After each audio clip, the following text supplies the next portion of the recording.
Establishing battlefield control, standby. Hello Brigadiers, Haywire here. Brushtail Command has launched an adventure beacon. We will be joining up with the fleet momentarily. I'm just doing some last-minute diagnostics on your ships. Make sure to rally to your ship by typing !locked in chat. Diagnostics complete. Your ship's weapons are armed, engines hot. Everything is green. Ready? We are launching in 3, 2, 1. Good luck, have fun, Brigadiers.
Haha! You know, one of these days, I'm going to figure out a way that I can automatically lower the volume of my music player, as well as unmute me at the same time instead of doing it manually. But the moon. But hello everyone. How are you guys doing? Oh wait, that's why is, oh yes, I remember why this was up. So I was getting ready to put in the July headshot raffle winner, which we will do later on tonight. If I don't remember it tonight, we'll draw the name tomorrow during our Eldo Ring run. Okay, let me bring up Photoshop here. Alright, so what's on the docket today? Say, come help me fight the moon. I'll get my lunar landers. Nature, hello, and Alex, I will hydrate. Oh, Earloaf is missing. Pets and cheese. Shinobi! Shinobi, hi! Okay. Let me, let me do this. Oh, somebody already caught me. Dude, heck yeah. Score! Alex, you caught me first try. Crescent! Crescent, hello. Excuse me. Oh, man. Dude, I am glad we are here. I am glad today's wackiness is over. Because it was, man, today's been a day. Overall good, but I gave myself unnecessary stress about it. Okay, let's also we'll throw on story mode in just a little bit here. We'll do a warm-up first, and then we'll do story mode. 59 biddies! Happy pre-Pizza Friday Eve! Pizza Fridays in New York, one crazy beats. Oh, heck yeah. Also, is the music's still really loud, isn't it? Wee! I went speen. No stressing for no reason. I know! Can't even judge you though. Yeah, so let me tell you guys about my day a little bit. I'll be pretty quiet in chat doing readings for class. Oh yeah, absolutely. Government and how bad they are at environmental protection is a bit of a snooze. It sounds like a bit of a snooze. It also sounds like it's a bit of a given. But let me lower the music a little bit. I feel like 50% is still a little high. Okay, let me get my glove on. And take my biddies, you lovable bean. Ah, Shinobi, thank you. Shut your moi and take my biddies, you lovable bean. I love that Haywire. The way Haywire said "maw," it almost sounded like "mwah," like you were giving me kisses.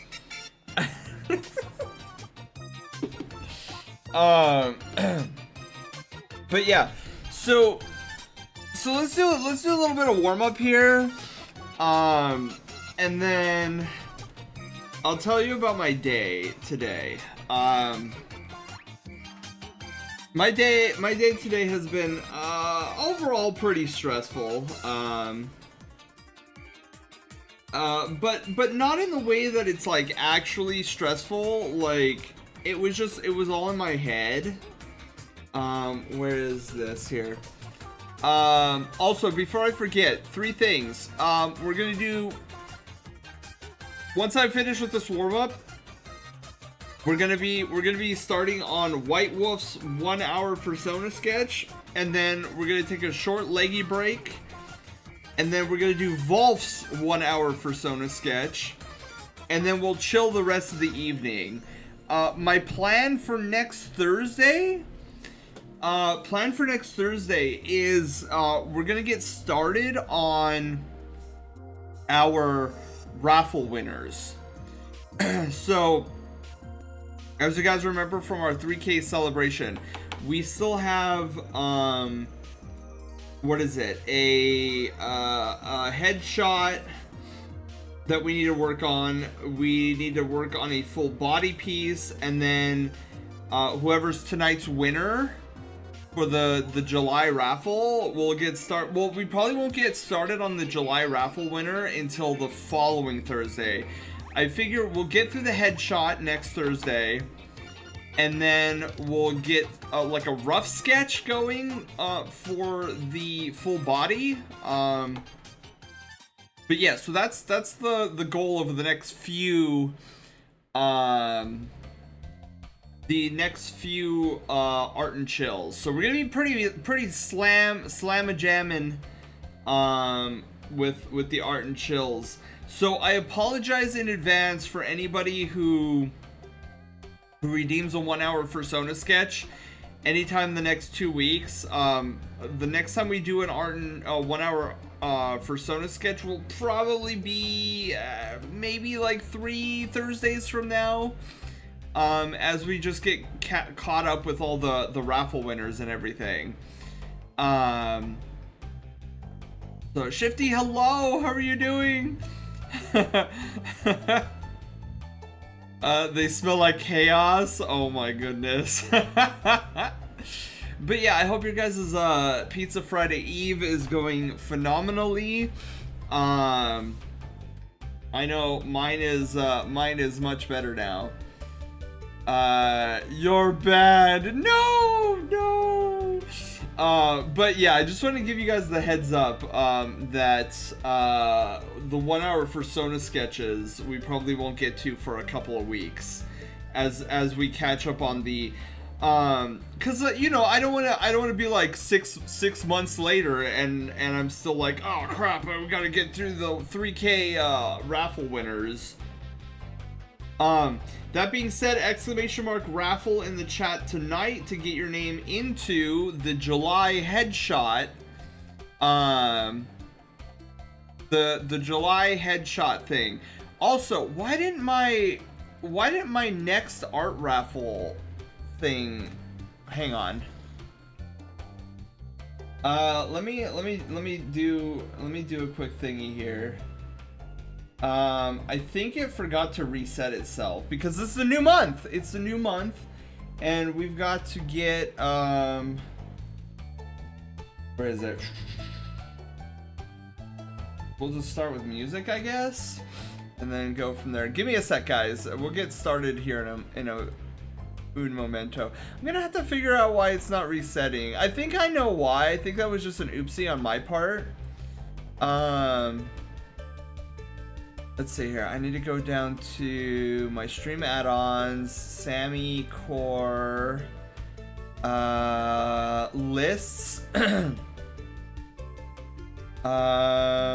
Where is, okay, Pokemon list, news ticker, host code, haywire responses, giveaway. Is it giveaway? No. No, okay, that's our current number of people who are in the giveaway.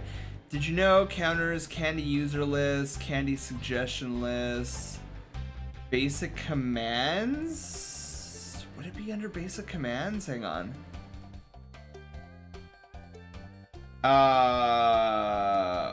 What? That's not my basic commands. That's my basic commands. Okay. Would it be under here? Hang on, guys. Let me find out. Scene check, Tunic, notebook, Discord timers.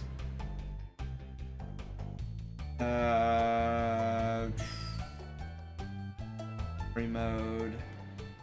Dude, I'm losing it right now. Rage. Dude, I need to fix the raid strike. Oh wait, I need to fix the strike missions. That's right. I still haven't fixed that in our chat scanner, raid scanner, crystal chest, filters.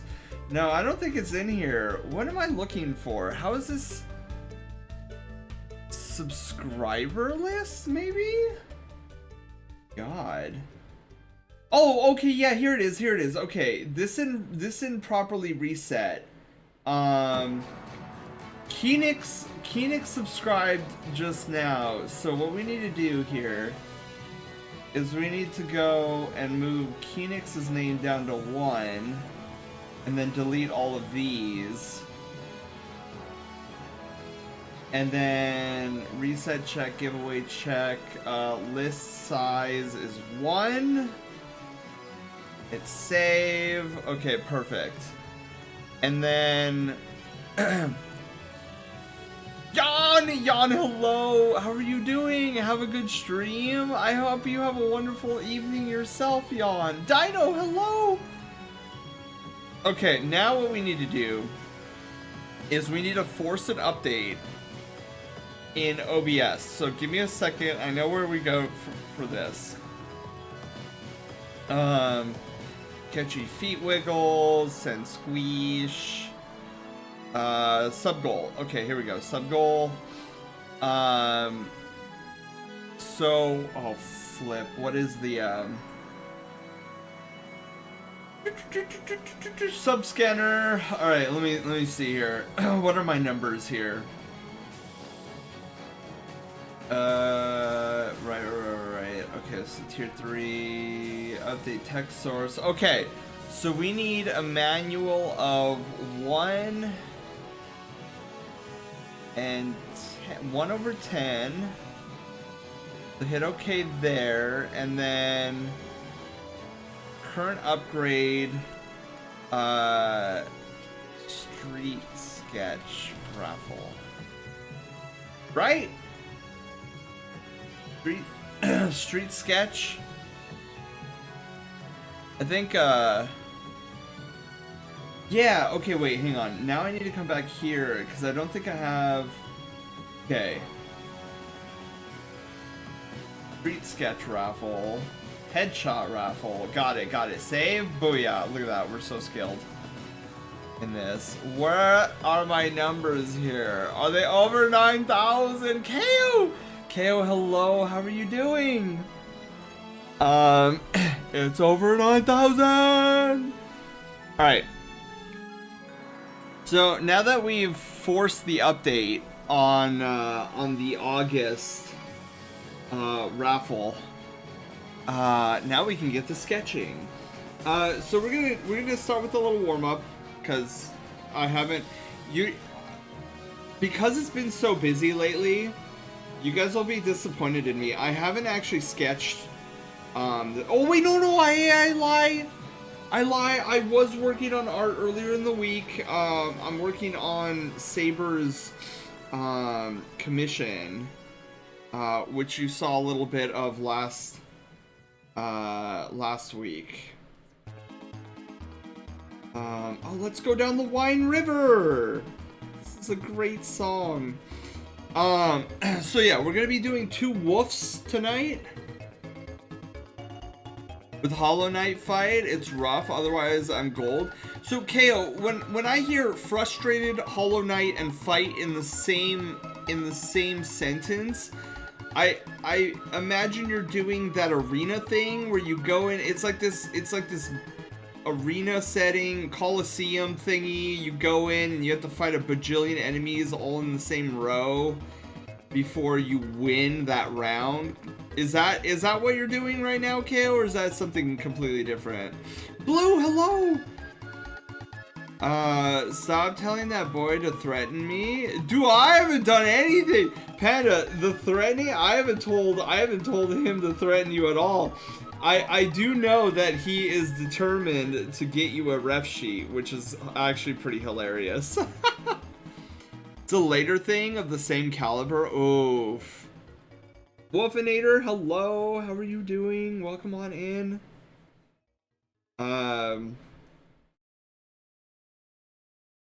Yeah, so we're gonna chill. Oh, we're gonna chill and listen to music, obviously, but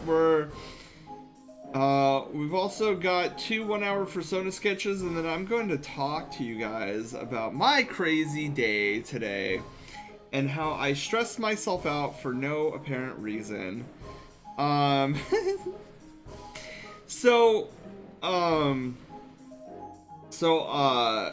those of you guys who haven't been in the Discord recently, so I have gotten a new position as an assistant teacher at a local school, and today was one of 2 orientations I had to go through.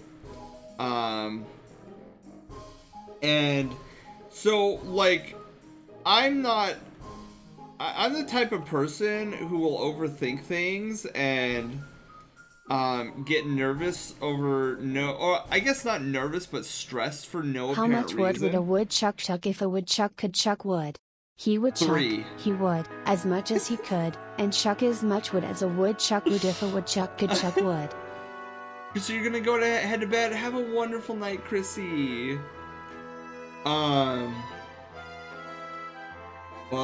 Sipping on the last of today's coffee. Sen is adorable. Yeah, so I have this nasty habit, where I don't like situations that I have like no idea what the variables are in the situation. So like they really didn't give me a lot of information on what this orientation was going to be all about. So I went in knowing nothing. Like I didn't know if I was supposed to bring a notebook or whatever. It was just like, hey, this is your orientation time. This is the date. Be there. Don't be late. Yada yada yada yada. So I have no idea what this orientation is going to be about, because I knew that I had a second orientation. I have a second orientation this coming up Wednesday. And I at least was given information about that orientation, where it's going to be like hands-on. You get to see like the classrooms that I'm going to be a part of and blah blah blah. So I have a lot more information, and there's not a lot of like mysterious variables for that orientation. So I'm like, okay, I know what to expect. But this one, they literally gave me nothing. So I'm like, I don't know if I'm supposed to be, dressed a certain way, or I have no idea. So I was like, I hope I'm doing this right. So I went in, and I didn't have a lot of stuff with me, but there were a lot more people, because so I'll be completely honest. I was under the assumption that it was going to be like a one-on-one thing where I would get to see the teachers I'd be working with and all that good jazz. But I got in, and it was like this instructor and then a bunch of us, like a bunch. Nova, hello, how are you doing? Welcome on in. So yeah, there was like a bunch of us, and I was like, okay, well, if that's the case, this is more like a classroom setting, and I'm just gonna sit there and listen.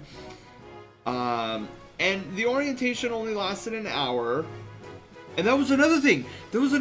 I know the exact time frame of my second orientation. The second orientation is going to be a 3-hour long orientation. But with this orientation, they were just like, oh, meet at 2 p.m. today. And then there was no, like, end time. So I'm like, is this going to be another 3-hour orientation? 4 hours, 2 hours, 1 hour, half hour? I have no idea. So when I get so little information, it kind of stresses me out a little bit. So, oh, who am I kidding? It stresses me out a lot. So I was stressing all day long because I was given so little information about this thing. Darius, hello, how are you doing? Okay, give me a second.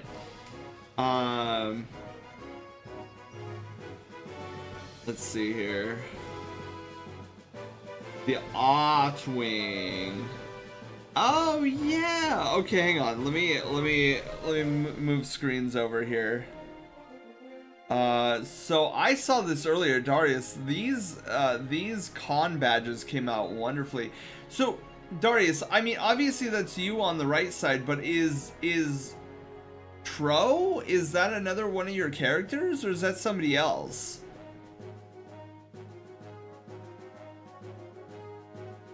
Oh, I've been hit with a cutie point. I didn't even see that.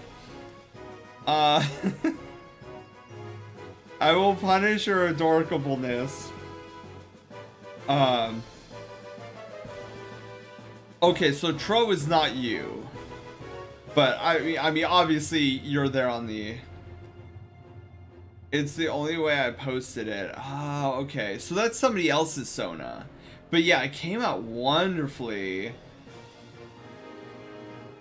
I always love con badges, sorry, not con badges, Fursona badges. What is it, monitor 1? Yeah. But Darius, thank you for sharing. It's really cute.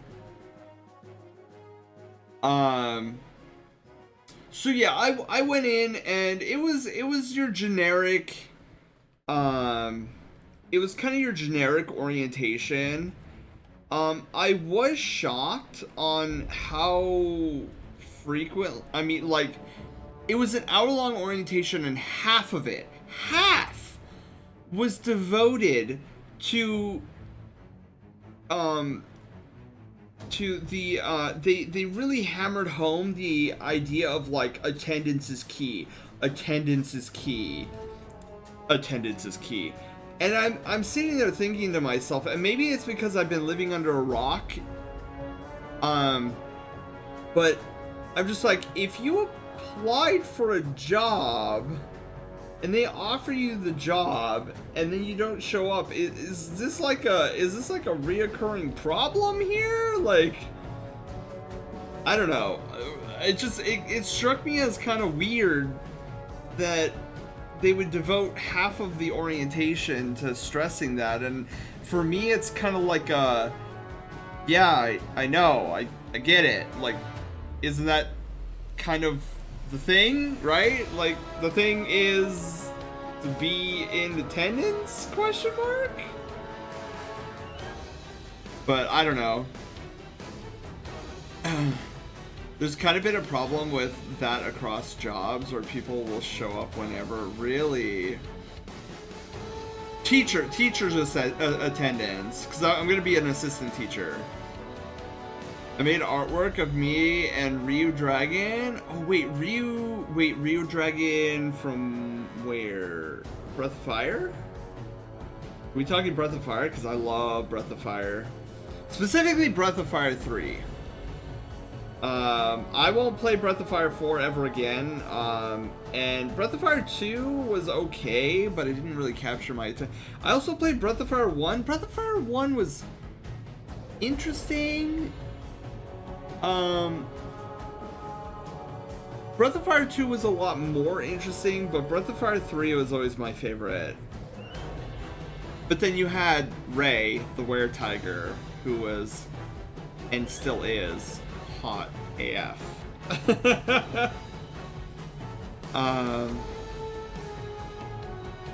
Celebrating his first birthday. Oh, Kingdom Hearts Ryu? Wait, there's a character called Ryu in Kingdom Hearts?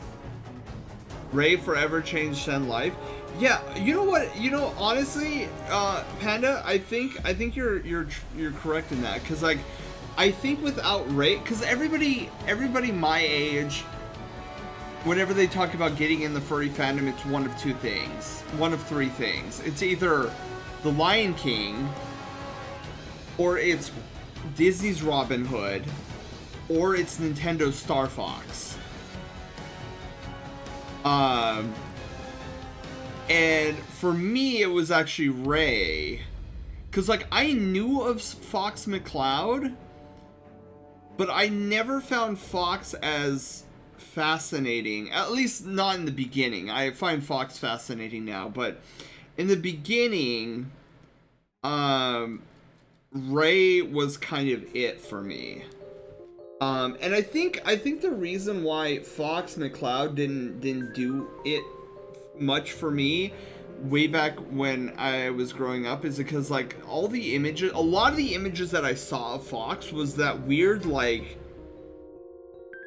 the weird artwork of Fox McCloud, where it looked like he was like part IRL fursuiter and part like Canny Valley character looking Fox McCloud, and I was like, this is more scary. This is like Chuck E. Cheese animatronic level of scary, rather than like, oh, this Fox guy is really cool looking. So when I saw Ray's design, I was like, whoa, like, hold the phone here. This guy is really cool looking.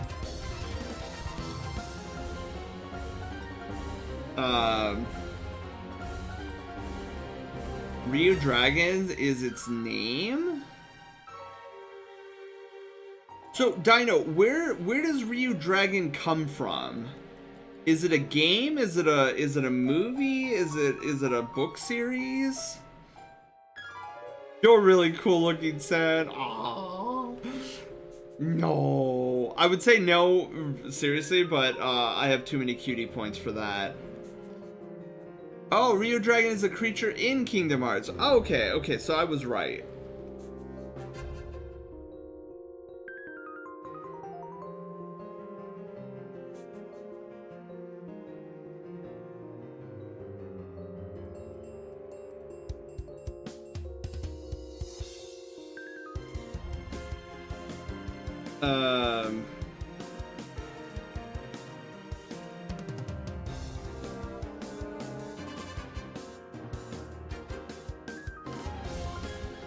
Since we're doing some sketching, like warm-up sketches, I figure I might as well try opening the muzzle a little bit. I still need to get better at, like, opening the muzzle.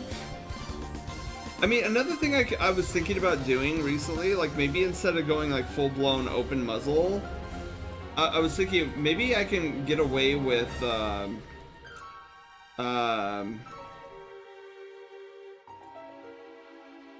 There's like ways you can get away with like stylized. I think when we start like opening the muzzle a little bit more, I think I'm gonna start with like the stylized mouth kind of deal until I get a little bit more comfortable with like how does the mouth like actually open. I've personally never understood the Lion King one. Like, I kind of get it, but Robin Hood, though, based. I agree.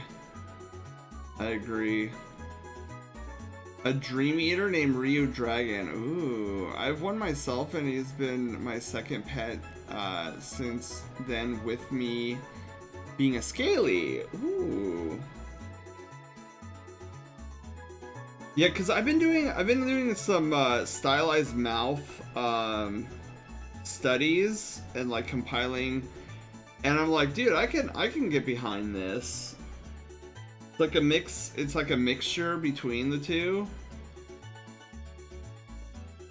But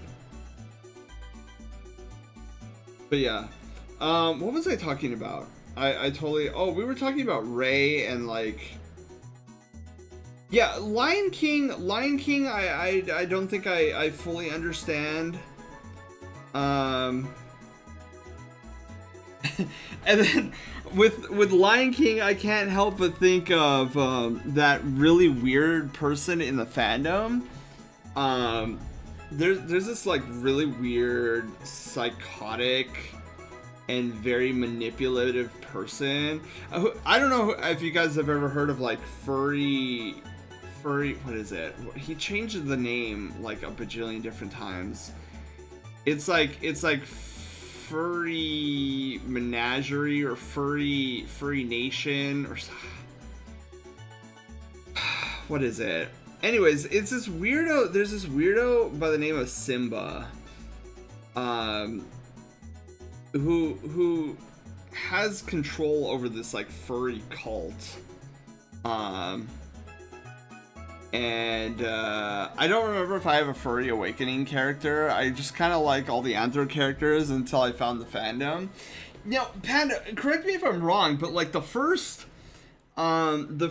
like furry streamer you ran into was Laughin', right? If I'm not mistaken, or was it somebody else? I know you found Laughin'. I do remember Laughin' was a part of the equation. Oh my god, I am like, my glove is like getting all dirty. I need to clean this, officially clean this. It's been a couple weeks since I've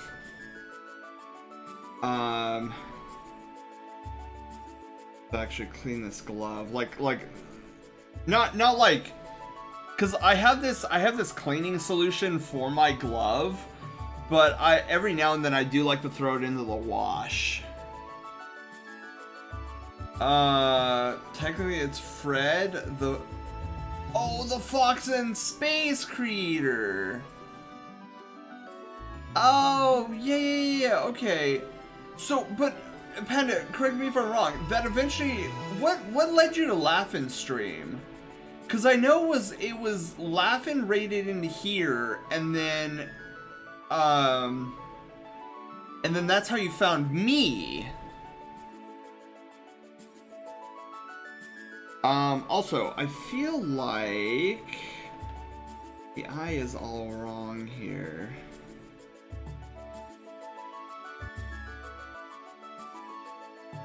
Still feel like there's something wrong with the eye. I think the eyes are too scrunched together. I think that's the problem.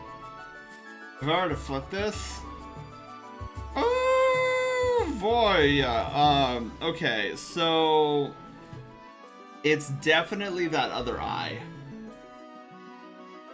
I'm detecting a little skew to it, but the big, whoa, okay, that was not what I wanted. The big problem is, oh my god, what is wrong with my hand today?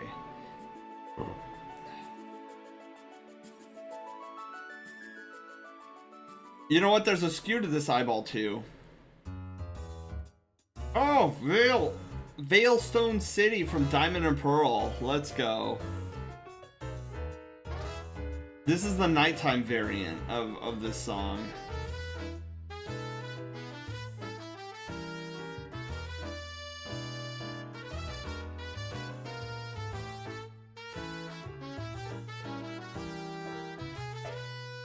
Okay.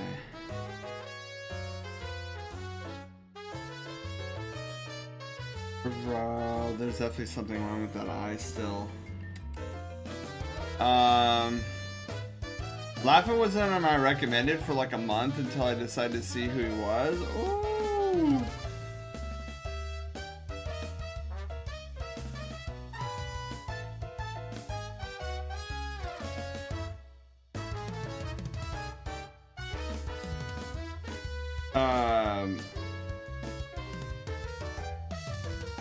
Yeah.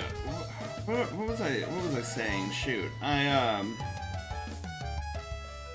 I'm getting sucked into the Veilstone City song. I totally forgot what we were talking about though.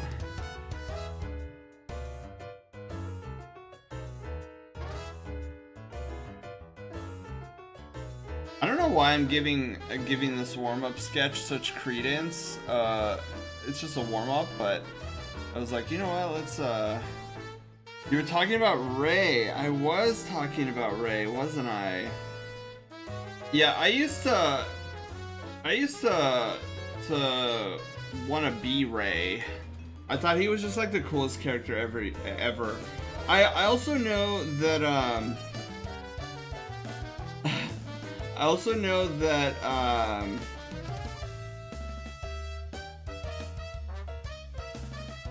that I used to like to roleplay as Ray as a small little pup. Way back when. Which looking back on it, that was kind of funny that I used to do that.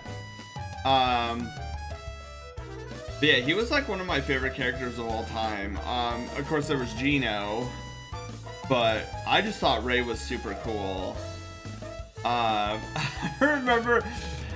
remember, that's adorable. Yeah.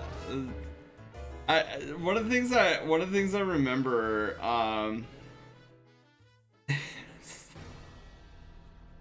it was so funny. So there was this one time, God, I forget who I was with, but anyways, I was playing Breath of Fire 3, and it was the first time that I saw Ray in his Were-Tiger form. Now, for those who are unaware of what happens to Ray in his Were-Tiger form, like, you don't see the front of him, but you do see the back of him. And when his sprite transforms into his Were-Tiger form, he kind of, loses all of his clothing. And so it was funny because the first time I saw that, I like immediately shut off my TV, and I was like, oh my god, that guy's naked, and I don't know. And my first thought process was like, I shouldn't show my parents this, because like, if they see this, they might not want me to play this game anymore, but I love this game, and I want to beat this game. So like, I was like, okay, don't have him go into Were-Tiger form when, you know, eyeballs are around.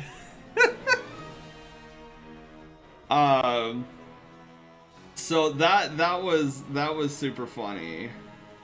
When that happened. That doesn't look right.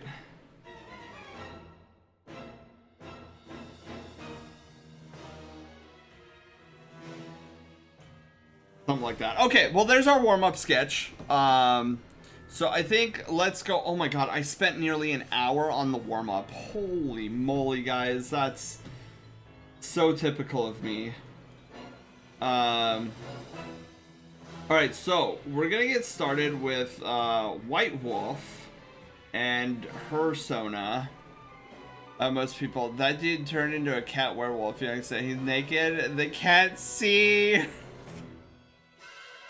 Yeah, I was like, oh shoot, cause like again, there was no like, you couldn't see the front or anything of Ray's Were-Tiger form. I guess you could when he turns around and attacks, but it was mostly just the back of him.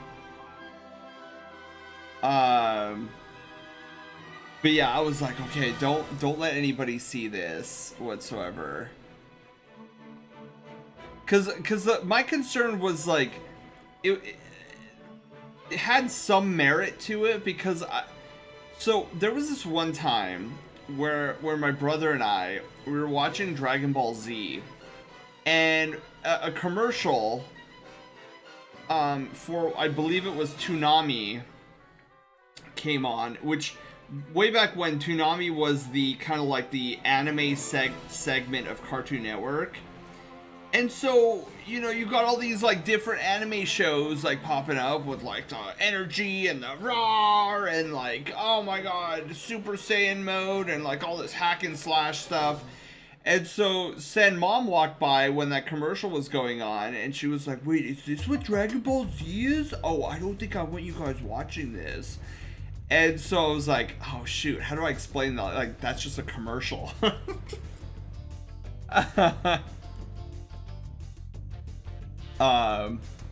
So yeah, I was like, okay, if she doesn't like the commercial of Toonami, I can only imagine what would happen if she saw this giant were-tiger looking thing on the screen without any clothing on. Okay, let's put this into story mode, and let's get started here. So countdown timer. Please set the timer. Oh, I love the fact that I always have it set to 1 hour. Alright, format, example. Alright guys, we're gonna hit OK, and we're gonna get started. Oh, and there's Sammy. Hi, Sammy. Start! Oh my god, it's starting! Alright, so we're gonna get started here. We're gonna get, we're doing, White Wolf first. And then we're gonna go, like I said, we're gonna go into, Wolf afterwards.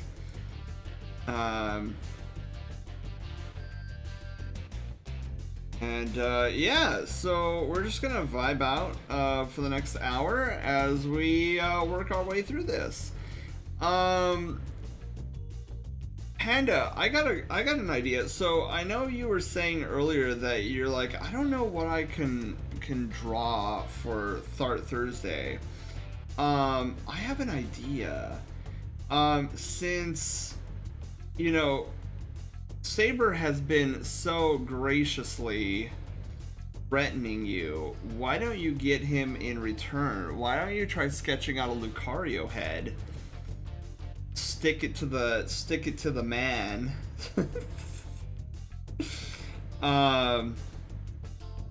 Dude, I've been seeing a lot of good Lucarios lately on my timeline.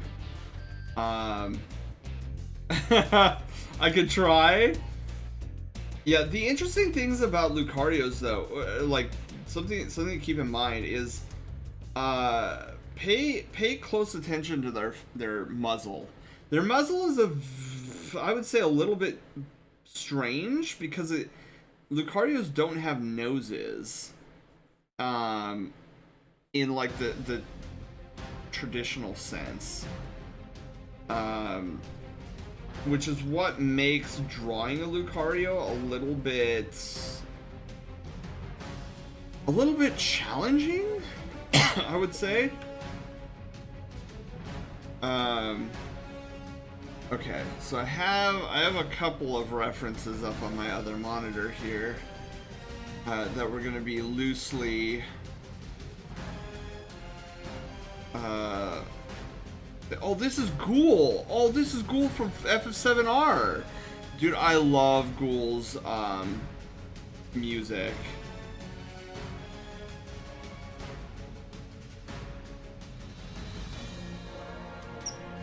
You know something I heard, on my playlist? What was it? It wasn't today, it was like a couple days ago.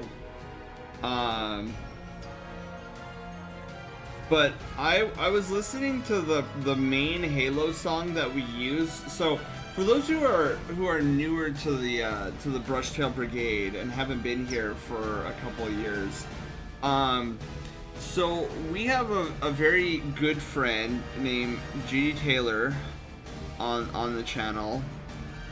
He is a fursuit maker. He will deny that he's an artist, but don't let his lies and slander hoodwink you. He is very much an artist. Um, Fisk! Fisk, hello, how are you doing? Wanders off for a moment? Okay, White Wolf. Sounds good. So we, a long time ago, for one of his birthdays, we as a community rallied together, and Taylor's a fellow streamer as well.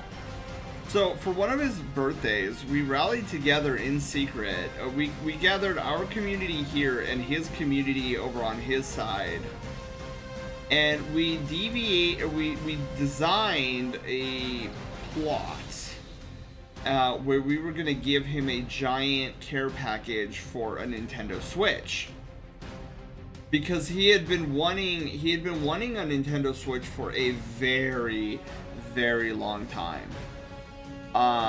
And he just was never able to obtain a Nintendo Switch. So we decided to rally the banners, and we got the two communities together to raise money for his birthday to get him a Nintendo Switch. Well, when I found out how much money both communities were chipping in to this thing, I decided to throw my hat into the ring and be like, all right, you know what? We're gonna make this theatrical presentation during his stream. We're gonna hijack his stream. Because we already knew he was doing a birthday stream, and so when I found out just how much had been raised,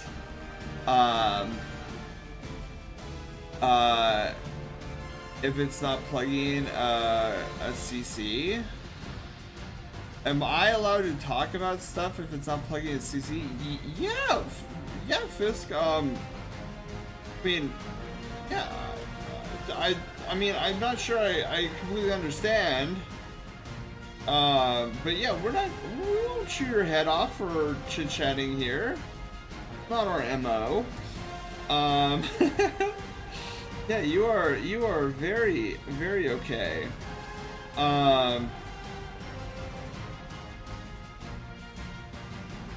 Like the hair is coming out too. Let me change this up a bit here. But yeah, so when I found out just how much money had been thrown into the pot, because like all the original idea was just to get him a Nintendo Switch, but both communities went absolutely ballistic, and they chipped in for Breath of the Wild. They chipped in for like a Pro controller. They chipped in for a year of Nintendo Switch Online, and I was like, bro, we can't just be like, hey, let's give this to him. We have to.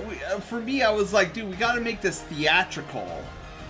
So what I wound up doing is I wound up constructing an animation with some of his characters on how to go about debuting this like care package that the communities had managed to muster. And I was like, well, why stop at animation, right? Because I also knew that Taylor was wanting to eventually get a new overlay, like a stream overlay, and he'd been talking about it for months and months and months, and he's like, dude, I just need a little money, and then I can go and commission somebody to do an overlay for me. And so I'm like, dude, I know how to do overlays. So I, like, on top of animating this hilarious scene for him, I also included a whole new suite of overlay things for him, including animated raid alerts, animated alerts, which he still uses to this day, along with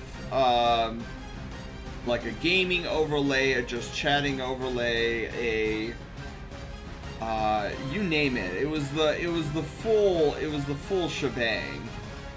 And so my idea was, okay, let's not just dump this on him, and because like the community was thinking, oh, well, we could just like donate the money to him during his birthday stream, and I was like, we could do that, or we could, you know, do this entire animation that I've been working on. And they're like, what? And then they saw the animation, they're like, yes, this is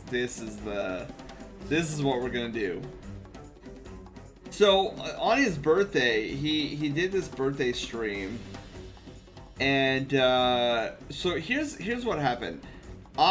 Without him knowing, I decided to go live for 30 minutes. And I just gathered everybody from both communities into my chat.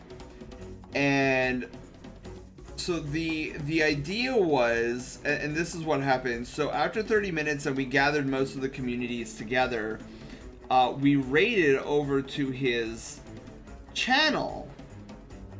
And our raid message was something along the lines of like check Telegram or whatever, because what I had done is I had submitted the animation to his DMs on Telegram, and the reason I had to do a Telegram is because, you know, the whole Discord, oh well, your file size is too big, and I'm like, oh, stupid. So we raided, and he was like, "Oh, Ed, I didn't know you were streaming right now." And I was like, "Yeah, well, we're kind of like doing something here." And he was like, "Oh boy, check Telegram. What's going on? What's going on here?" So he goes in and checks Telegram, and I message him instructions on like how to view the thing. Because I wanted him to play the animation for the entire community at large. And so this was like a 2-minute long animation thing that I did for him. And he was like, I don't know what's going on, like, this is so bizarre. And then it goes into the sequence where it shows off his new overlays, and he's just completely done. And all the while, and the reason this was brought up is because all the while this animation was playing with his most favorite Halo themes, Halo songs playing. And we got to the ending, so of course he's dumbstruck. He's like, oh my god, I just got all these new overlays and these raid alerts, and like I don't know what to think right now. And there was like just this moment of silence, and then at the end of the animation, it's like, oh, and you thought that was it? You thought there was no more to this? And he was like, oh god, no, what else is coming? Because, like, at this point, he's already broken. He doesn't know what to do. And so the community rallied together and created this wonderful letter to Taylor. And he couldn't believe the sweet words that the community was giving him. And they were like, yeah, we just wanted to say thank you and give you this small gift, you know, to celebrate your birthday. And when that happened, like, there was this crescendoing of the Halo music in the background, and it was like the community gifted you, like, what was it, $1,000, to get yourself a Nintendo Switch. And then when that announcement went is when we donated that money to him. So like the donation alert came on the same time the animation was like, the community has gifted you. And he could not believe the sum of money that that the community had raised for him. And it was, he will tell you that's been one of the best birthdays he's ever had. And yeah, every now and then I'll go back to that, because he actually highlighted that the entire stream. I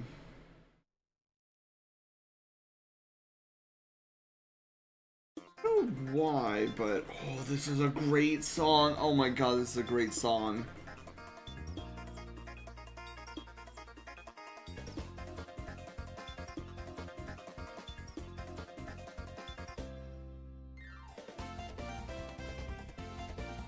This is Main Street, I believe, from Pokemon Pokemon Battle Revolution. Okay.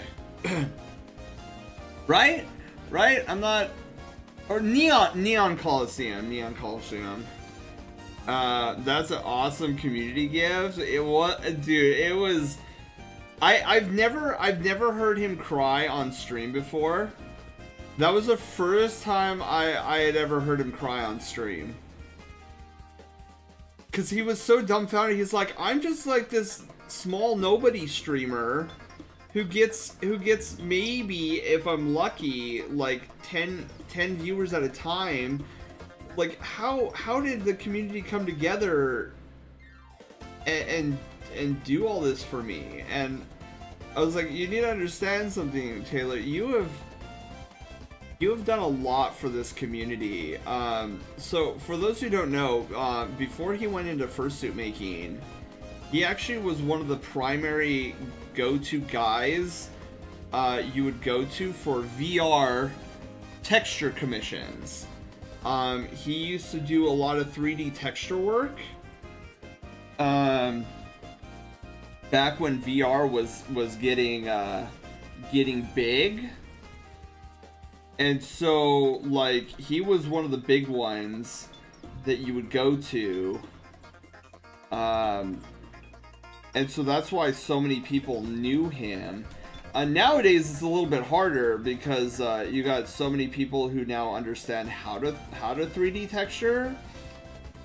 And so the play space, as it were, is a lot more diverse. But yeah, back in the day, it was like a handful of people you can go to in the furry Twitch community to get your model textured. And he was one of the big, I would say he was one of the big six back then. But far from small, yeah. It was far, this is why I was so astounded when you know, I got wind of it. I was like, oh, you know, okay, you guys wanna like get a Nintendo Switch for him? Totally awesome. How much you guys have raised? And they were like, oh, we've already raised like $600. And I was like, what? What? That's crazy. So then when I started promoting it and advertising it, we managed to squeeze out another like $400, because like I threw in a couple hundred myself. I was like, dude, let's see how far we can get with this. So yeah, that was a lot of fun, to just see that just complete shock and stun of a reaction. Um, there's, I don't know what's, I'm feeling something here. Okay, we're 20 minutes in. I'm feeling something about these eyeballs, and I don't, dude, I don't know what I'm feeling.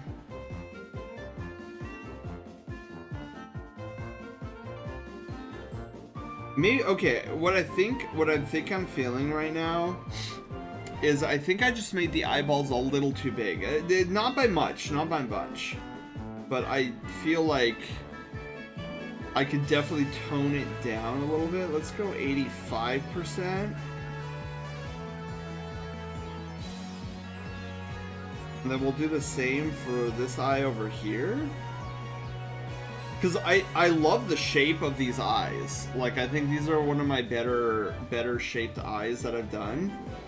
But I think it's just the size issue.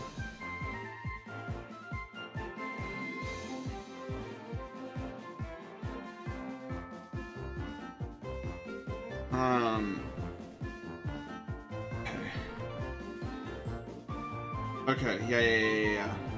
And as predicted, there is a slight skew.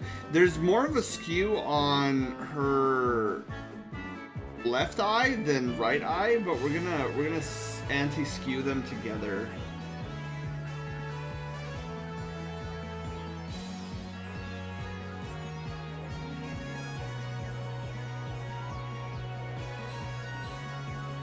Also, I love this song. This is what, Festival Plaza in the archipelago, Sun and Moon? Yeah, Festival Plaza. Gervard, hello. Also, since I'm thinking about it, those just coming in, we are doing, we're collecting names for the July art raffle. So if you want in on the July art raffle that we're going to be giving away tonight, if not tomorrow, exclamation mark raffle in the chat.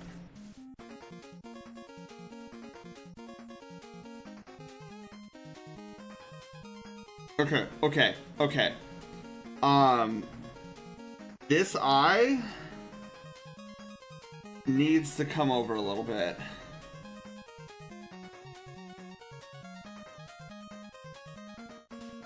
Yeah. Okay. Also, I feel like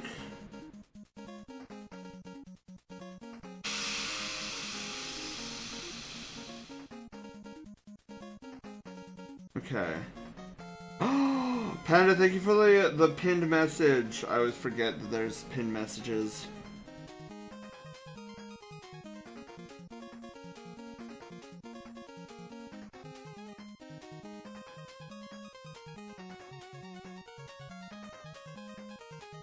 Another great song.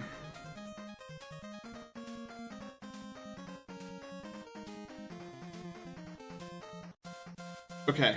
Yeah. I'm not gonna fiddle around with it too much more, but that is generally where I want it. Let me.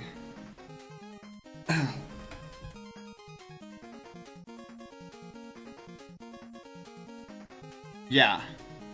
Yes. Okay. And then I want to, like... I want to see if I could chisel the chin down a little bit.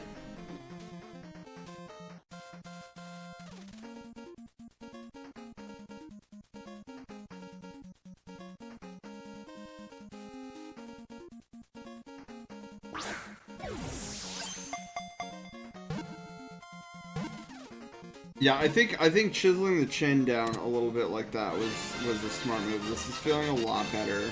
Good God, I'm just getting caught left and right. Gato, hello, how are you doing? Alright. Cool, so let's do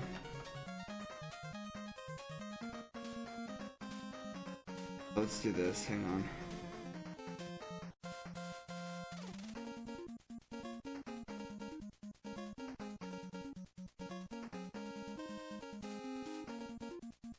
Yeah, something along those lines. Now, let's stop fiddling. We need a neck situation going on. Just in a neck situation, and then we need to like race it to the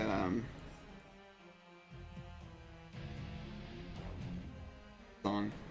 Okay, neck situation, bust kind of, and then we're golden there. We need to get to line work ASAP, like ASAP, AP. Okay. So, because we're falling a little bit behind here. And I want to not fall behind. Okay. Cool. When did Cyrus stretch and hydrate? Before the stream. So when the timer reaches 0 and we're done with White Wolf's piece, I'm going to be doing another stretch to make sure that I'm ready for Wolf's. Yeah, so we'll take a short break in a little bit here. I will say, Dravard, remind me if I don't do it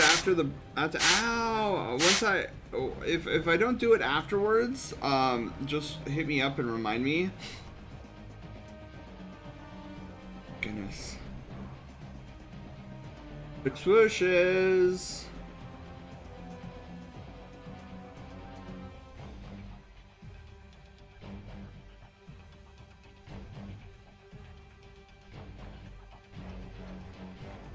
Another great song. This is a Destiny song. Oh, so good. Chaos Wolf. Yeah, you know it's funny. We're doing a lot of wolves tonight.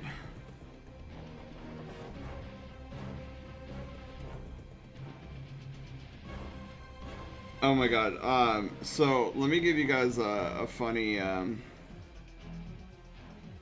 a funny kind of like story a little bit. So earlier, a lot of you guys know that I'm a huge Destiny fan. They released a state of play article newsletter today on their website. Just going over like, oh, this is where Destiny is right now. This is where we hope to see it in the future. And it definitely has the community kind of up in arms right now. Panda, I don't know if you've seen the Reddit. It's probably on fire. But the way the article read is like there doesn't seem to be a lot of great news coming down the pike. Because they addressed, so one of the long-standing requests from the community has been, oh, can we please get more Crucible maps for the PvP, because they call PvP Crucible. I don't know why. It's just something that they call it. And so they addressed that today, being like, well, you know, we're not really going to be focusing on PvP maps, because if we do that, you know, we can't, you know, we'll have to be taking resources from other departments, like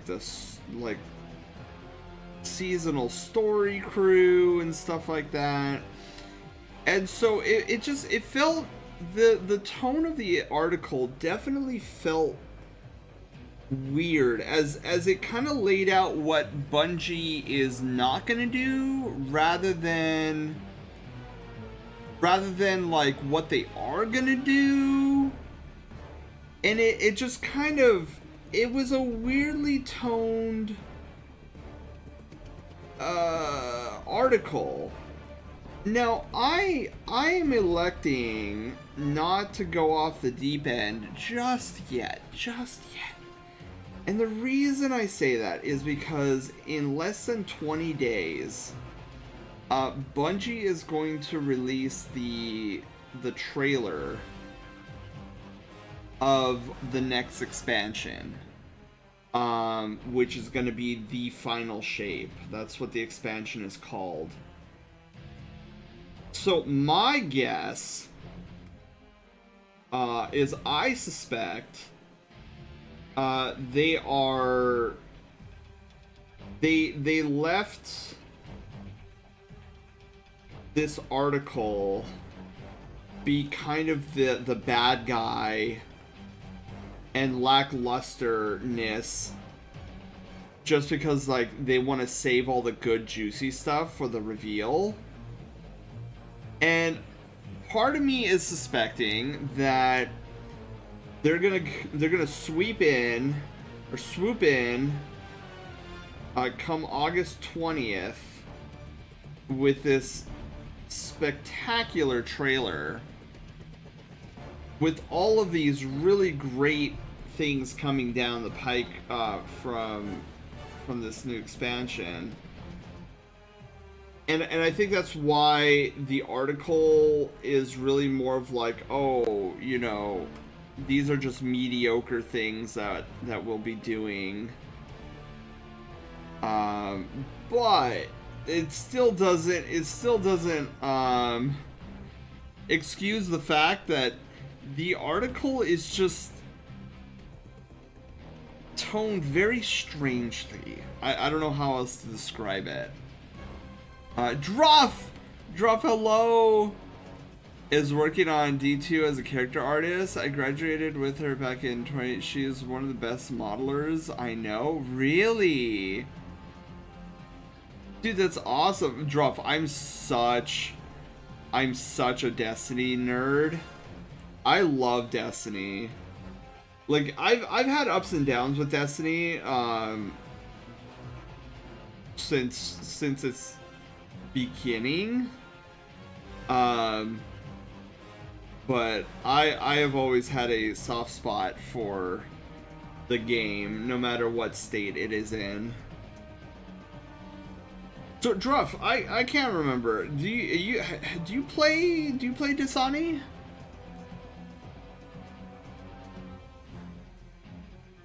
Yeah, I was talking a little bit about the state of the game address that Joe sent out today, and I thought it was toned a little bit weird. And I'm guessing that it's because they don't want to give away too much before the final shape trailer.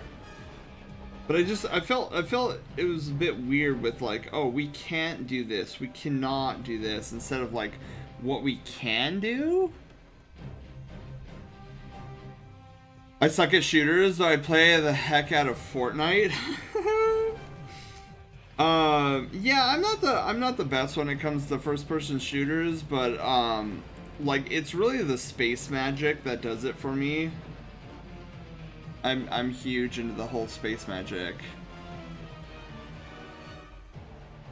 Better be really, really good, because with Twitter at least, the people are very upset and ready to peace out.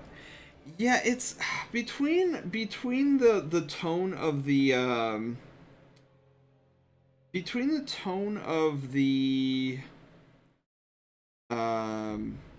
the article today, in conjunction with like just how poorly received the Lightfall campaign was. I feel like a lot is riding on this final shape trailer. Oh, speaking of Destiny, this is a Destiny song. And I just, for me, I'm a little nervous because when you have so much writing on one expansion, I mean, we're talking about, there's a lot of things that this expansion needs to do right if the Light and Darkness saga is going to conclude well. And I just get scared.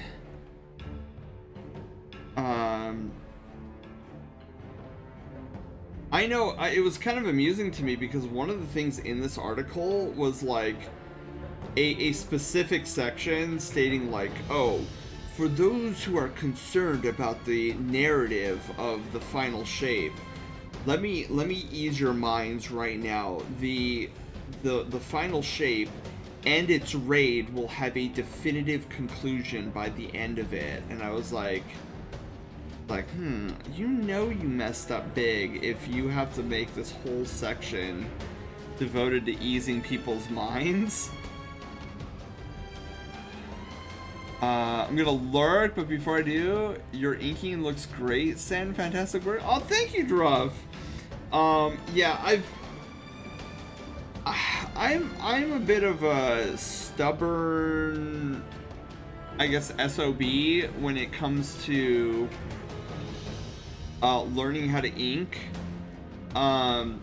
because I am fully aware that there are community plugins for Photoshop that are called stabilizers, and they will stabilize. Like if I do a line that looks like that, a stabilizer will come in and make it look straight. But I'm stubborn, and I'm like, I don't want to rely on stabilizers. I want to learn how to heckin' ink well all myself. And so yeah, I never downloaded any stabilizers. I was hell bent on learning how to create smooth lines by myself. Was it slower for me? Probably, but I don't know. I get stubborn when it comes to stuff like that. I'm like, no, I want to do it. I don't want a machine doing this for me.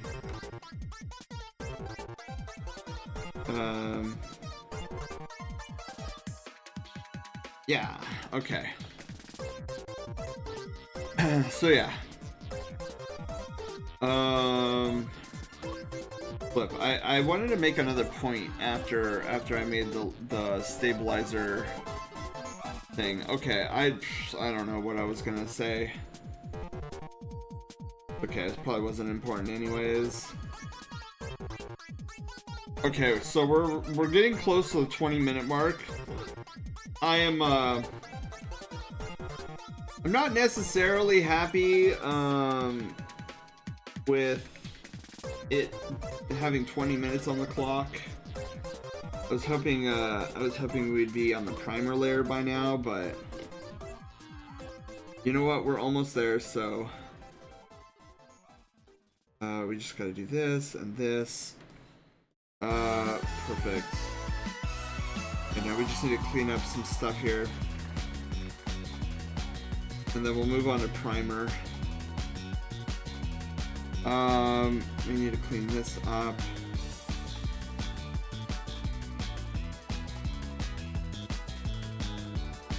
Oh, yeah, you know what? I don't know if I even, like, finished up what I was saying about my orientation today.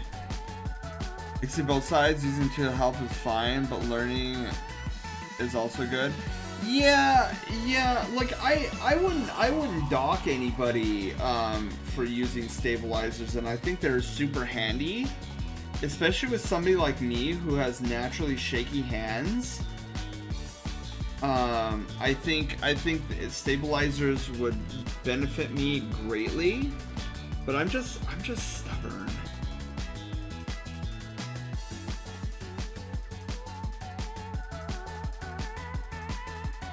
Yeah, I'm extraordinarily stubborn at times. Yeah, so after my orientation, Excuse me. That went down the wrong tube. Wow. I'm okay, guys. I'm not dying. Okay. Primer layer time. Okay, yeah. So, God, what was I? Oh yeah. So I got back from the orientation, and I decided to treat myself with some chili cheeseburgers. I was thinking about Domino's Pizza because I still actually have some of the gift card money that you guys donated. What was it, a couple of weeks ago for that Domino's gift card? I still have some of that on my card, and I was thinking, oh, you know what? I could probably get pizza, but I was like, no. I got up this morning and I was craving chili cheeseburgers. I'm gonna get a chili cheeseburger. So that's what I did. And then, yeah, I was kind of vibing for the rest of the afternoon. Oh, one of the things, oh my god, guys, this is, I cannot wait. I know a lot of us here aren't streamers or anything, or are a part of any streams, but so I've been diligently working on helping the team in fun, and I have been helping them come up with a new Discord. I don't want to say a new Discord server because it sounds like, oh, we're closing down the old one. But before I became an admin of the fun Twitch team, the admin staff there have been wanting to overhaul the Discord server for quite some time. And so I have been helping them come up with a brand new format for their Discord server, and it is looking sexy. I just have to wait on approval on things. Fan, hello, how are you doing? Internet at the new place is bad. Oh no, Fan. Is there a way you can get that fixed up? New Discord channel organization. Yeah, you know, I'm actually surprised that they allowed me to be a part of the process, because look, I know I know it's me, and I know you guys know it's me, but like, I don't know, I feel like I'm the newest member of the admin team. And so I just assumed, like, you know, you come into a new team, and you know, you kind of watch to see what the other admins are doing, and then you don't really want to like upset the flow or anything. But when they were like, yeah, we've been trying to figure out like how to improve the Discord server, and better organize it, and like, you know, how you guys know how I am when it comes to Discord stuff, Sammy stuff, or streamer stuff. I'm like, I could help with that. So I was in a meeting with them, and I was like, you know, I know I'm the newest admin here, but like, I have some ideas like I can share with you on how to better organize the Discord server. And I said, if you guys will allow me, I will create mock-ups. That's not good. Why did my light just blink? Okay, well, I hope that doesn't mean that a power outage is around the corner. That was not good. I have like a little night light, or nightstand light, whatever you want to call it, and it blinked like it lost power or something. I'm like, please don't do that. I'm streaming right now.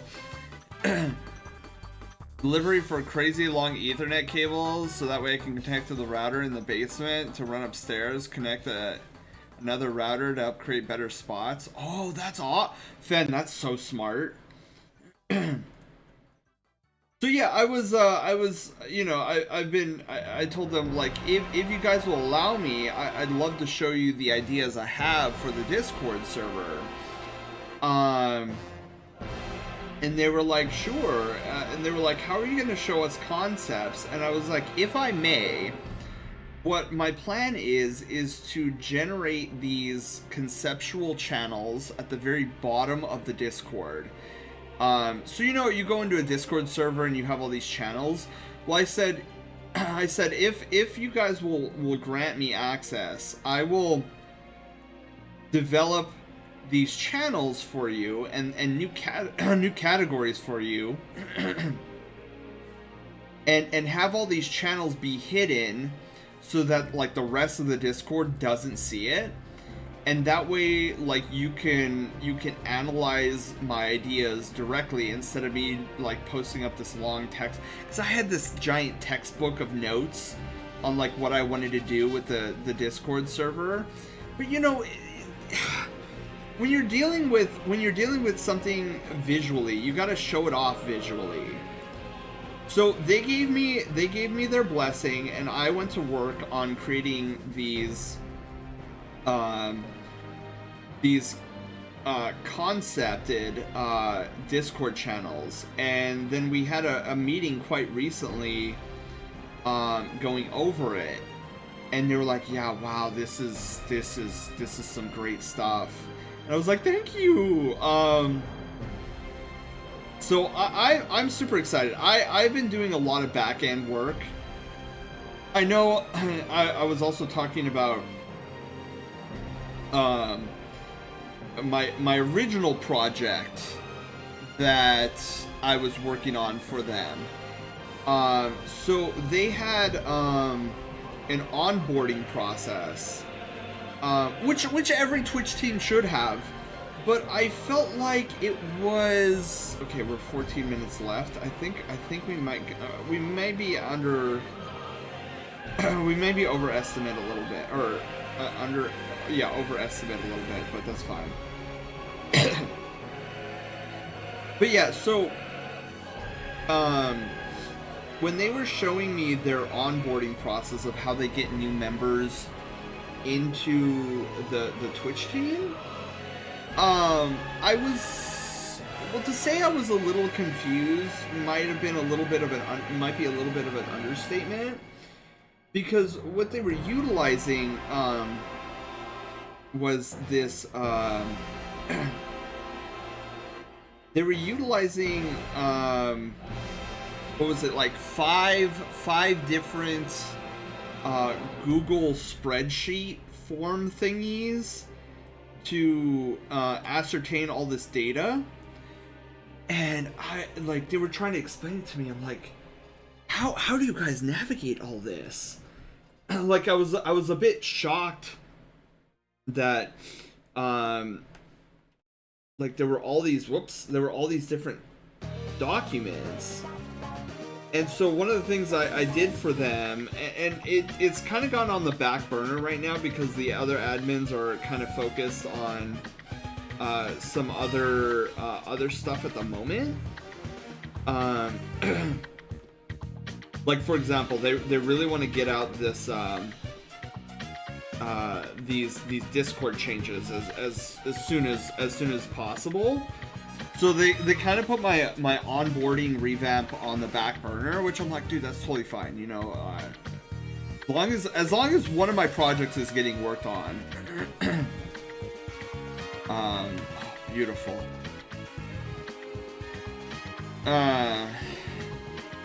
So, hang on, let me see here. Okay, so this is White Wolf. Yeah, okay. The White Wolf, we're gonna start you off with your primary color. And then looks like we have 3 colors here. We got this and then this. Okay, yes, that one. Okay.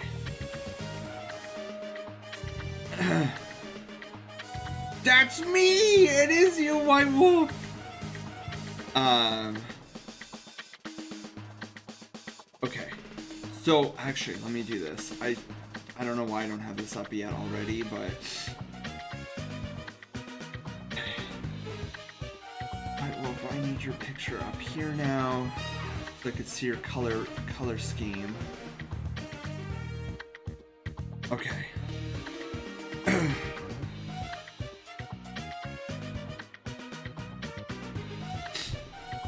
Okay, so...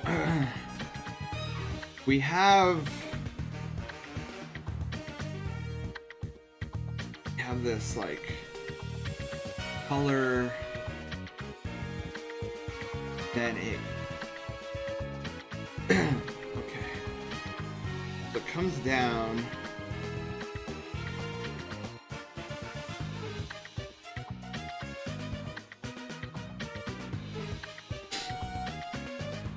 Okay. And then it hits up... Oh, we could probably shut off the sketch now. Okay.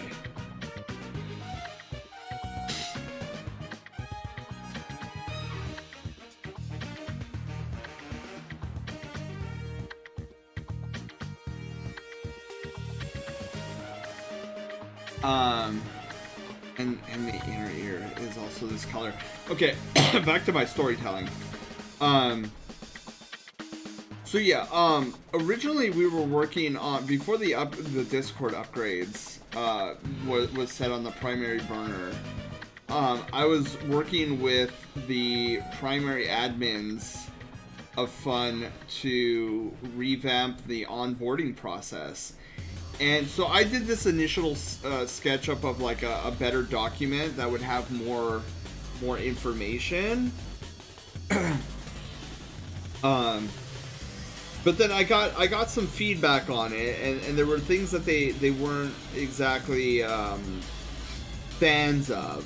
So I was like, yeah, not a problem. Like this is the art of critique. Oops. Oh, guys, wrong layer. Oh, flip, wrong layer. Okay, hang on. Gotta do this again.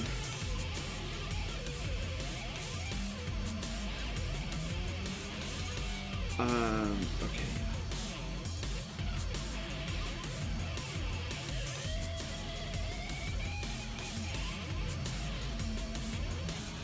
Okay, that should be fine. Oh yeah, we don't have the wrong layer count. Oh shoot. Hang on.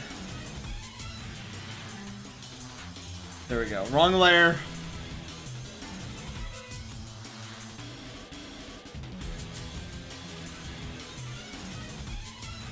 Edit, fill. There we go.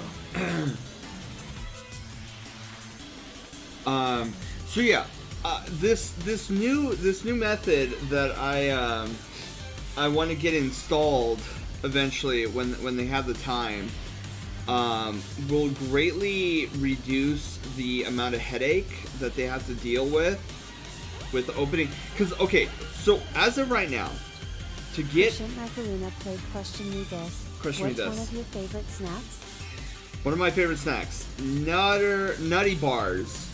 The chocolate wafer thingies, like the wafer colored, or the wafers covered in chocolate from Little Debbie. Oh, so good. So yeah, what I've managed to do is I took their feedback and I implemented their feedback, and now instead of an administrator of the Fun team having to open up like 5 different documents to find out like what phase of onboarding a new member is, now it's one document with 4 tabs in it, and it has every bit of information that they'll ever need. And I'm like, dude, that's so much easier. That's so much easier than opening up 5 different documents. Cause that was the scary thing for me when they were telling me about like their onboarding process. and how they would like to get more admin, because right now it sounds like only a couple admins like deal with onboarding, and a part of me was like, yeah, I kind of see why it's a little difficult for admins to like swoop in and try to get these people onboarded, because like it's a lot of different documents, and the documents were a little confusing to begin with. But yeah, that's why I'm super hype. I am so hyped for them to accept my proposal on the new method. But yeah, so unfortunately my projects are put on hold right now because the admin staff this week is super busy, like really busy. So they were like, hey, you know, we haven't forgotten about you, just hang tight. We just like we'll reconvene this weekend, and then we'll go over what you have. I'm like, yeah, that's not a problem, that's not a problem. You know, I was brought on board I was brought on board to help get the team a little bit more organized. That was the sales pitch that they gave me when they wanted me to be an admin staff. They were like, yeah, there's a lot of like guidelines and stuff that that we feel are a little bit old and outdated. But we're kind of going through this transitional period right now, and we really can't get to a lot of it right now, and we know that you are kind of an organized person, so we were hoping that you could help us, like give us ideas and whatnot. Oh, Hoshi! Hoshi, oh my god, thank you for gifting 5 tier 1 subs to Cheese, Alex, Dragon Eel, Wolf, and Wigs! Oh my goodness, welcome on in, by the way, as well. As we're doing, so, Hoshi, what we're currently doing right now is something we call a 1-hour Fursona sketch, where I draw, somebody's Sona for an hour, if they redeem our most popular channel, or I guess our most sought after channel points, redemption. And so yeah, that's what we're working on right now.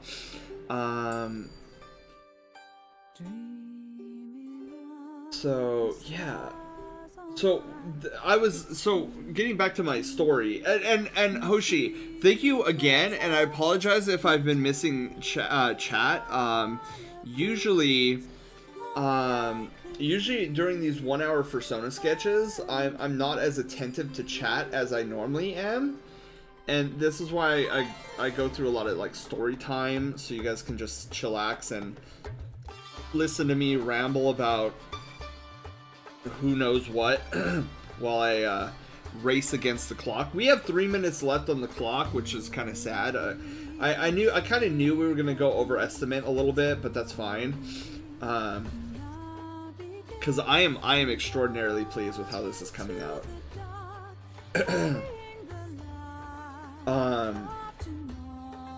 But yeah, so I was brought on board because there was a lot of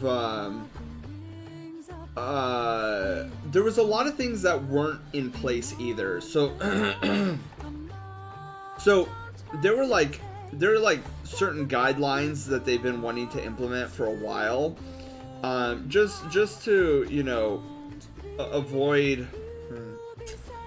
Just realized this is air, so we're gonna do this. So they showed me their guidelines of this team and stuff like this, and they were like, yeah, there's a bit of these that are old and outdated, and you know, there's new rules and stuff that we want to implement for the future, kind of to future-proof the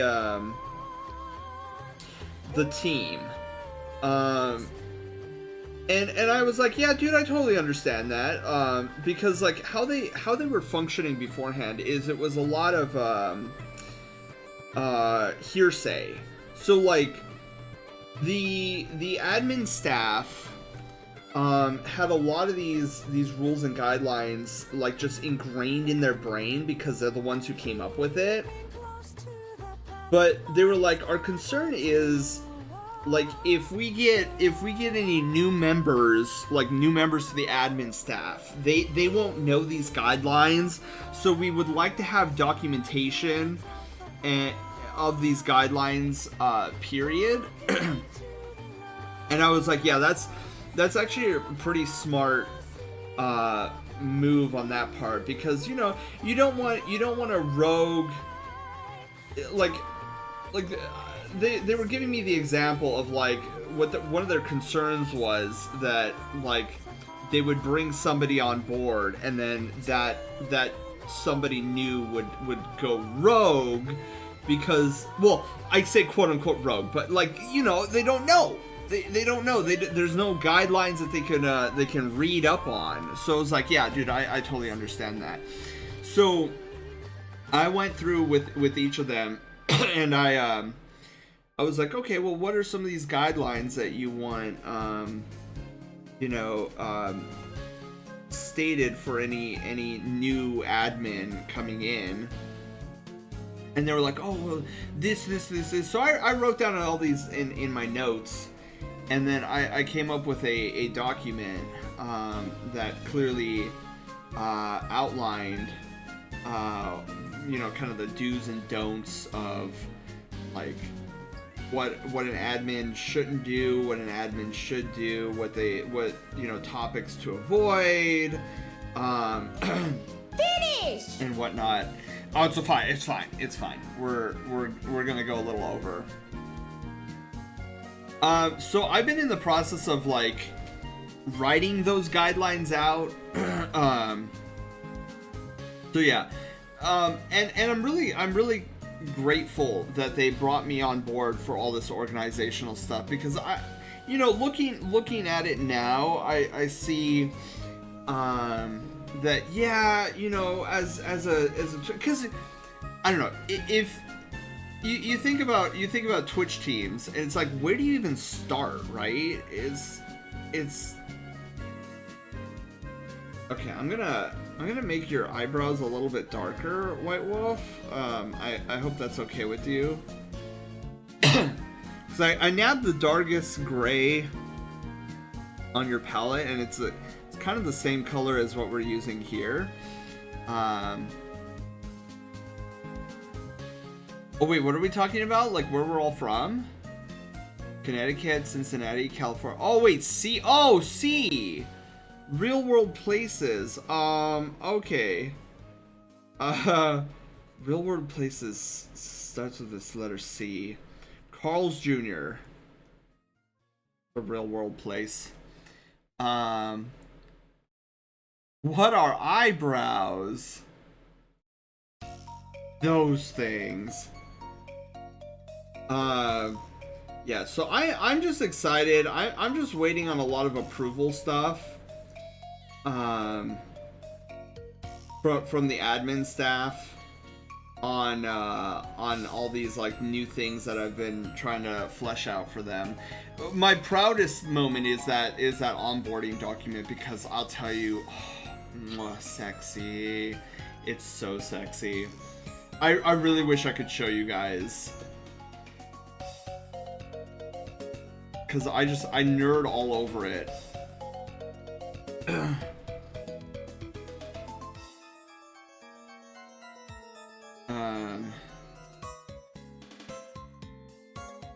So yeah, I'll keep you guys up to date on like what's happening with my projects and if they get approved or not, because one of the things that has been a consistent theme amongst the veterans of the fun admin staff is like, man, we just get so bogged down that we don't have any time. We want to devote as little time. I know this is gonna sound bad, but it's not So what they want to do is they want to get to a point in the team where they can focus on the community and like setting up community events and yada yada yada. And I'm like, dude, I totally get where you're coming from.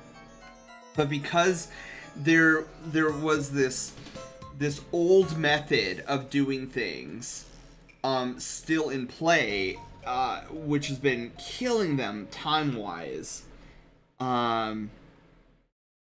And so I'm like, yeah, dude, I could totally, because I know a lot of you guys know that I make things convoluted sometimes, but you know, if I really put my mind to it, I do have a knack for simplifying things as well. And like, I don't know, I feel bad that they've been kind of swamped this badly for so long. And this is why some of the admin staff has been like super excited about the work that I've been doing for them. They're like, oh my god, Sen, like, I would not have thought to do stuff like this and organize it in this way. I'm like, yeah, dude, that's what I do. And I love doing it. Okay. You know what? We're just gonna leave it that white color. Because it's so close to white anyways.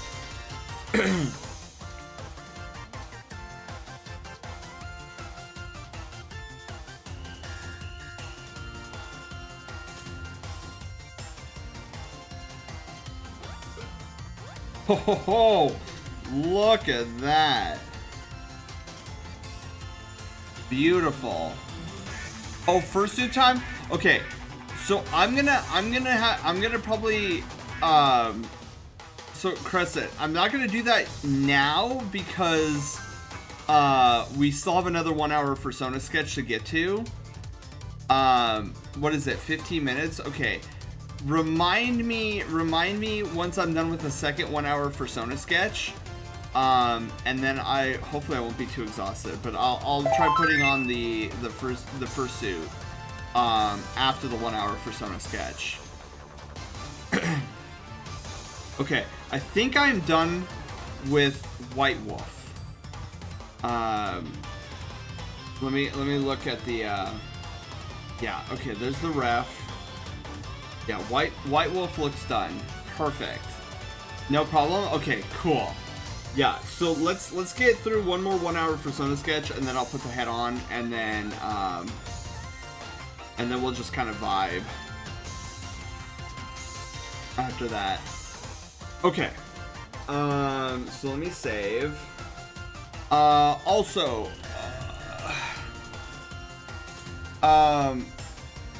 White Wolf. Before stretch, hydrate. Oh, that's right. Okay, while I do this,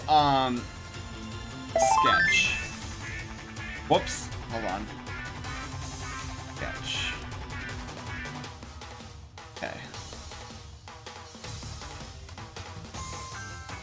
Okay, White Wolf. While I'm stretching and getting hydration, and now double hydration. Let's stretch our legs. And double stretches.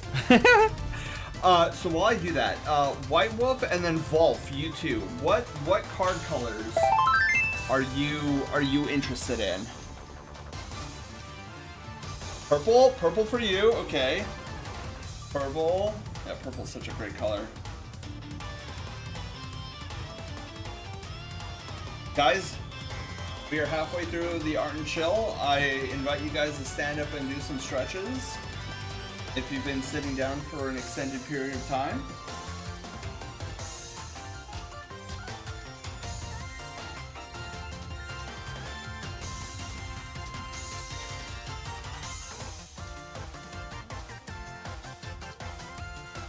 Wait, is that Divas? Emotes? Wolf, you want white? Okay.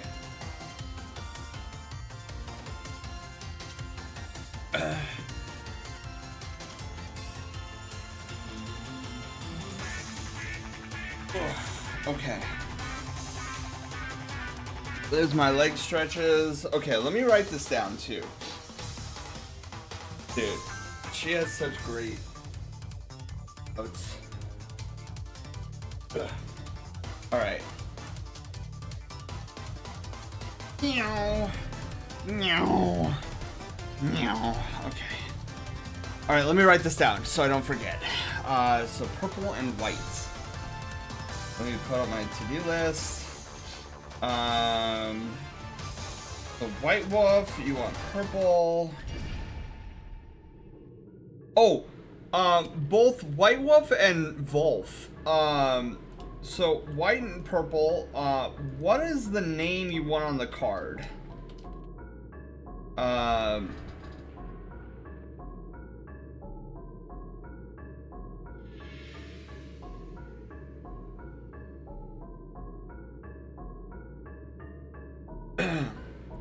Like, is the name gonna be the same for both you guys? White wolf for you and then wolf for you?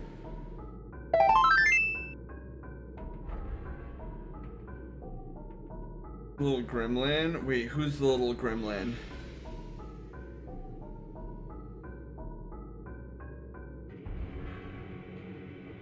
Ben, okay, hang on, let me write that down. The name... Benya Fang. Both you and Panda?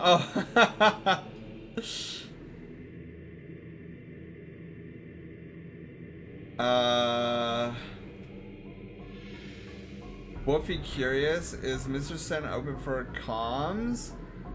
Yes. Yeah, so if you, Hoshi, if you go exclamation mark commission, or is it commissions? I think it might be both. That'll take you to my commission page, and then you can check out my prices there, like what I do. Name Wolf. Oh wait, sorry, Wolf. Cool. You know what? I'm gonna take one of these little cough soothing throat thingies. I feel like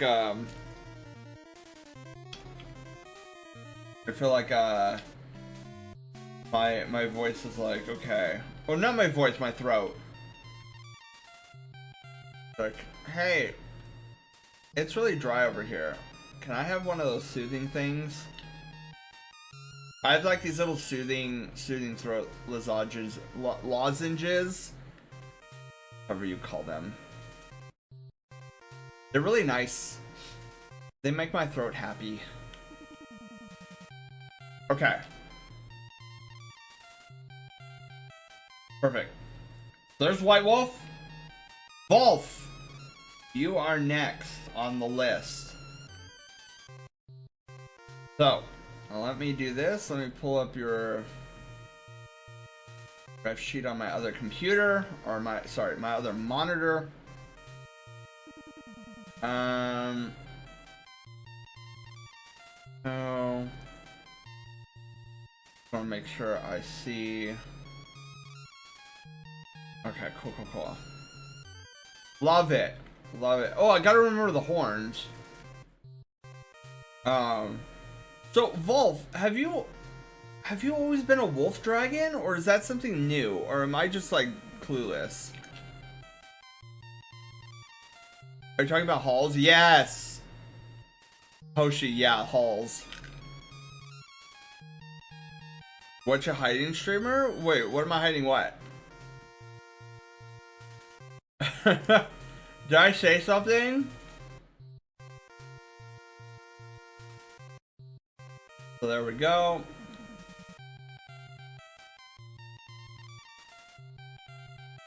Meow. Oh, wait, hang on. Meow. Just joking? Shoot, I missed the joke.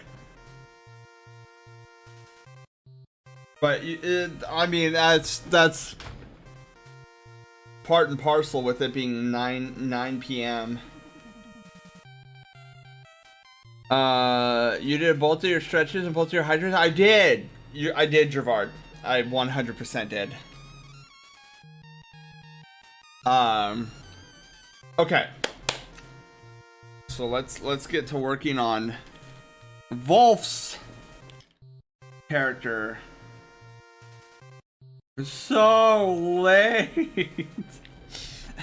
I know, right? Well, okay, I do have a good excuse. I could not fall asleep last night. I kept tossing and turning, and I'm like, oh, what do I do for this orientation?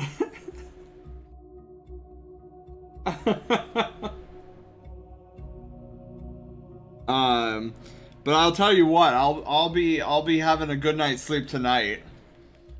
All right. Let's go back to the root menu of my Stream Deck. Let me hit the countdown timer button. Oh, you set it by default. I'm so smart. I defaulted this to 1 hour because I knew that primarily we would be using this for the 1 hour Fursona sketches. Start! Start, baby. All right. So, same general idea. Whoop. Okay. Same general idea. And provided I don't fall asleep during this, this should go just as smoothly as White Wolf's. We'll see. Hopefully nothing catches on fire.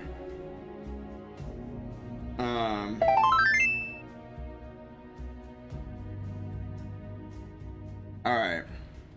Hacks rebounded? Wait, why? Oh, is it because... Wait, why?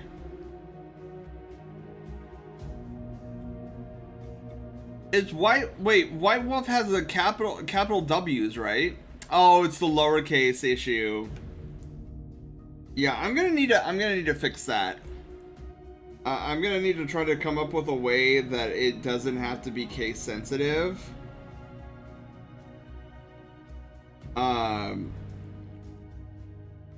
But yeah, I'll figure that out eventually. Just like I need to figure out how did it backfire? Yeah, it's because it's so Hoshi. It's the coding issue. It's case sensitive.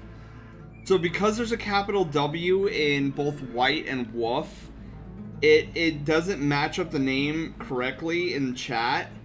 So it's like, oh, I can't find a lowercase White Wolf. I only see an uppercase White Wolf. I'm like, no, Sammy, they're the same thing. Wait, White Wolf only has one cutie point? That's not right. That is, I call lies on that.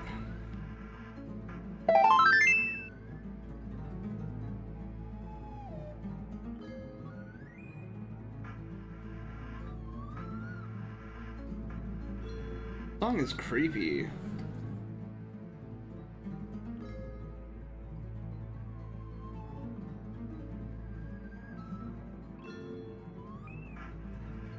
I think this one's called Hall of Origin, right? Yeah. Hall of Origin. See, I've never caught Arceus in Pokemon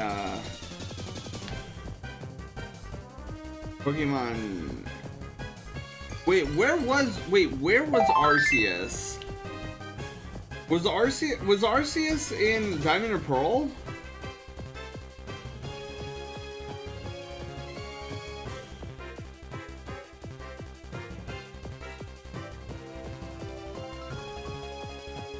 I don't remember now. I think Arceus was Diamond and Pearl. Why am I not remembering that? Like, fully.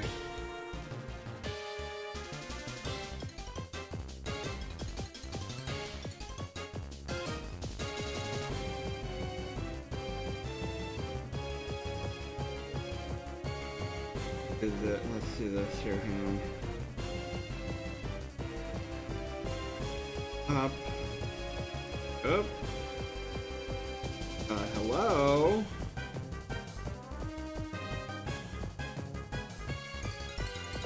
Can't access your channel points now. What does that mean? Locked behind an event item that was never distributed. Well, that explains why I never got Arceus.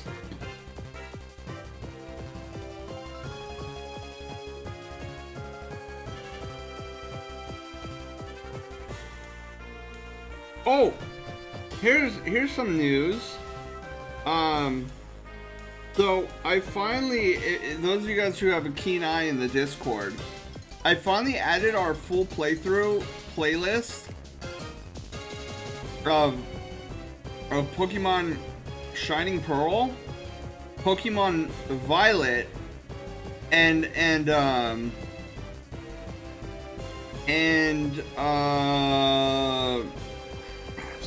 Tears of the Kingdom. So those 3 playlists are now in the Discord for your viewing pleasure. I finally made playlists for them on YouTube. So yeah, those are now up and running. If you guys missed any of those episodes, they're now 100% available. The Azure Flu, yeah. I saw Busy Fox. Yeah. I've been extraordinarily busy because I've been working on Saber's commission, and I've been working on the playlists. I've been working on helping the fun team out with their new guidelines and procedures. And yeah, I've been. Oh yeah, that's the. Remind me, guys. Remind me that we have a fursuit time after this. Otherwise I am prone to forgetting. So yeah, I've been super busy.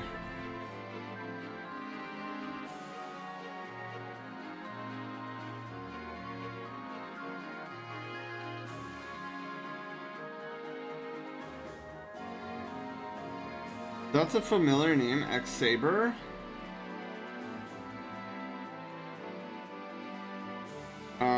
You know how before you go affiliate and you have just a message box along with emotes? That's what I'm seeing. What? So weird. Is anybody else getting that? Is there something wrong with my channel points?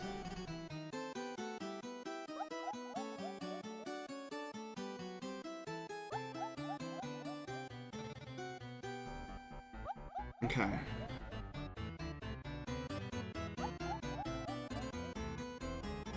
Clean this all up. Looks fine here. Okay.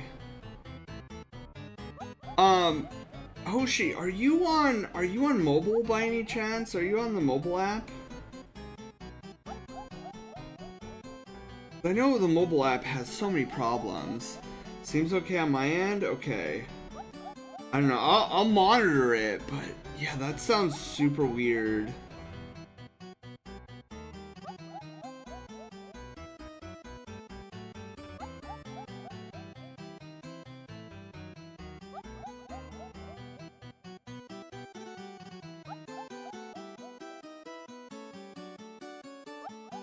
Oh, wait, I'm already forgetting. There's a horn. We need to make sure that he's got his horn.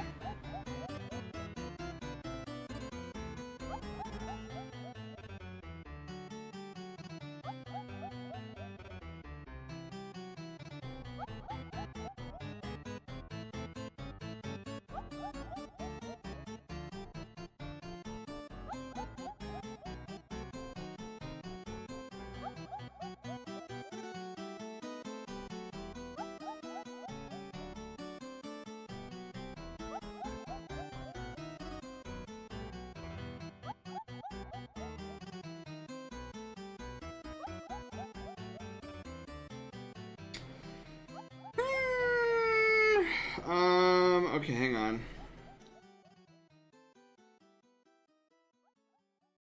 I need to think about this here.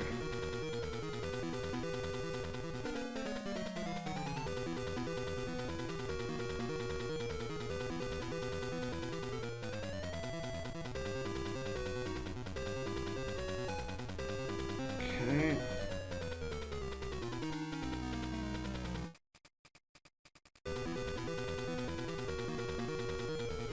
Yeah, that's how we're gonna have to do that. And then small horn up here that we could see and is visible. Perfect. I would like to change that up though.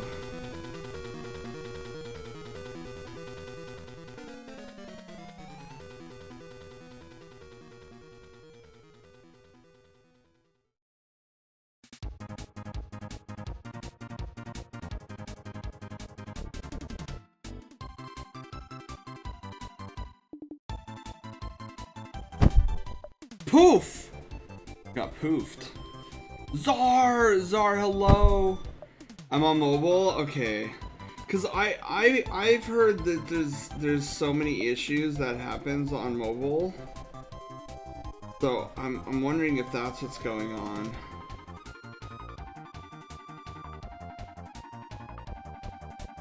Also trying to get better at doing thin eyebrows over like super thick eyebrows.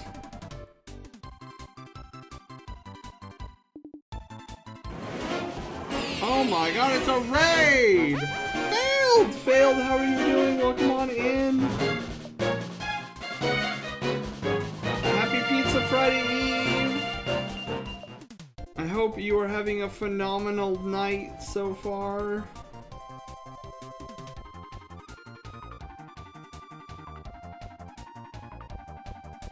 Okay.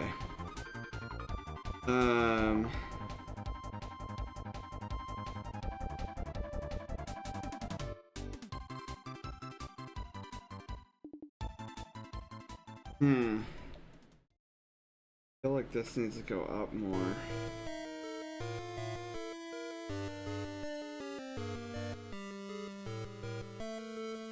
Or then we'll bring this eye down. I feel like the eye can come down a little bit. But we're gonna do this.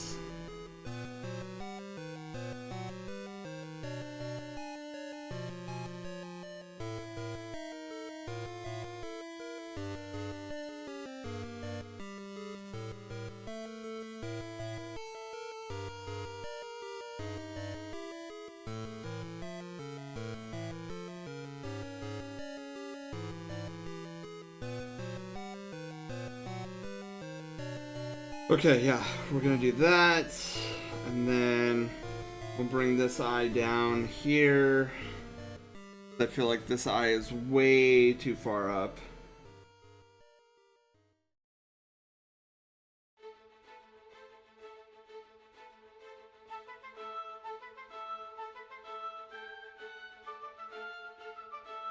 And then we're gonna erase this line here. Gonna erase this. Erase this. Clean some of that up.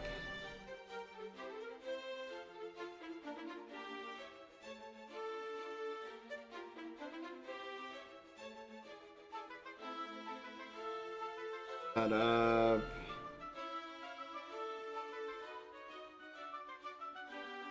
Go.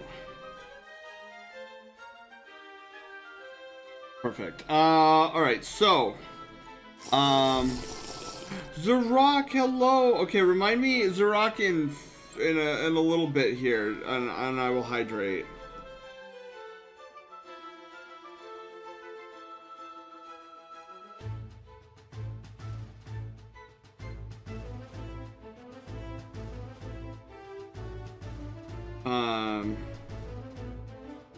Okay, I feel like we need to do a rotational thing for his eye.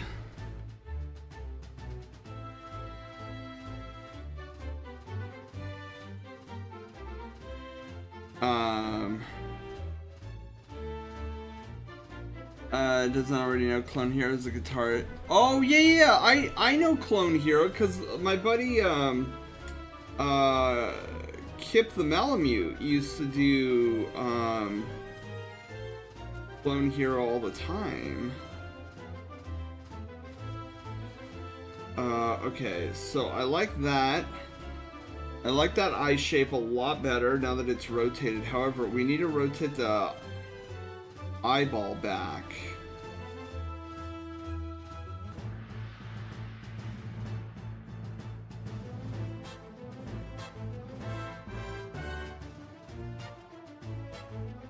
Okay, and then we'll see if there's any skewing going on. Okay, wow!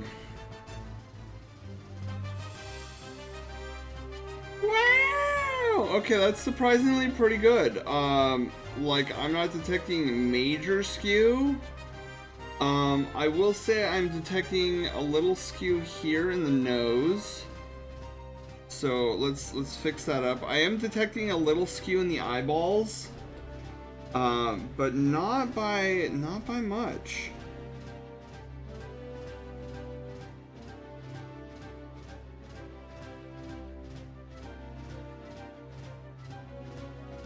Okay, there's the nose. Think you could make the horns a bit bigger? Maybe tuck it a bit behind the ear to offset increased size? Yeah, I could try that, Wolf. Yeah, let me fix these eyes and then I could try that.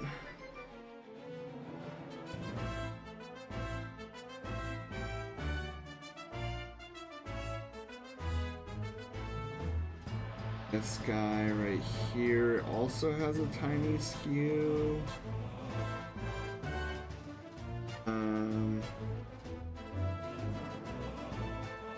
I gotta say, I love the text to speech. It's so handy for when I'm like absorbed, like I am right now. Okay, so Doggo! Oh my God, Doggo, how are you doing? Welcome on in. Happy Pizza Friday Eve.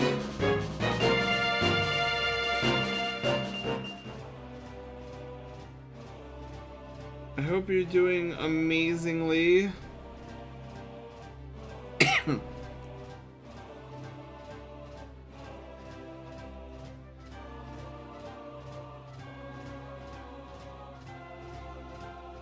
Welcome on in for those joining. Hello. My name is Sen.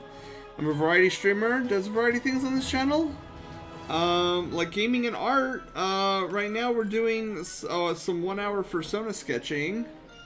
I don't know how I feel about that one though.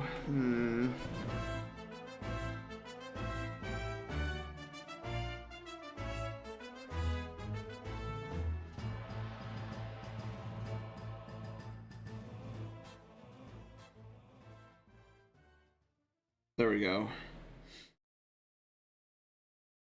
Pizza Friday Eve to you too! Sleepy side, but excited to share some food at work and seeing everyone happy. Spreading some of my culture around. Dude, Doggo, yes! Yeah, we're currently in the middle of a 1 hour Fursona sketch. Actually, speaking of, Wolf, what about those horns? Are those horns good, or do you want me to try to make them a little bigger?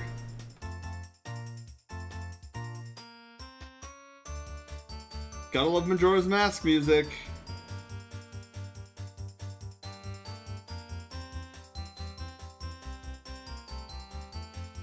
Looks good. Okay, cool. Alright, let me flip back. Oh, so good. Okay. Quick question, Wolf. Since I'm thinking about it, are your horns segmented by any chance? Or are they solid pieces?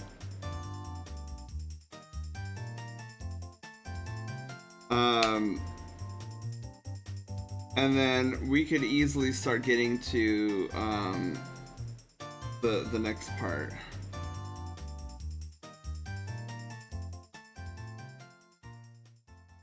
Solid? Okay. Had to ask. Alright, perfect. And then you also do not have... Oh, wait, for... Wait, oh, shoot. Hang on. There we go. Okay. Sorry, it just dawned on me that I think I left that in, and I sure enough did. Thinks goats? That is true. Is it later yet? Not quite, Zurok, not quite. I know. I will take a hydration break when we're done with Wolf's piece. Just so that I don't get overly distracted. Fine work, okay.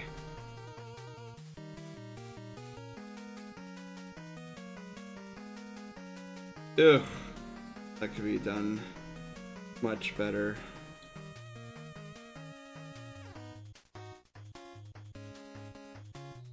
Okay, perfect. Perfect. Hyper focus mode. Yeah. Yeah, just so that I make sure that I maximize the amount of time I'm working for the 1 hour. In hopes that I I get underestimate rather than overestimate, which I'm so prone to doing. But I will definitely take a hydration break once we're done with Wolf's. And it's probably a smart thing to do anyways, because I've got a fursuit time that we're gonna do 15 minutes of after all these 1 hour Fursona sketches. So random question, don't worry about answering it right away, but your Ray story reminded me of something? Yeah, sure, go for it. Yeah, I will absolutely answer any questions.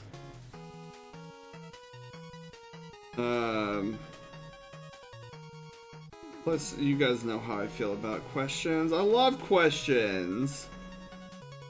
One of my one of my favorite questions to ask to an annoying degree is actually why. You know when you got a small child, and their favorite question to ask is, you're like, oh, well, we're going to the grocery store. Well, why? Because we need food. Why? Because without food, we don't get dinners. Well, why? And you're like, child, shut up. So that's kind of me. Where I will ask why and try to get to the bottom of why something is happening, whether it annoys the bejesus out of somebody or not.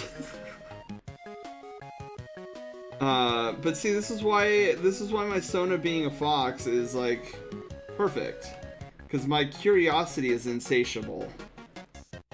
I have this ridiculous and incessant need to know and understand things,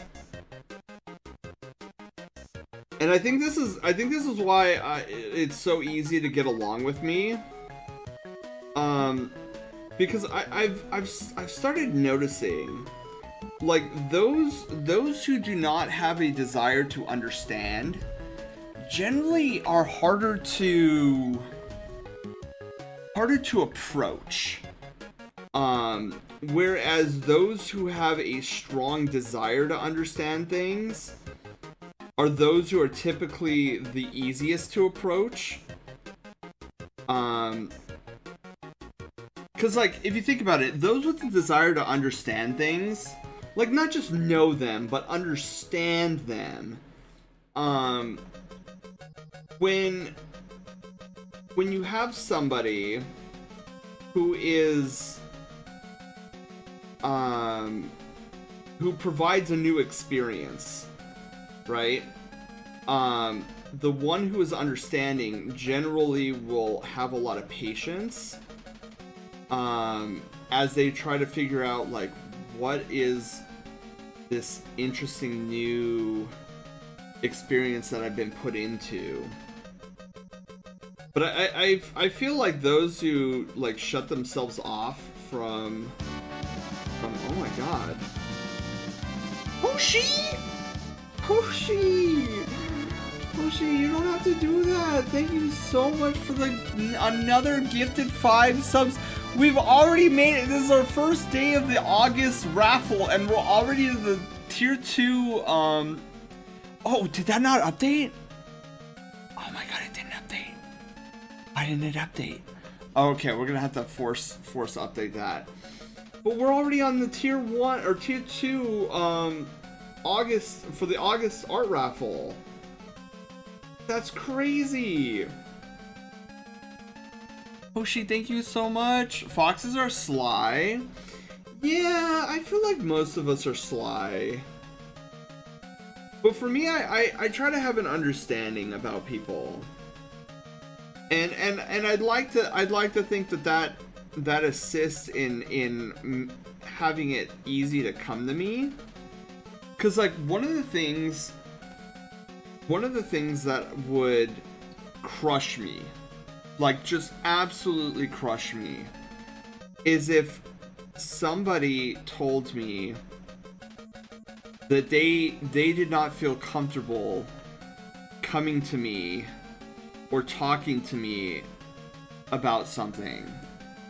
Like that's probably the biggest insult I could receive, because then I know I'm doing something wrong.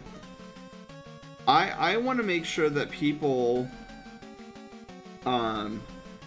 feel very, very comfortable coming to me, coming to my channel, and not being afraid of being chastised or criticized or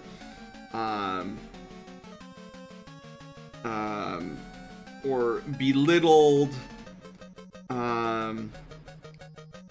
Well, I shouldn't say criticize, because criticize isn't necessarily a bad thing. But like you won't be berated, and whatnot. And like if people started like feeling uneasy about coming to me and just chatting about whatever, then I know that I'm doing something wrong.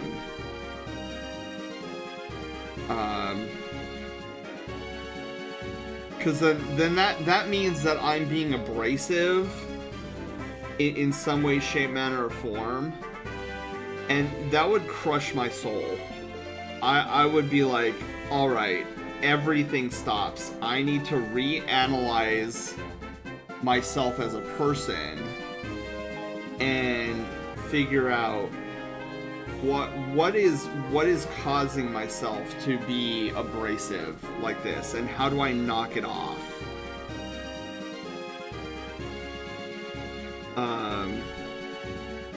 Yeah. I think if that ever were to come to pass and somebody made it a realization to me, I'd probably start crying. Like, not gonna lie. Because being abrasive, I feel it goes against the very core of like what I want this community to be and what I want my channel to be. And yeah, I think that would cause me to start crying, actually. Cause like, I don't know, like, I guess it comes down to like my grade school, the grade schools that I had to fortunately be a part of. So I was always the student who was seen as kind of the outcast. Like, people would look at me and like, oh, that's Sen, that's the weirdo. He doesn't want to talk about chicks or stuff. He'd rather talk about Pokemon cards, and like just such a weirdo. And then like in terms of group projects, I would always be picked last because like I wasn't cool and nobody wanted to hang around like the not cool kid. so like my teachers would always have to like assign me a team, and you could tell that those people didn't want me there. And I never felt like I fit in my grade school experience, except for a brief moment in junior high school where I met my friend, that one Zelda NPC. That was the only time that in grade school that I actually felt welcomed and that I was actually wanted. And it was definitely a new experience for me. But I think like once I gained friends and once I actually felt like I belonged somewhere, I always took that with me, like the feeling of like not being wanted, as kind of like a grounding point. And I know that kind of sounds weird. It's like, oh well, wouldn't you want to forget about not being wanted? And for me, I guess I have a different perspective on the matter. I always like to try to remember where I came from, as to not lose myself, because especially in this day and age where it's kind of easy to lose oneself. Like, I could easily forget where I came from and be like, oh guys, look at me, I've got 3,000 followers on Twitch, I'm so well known in this community, like, all praise me. And it could be so easy to do if I kind of forget where my roots were. I don't know, like, I resonate with the idea of, like, knowing where you came from is so very important. Otherwise, you do kind of risk losing who you are in the process. So that being said, that's why I try to be so understanding, because nobody took the time in grade school to understand me. They just wrote me off as some kind of little weirdo who would sit in a corner and like play his little Game Boy. And I know this is probably like shocking to a lot of you guys, because like in this day and age, like nerds are considered the cool people. But back when I was in grade school, it was still very much accepted to bully and ostracize nerds. Like, being a nerd was probably the worst thing that you could be in grade school back then. Just like the furry fandom, right? Way back when, it was socially accepted on the internet to crucify furries. And you couldn't really have any internet cred back then if you didn't crucify a furry. It was like the passage of the rite of passage to be cool on the internet is you got to find a furry and crucify him. Similar to nerds, especially considering where I grew up. The grade schools I went to were kind of, well, let's be honest, they were really ghetto. And so, if you weren't talking about chicks, if you weren't talking about like the most recent house party you went to, you were basically ostracized and written off as like the person you don't want to hang out with. And so I guess that contributed to my fascination, because I did a lot of observing in grade school, specifically high school era, observing people's reactions and analyzing them and trying to figure out, like, why is it when somebody tells another person that the shirt they're wearing sucks, why does that break out into a fist fight?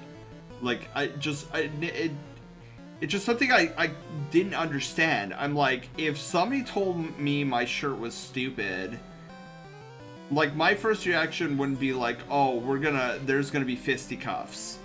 It'd be like, okay. And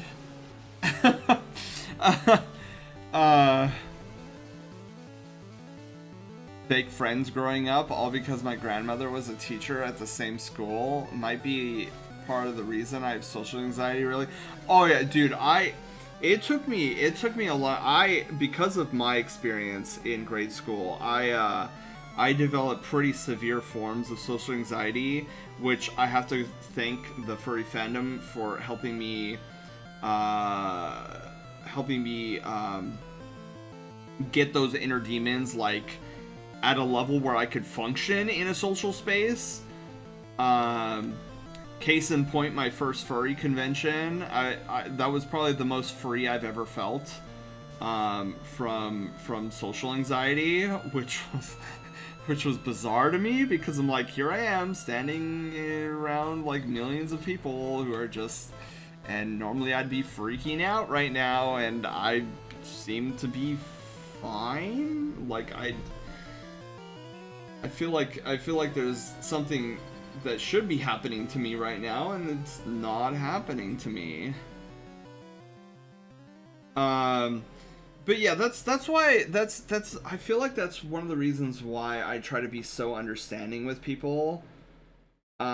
Just because, like, I wanna give them a shot, the type of shot that was never given to me.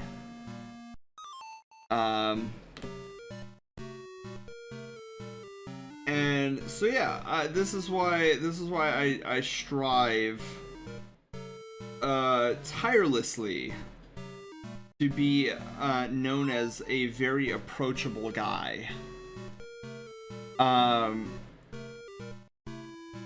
And I would like to think that I'm doing a pretty good job. Now, I will say this. When I see... Oh my god, I love this song. Oh my god. This song is great. Anyways, I will say there is a different side to me that is... How do I want to... What's the adjective I want to use here? Like, initially my brain wants to say ferocious, but ferocious I don't think is the right term. Because when you think ferocious, you think somebody attacking and being, like, vicious.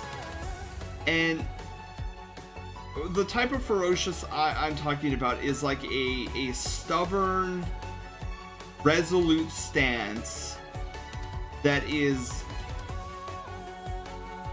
immovable.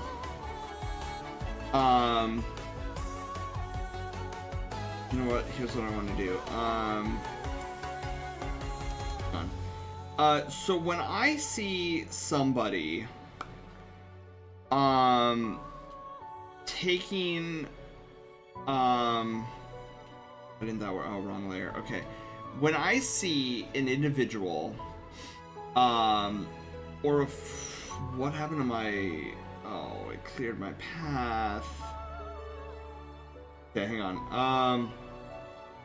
When I see an individual, mostly this happens between my friends and whatnot. But when I see a friend exhibiting I want it to clear the path. I want it to clear... Alright, give me a second.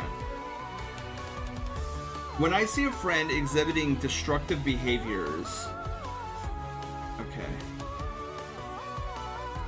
And what I mean by destructive behaviors is, I mean, is there not like a clear...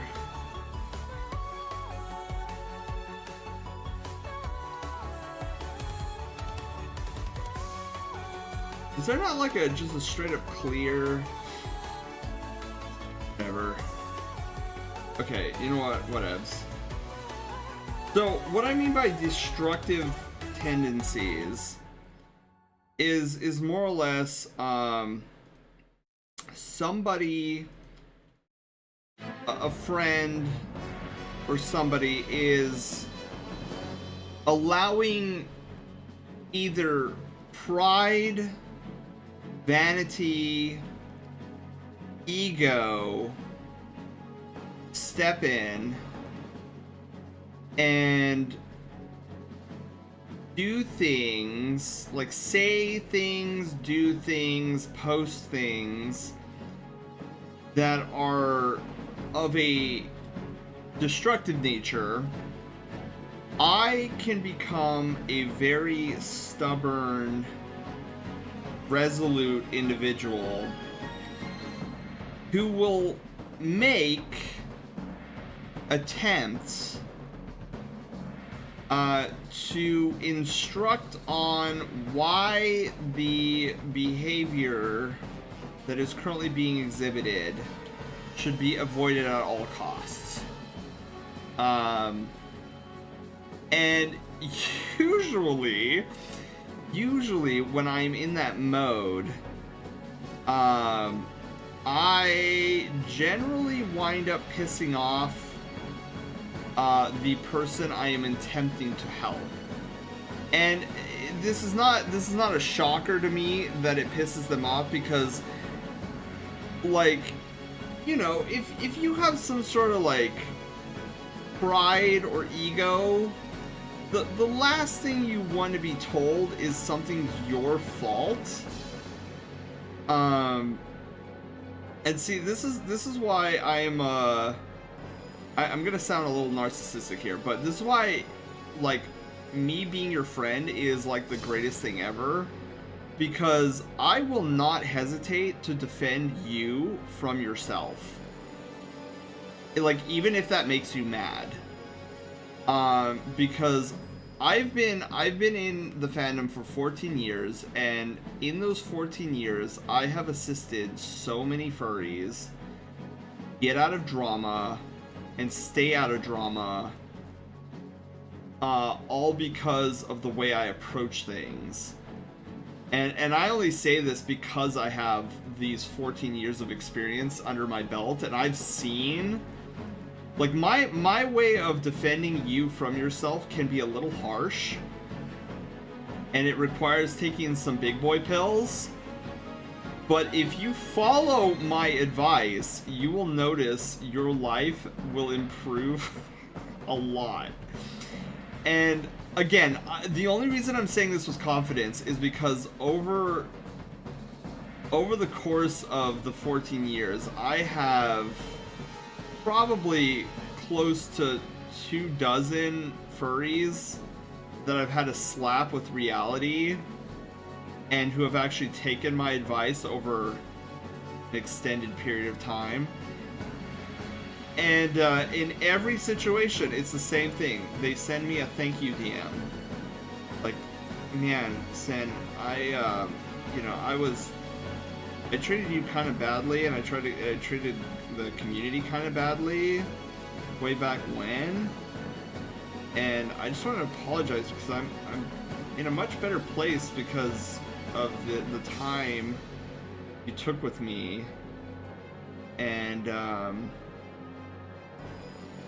they're always so apologetic, and I'm like, no, you have nothing to apologize for. Like, this was just your learning curve, like, and you did it. Like, I just, you know, I gave you words, you know, that you could have followed or could have just left in the dust. Like, you were the one who did all the work.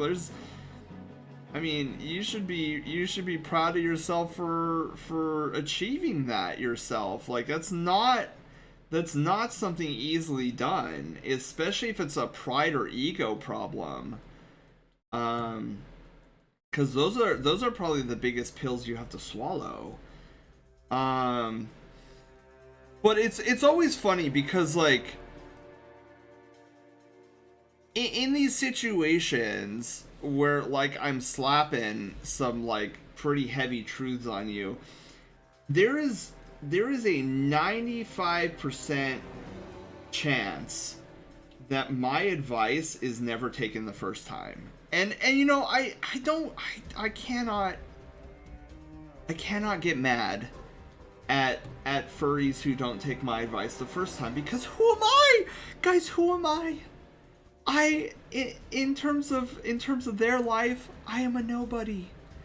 I'm just an aggravating force who is laying down some hard truths that you do not want to hear. And so you want to avoid me at all costs. But it's so funny because I can predict, because of my weird obsession on studying human reaction when pressure is applied, and how a person is going to react to that pressure. I know this song and dance all too well, so I can make educated guesses, and a lot of times I come off as like a fortune teller, where, like, these people will come back to me later and it's like, how did you know that? I'm like, part of me wants to ask, well, how didn't you know that? It was kind of obvious, but then I had to take a step back. And this is why I say never forget your roots. You have to take a step back and be like, look, I have been honing this weird obsession of studying individuals for a long time. Like, not everybody has the level of understanding that I have been able to capture. And so, like, to them, I just seem like some sort of weird future-telling fortune teller. And I'm like, no, it's just I'm reading the signs of like what usually happens with human interaction when something is applied that isn't to their standards. But anyways, so yeah, I tend to get a little bit on the aggressive side when I'm defending my friends against themselves. Case in point, and I've talked about this many times on the channel, but there is a friend of mine who I was pretty solid friends with, and we got into this argument because he got into this heated argument with another friend of mine, and he wanted me to get directly involved, taking a side, and I told him, look, this is not my argument. Like, there's clearly beef between you two. My suggestion is, you know, go to this guy privately and hash it out. You know, more than likely it's just going to be a misunderstanding. And he was like, no, I'm right, he's wrong, and if you don't take my side, then you're taking his side, and I can't allow that. And I was like, okay, this is starting to go off the deep end. So I went into that defend my friend mode from himself, and I was like, all right, these are the things that are going to need to change. You're looking at this the wrong way. And I spelled it out to him. I'm like, your ego is getting the better of you, and if you're not careful, like, this is gonna bite you in the backside so hard. And you know, then he got into telling me, like, oh, well, you know, I'm just gonna make a call out post because, like, these people should be warned that this guy is not a good friend or whatever. I'm like, whoa. Then I really stepped into overdrive, and I was like, dude, here's what's gonna happen. And then this is when the prediction engines started going off in my head. And I told him, like, bro, if you take this public, this is going to backfire on you in ways that you are not going to be able to handle. Like, you're barely coping with this whole situation right now. And I was like, the worst thing you can possibly do in this very moment is take this to Twitter and start, like, calling people out, because again, it's gonna look bad on you, and then people are gonna be like, well, your attitude is pretty bent out of shape here. And yeah, so I just went through the entire list of everything that would happen, starting with the call out posts, and I said this thing is gonna blow up to such an extent that the wildfires are gonna burn your fur off if you are not careful. And he was like, how dare you, you're just trying to take his side and blah blah blah. And I'm like, no, I'm not, I'm really not. I'm trying to save you a headache here. And you know, I predicted, I was like, this is the type of individual who will not, like, the ego will not allow this guy to see past his own righteous fury. But that didn't stop me. See, this is what I'm talking about. Like, I'm your best wingman. I pushed through and I tried to convince him. Up until the point where he banned me on all his social media. So here's what happened. So I told him, like, you do this, you're gonna cause a wildfire, and it's gonna be so bad, you're gonna blame everybody but yourself, and it's gonna get so bad that you're gonna leave the fandom and you won't return for quite some time. And what happened? He took none of my advice, he did the call out post, and everything I predicted to him came to pass. I was so sad because I was trying to spare him the headache. But see, here's the thing about being an instructor, right? You can only bring the advice to the person. You cannot force feed the advice to the person, because sometimes people have to learn the hard way. And that is the hardest job of a teacher, is to stand back and let the hard way happen. Let the tears flow from the person who did not learn from your instruction. And for me, it's probably one of the most painful things I have to experience, because I'm trying to help them avoid this catastrophic failure. But I know deep down inside, like, my words, like with stubborn people specifically, my words are just that. They are words, and they are not going to be believed until they experience this catastrophe firsthand. And like, the only thing that keeps me sane in those moments is knowing, like, in the future, if this were to ever happen again, that maybe they'd look back on my advice and be like, you know what, I'm gonna take this advice and see what happens. So yeah, so here's what happened. So he made a call out post on Twitter, and it blew up. People were, like, kind of going off on my poor friend. And the wildfires spread, and the amount of heat coming off of the fires was just way too much for him to handle. And then he disappeared. I have not, like, I will say a year after that event, I did see him stream one time. I saw him stream one time, and I have not seen him stream again. And even to this day, I don't even know if he's still out there. And I was just like, man, if my advice was just taken, this all would have been avoided. But yeah, so that's, it's crazy how the first time my advice is never taken whatsoever.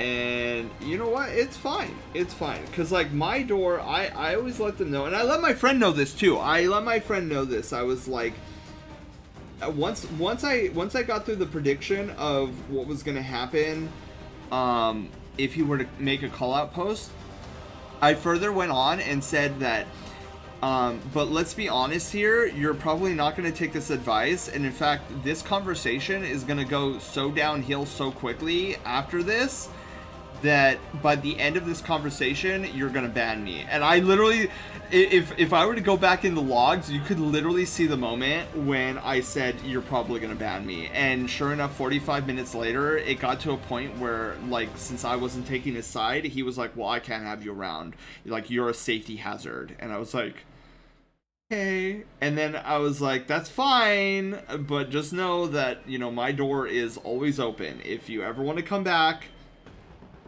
you know, you'll still be greatly welcomed here in the Brushtail Brigade. And then I was gonna post something else to him, but it said, oh, the Discord bot came up and it was like, oh, we're sorry, we can't deliver your message because the user you're trying to send this message to you has banned you. I was like, there it was. And that is how that concluded.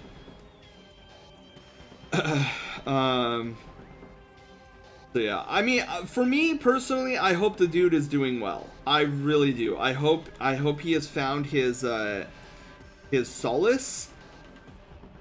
I hope he has found a group of friends that will teach him what I apparently failed to teach him.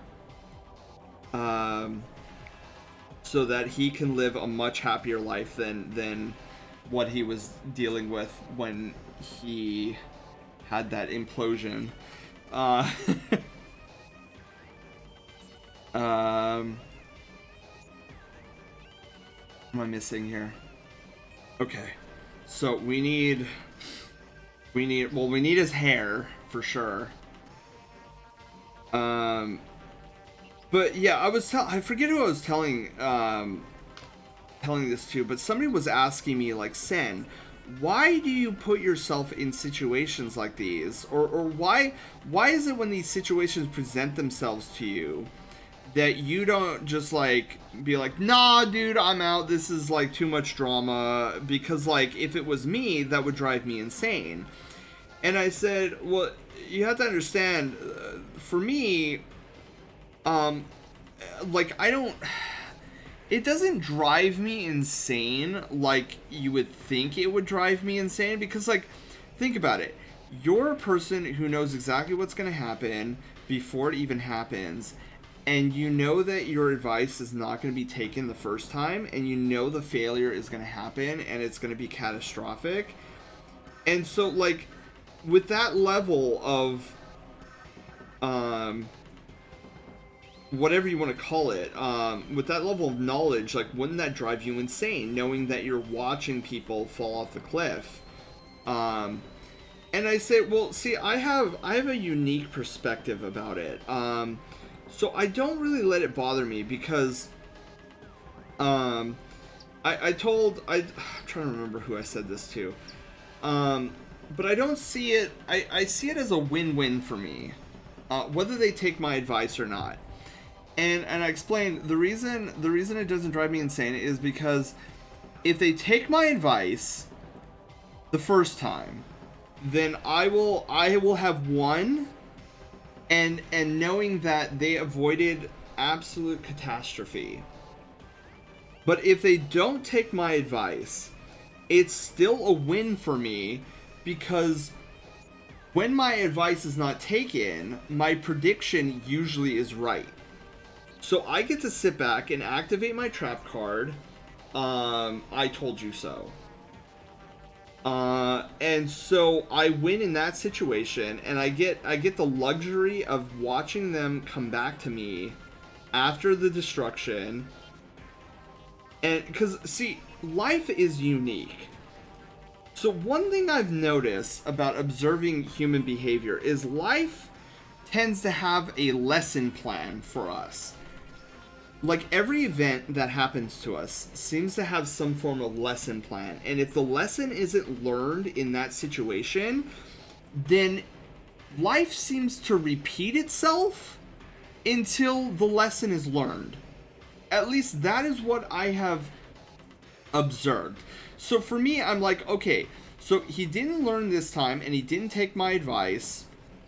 So then what's going to happen is life is going to come around and put this person in a very similar situation until he learns what needs to be learned on how to better himself in these types of situations. So then where does that leave me? Oh, that leaves me in a perfect spot to be right there with a smug smile on my face and be like, you know, I have this great advice for you if you want to hear it. And at this point, there's like a 50-50 chance that they want to hear it. So for those who don't want to take my advice still, I'm like, yeah, no, go for it. Like, don't listen to me. Don't stop staring at me. If you don't want to listen to my advice, stop staring. Like, go. Do it.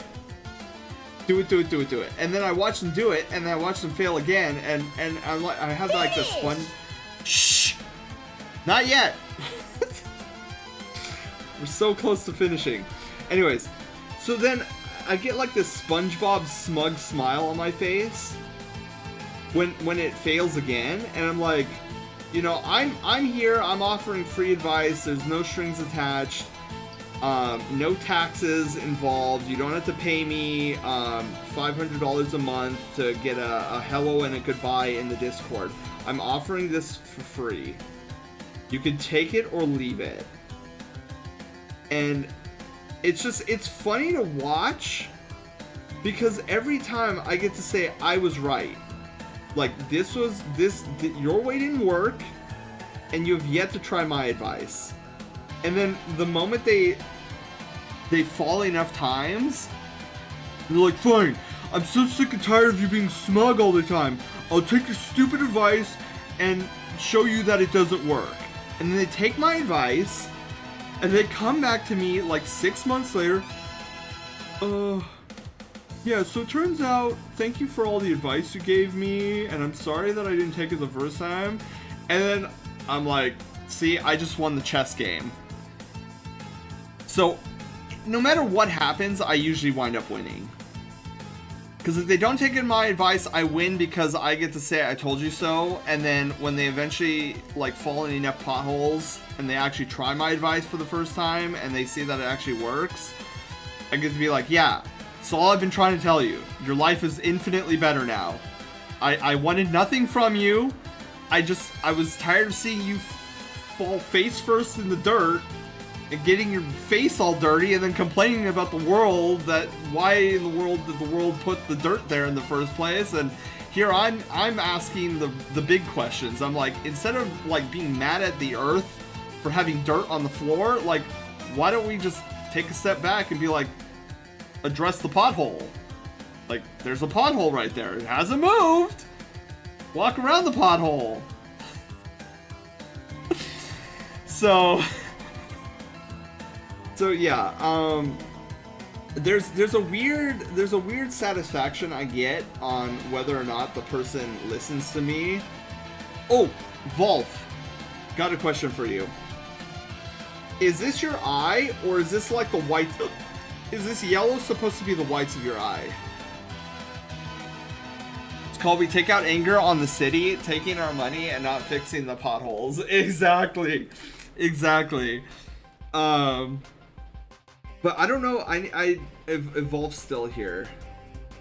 I need to know if Volf's eyes are yellow or are they white with just the iris being yellow.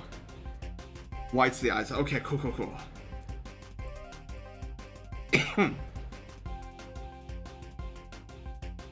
But yeah, it's wild. There are some people I just can't reach. Like my friend, for example. Boy, This is why I'm hoping that somewhere he's out there living a good life and has learned and grown. Like that's the important thing, is growth. Growth and learning. See, when you stop wanting to grow is when like you have failed yourself.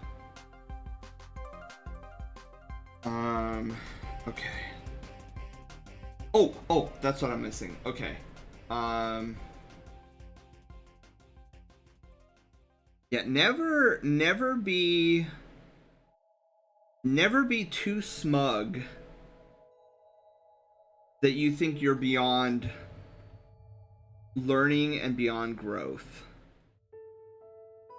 Cause and if there's something in your life that keeps reoccurring time and time again, and you're like, why does this keep happening to me?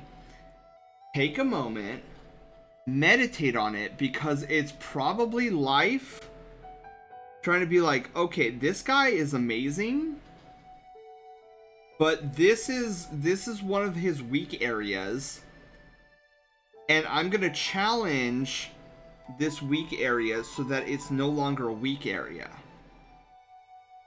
And I truly believe like that is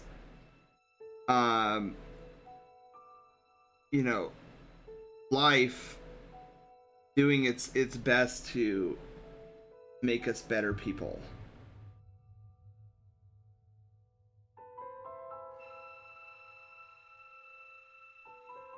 And that's why for me, I often meditate on these things. When something, like for example, like I, before landing this assistant teacher position, I had to go through so many flipping interviews, so many, and I get terrified. I don't know what it is about interviews, but I lose my mind in stress and anxiety about interviews. And so I was like, why am I getting struck with all of these interviews, and why is nobody saying yes? And I had to take a step back, and I'm like, okay, this is probably life being like, hey, you're irrationally worried about these stupid interviews, like, which interviews are stupid, okay? There's nothing to be nothing to be concerned about. And I'm like, I know, I got to try to like rein in this dance partner of mine so that I don't freak out about interviews as badly. And I think it helped. I think all those interviews definitely helped me, because like by the time I got the teacher's assistant role, I was like, okay, it's another interview, big whoop. So I know we like to give life crap for being, you know, unfair, and like, oh man, it piles on all these things all at the same time. You're like, can you just not for a split second? But I feel like life also has some good moments, where it tries to benefit us.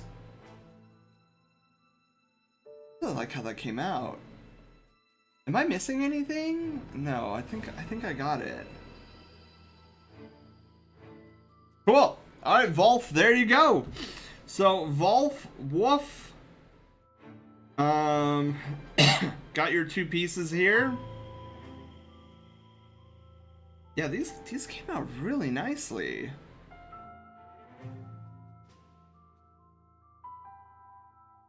Solera? Oh, Zerok, is that like the middle of the eye? I feel like that's an eye thing. Blue, have a wonderful night. Thank you for being here. Alright, let me save. Excelente. Yeah, I really like how these two came out. Wow. really am getting better. I'm way more comfortable with doing these 1 hour Fursona sketches now, aren't I?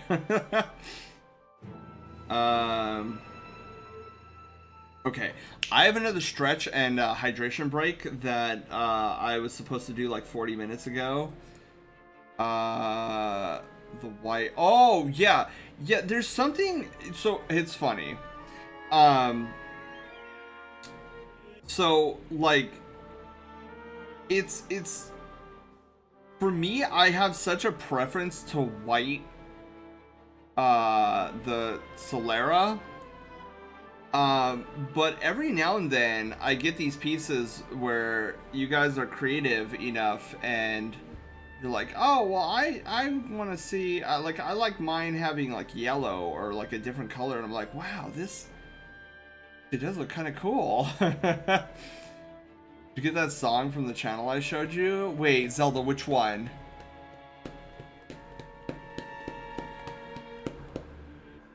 The current song? Also, Zelda, hi! Hello, how are you doing?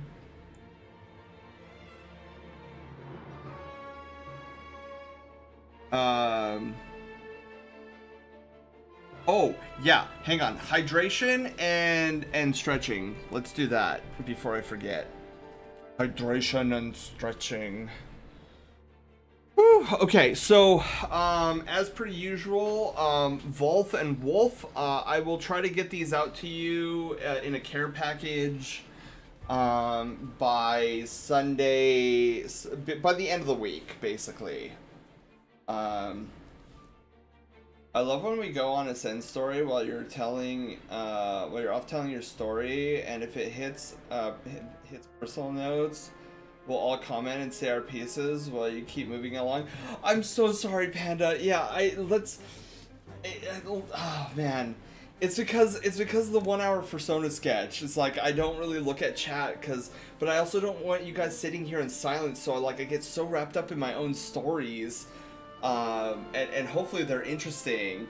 I'll have to scroll back up and see what you guys said. It makes me laugh at times. Oh, okay. The thing, you can add. Could you add in the Fang if you don't mind? Wait, Fang? Wait, you have a Fang? Oh, yeah. Okay.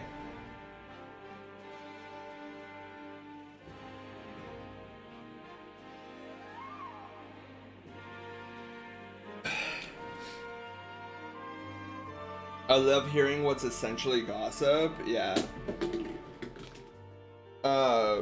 Yeah, I talk about that friend a lot, because, like, he will probably never consider me a friend again.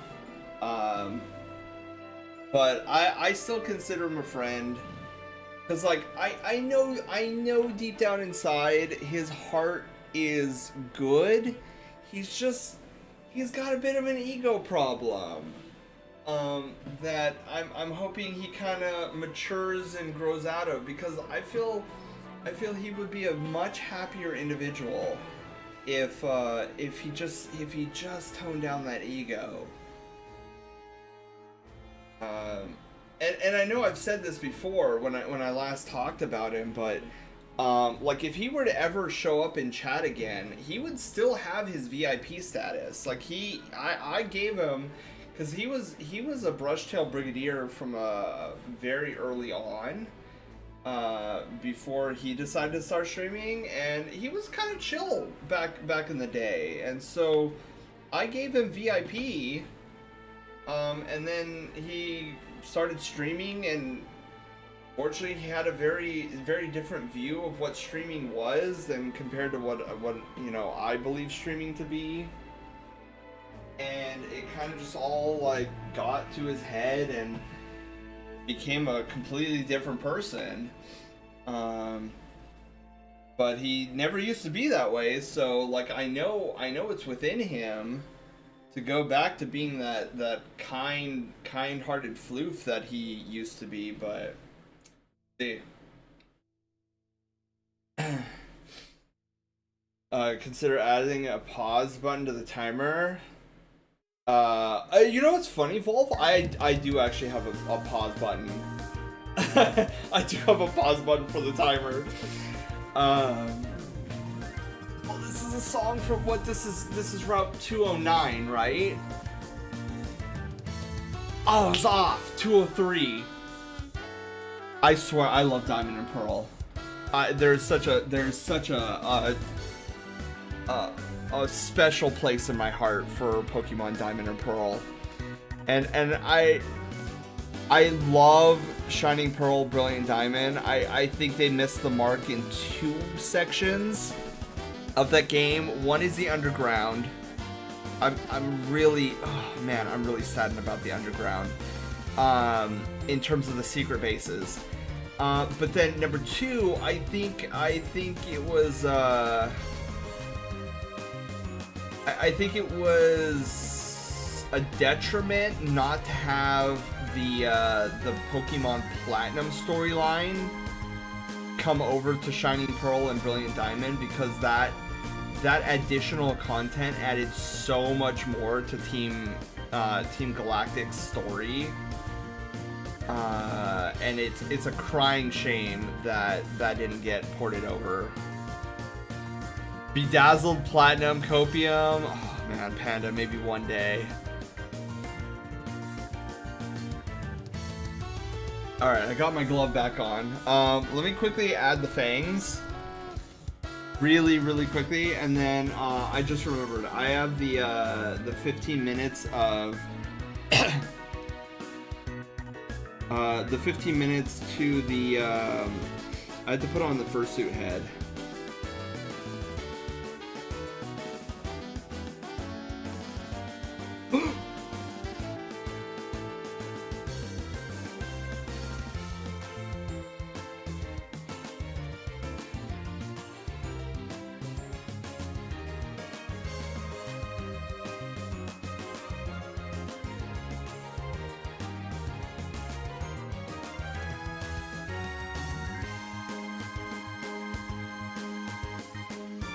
Okay. I'm going to need to add to the primer. Well, okay, so we're gonna need to do this really quickly.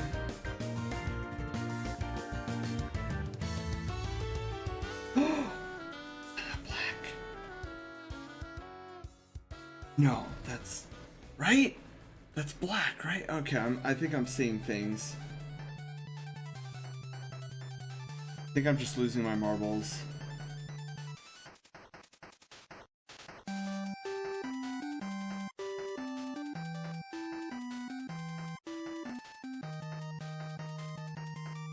Wait, that's. I'm literally questioning my sanity right now. Okay, I don't think that's black. I think that's Volf's nose color. Okay, that's fine. And then all right, what we got to do now is we're gonna color this white. Here we go. Thanks. Beautiful. Hoshi, you have a wonderful night. I'm gonna go ahead and run off for the night, but I hope you have an awesome rest of the stream and a great rest of your night. Take care. See you again some other time. Oh yeah, Hoshi, it was great to see you again. We're gonna be doing more streaming tomorrow evening, roughly at the same time, where we're gonna do what's it called? Eldo Ring. We're doing Onion Ring. Do you need more marbles then? Yeah, probably. I probably need more marbles. Okay, cool. So there's Volf, and then we got Woof. I will get those care packages to you.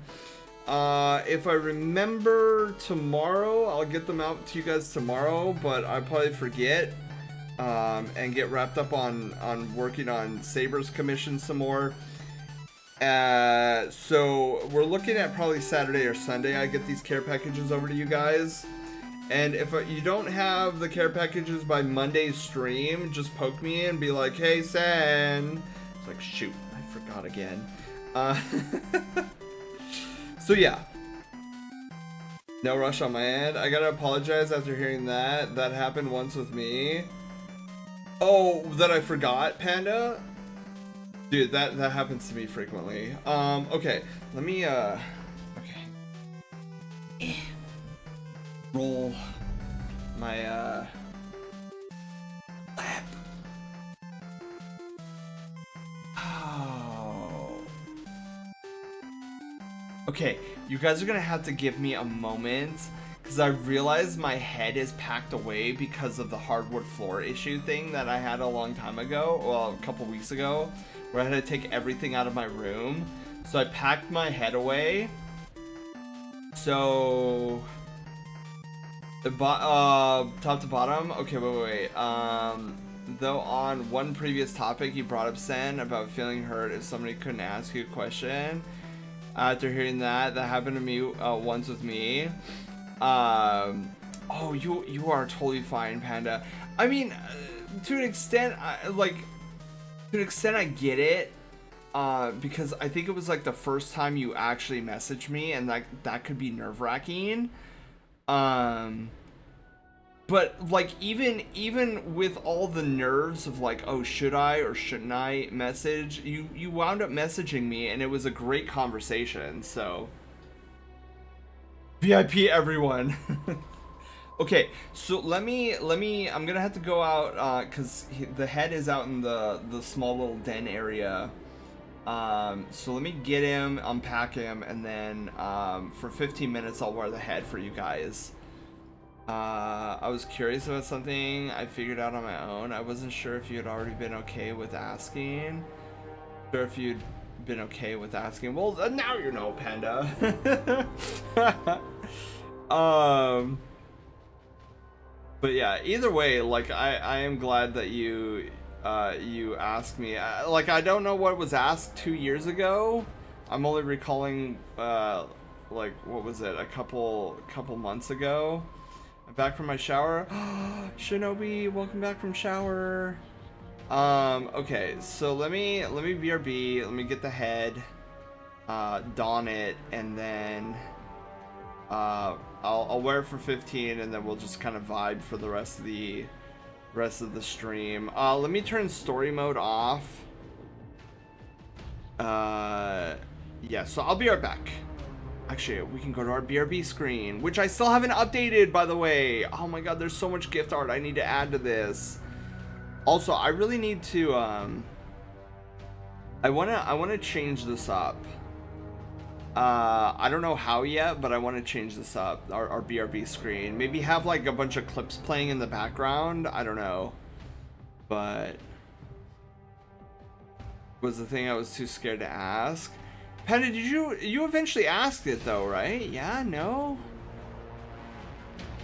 Actually don't know if oh yeah, we have the drop minigame, so if you do ! drop and an emote, your goal will be to hit the giant snow pile. Oh, you figured it out on your own. Okay. Hey Wolf, you got in. Wow, that's awesome. Oh my god, Phoenix is making a nosedive. Okay, I'll be right back.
Okay, I am back.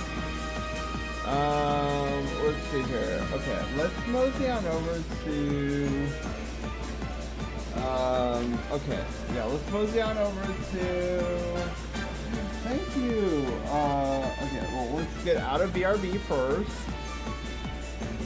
I apologize because I can't see anything really well right now. Let's go to the Sen Lounge.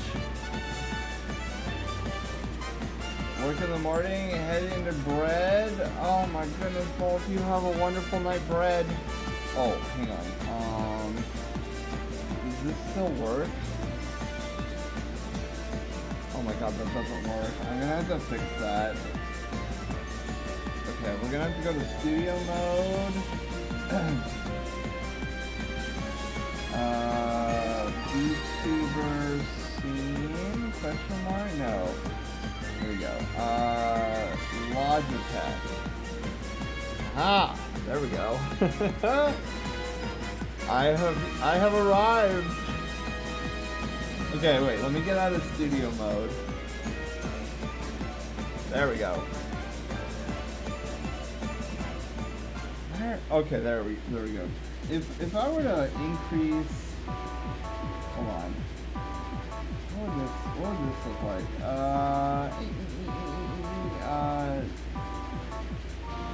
Zoom toggle. There we go. Oh, that's way too much. Okay, there we go. We'll just stick with this. But hello. How are you guys? Sarah has food gift cards on the throne again. No. No, Javard, I still got food gift cards that you already that you already sent earlier. I'm still working my way through the Domino's pizza one. I still got like half the gift card left, which is awesome. More food. Oh, Javard, thank you. The sentiment alone means a bunch to me.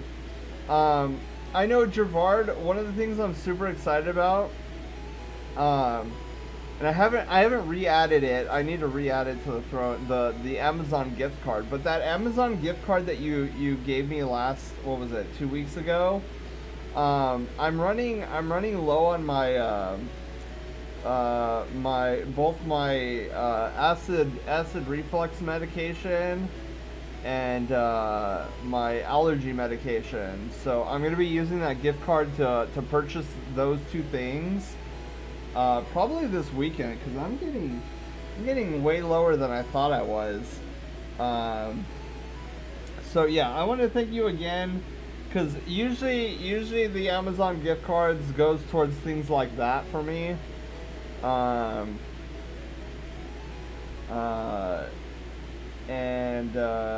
Yeah, and then of course the pizza. You know how I love about the pizza. Yeah, I use those gift cards quite swiftly. I actually still have the compiled list of Cold Stone gift cards that you guys have sent my way. I've been meaning to get out to Cold Stone, because like the only one that I knew of was one that was like 20-30 minutes away from my house. But then I found, like, as I was driving the other day, I found one 5 minutes from my house. So I was like, dude, I didn't even know this existed. I need to get out there. And so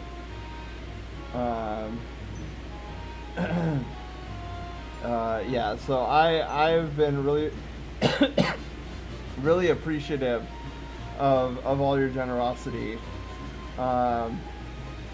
Also, I think it's just a better, more fun version of what's it called? The treat stream.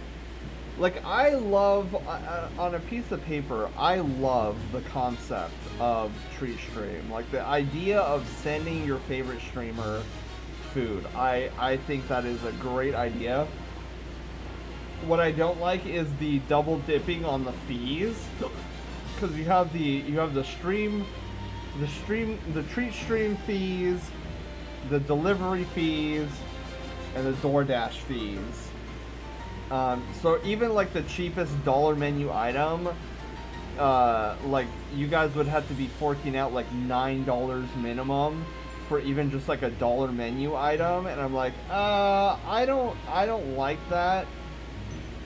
This way, the way we do it on Throne is like, it's basically a 1-to-1 ratio. Like, you're paying $15 for a $15 gift card, and then I go get the food. And I'm very pleased about it. Good God, wait, what just happened? Oh my God, wait, what is that? The Taco Bell gift card? Oh my God, dude, I need to see if my Taco Bell has the nacho fries. I've been craving the nacho fries for a long time, and the Amazon gift card. Oh my God, Gervard, thank you. Wow, not 1-to-1, by the way. I paid 75 cents more for each gift card. Okay. So it seems like there is a little bit of a fee, but I would take 75 cents over like having you guys fork over $8 worth of fees. I tried the volcano box at Taco Bell recently. Pretty good in my opinion. What is the volcano box? I've never heard of this. Oh shoot, I haven't been keeping track. Let me know, guys, let me know when it's been like 15 minutes. But I always forget that they have boxes. I usually go there and I'm like, I want a Mexican pizza when they have them. But I should really try more of their box meals, cause like, Penn is not wrong. Their box meals are pretty solid.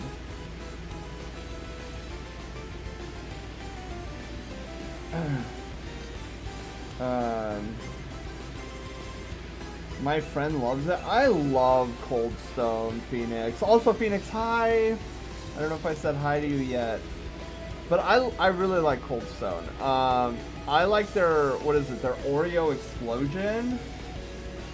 And then I usually top the Oreo Explosion off with Reese's Crumbles. I also like the Mexican pizza. Oh yeah, dude, their Mexican pizza is so good. I hate the fact that it's on a rotational cycle now. I think. I actually have to double check that. I also really like their Enchilito and their Quesaritos. And their nacho fries. Medic, hello! How are you doing? Welcome on in. Somebody redeemed the fursuit time for 15 minutes, so we are in fursuit right now. But Medic, have you ever seen my fursuit? Is this the first time you're seeing the boyo?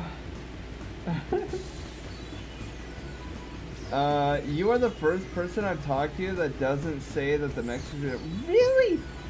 Wait!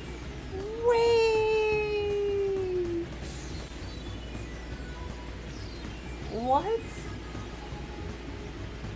I love the Mexican pizza! Why? What? I'm actually shocked that people don't like the Mexican pizza. Like, I'll be honest, it's not the greatest thing in the world, but it's super good. It's really good. I really like that grilled cheese double chicken burrito.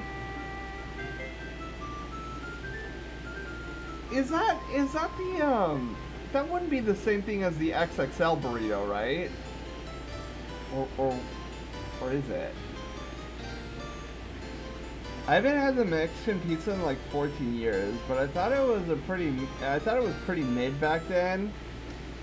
I mean, I could see how some people would say it's mid. I don't think it's anything lower than mid. like, if you're saying that the Mexican pizza's trash, I question like how that Taco Bell was like preparing it. Cause I love that thing a lot. I like their what's it called?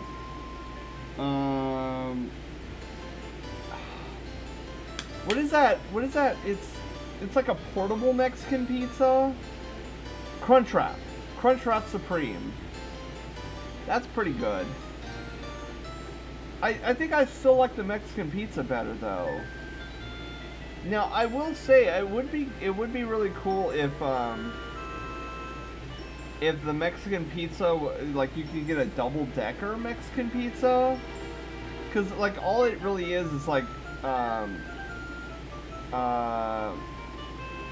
it's like what do they call those? Oh man, it's on the tip of my tongue. Flip. It's gone. Okay. What am I missing here? Oh, doggo, thank you. Oh, yes. Yes. Fight someone Mexican pizza's bomb? I don't think so. This is the one from the burrito that had the cheese melted. Oh!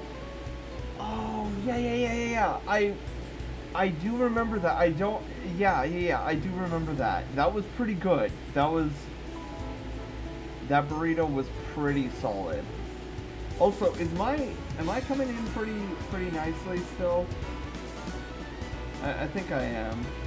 I think the whatever song is playing right now, which I don't know what song is playing right now, I think it's a little loud though.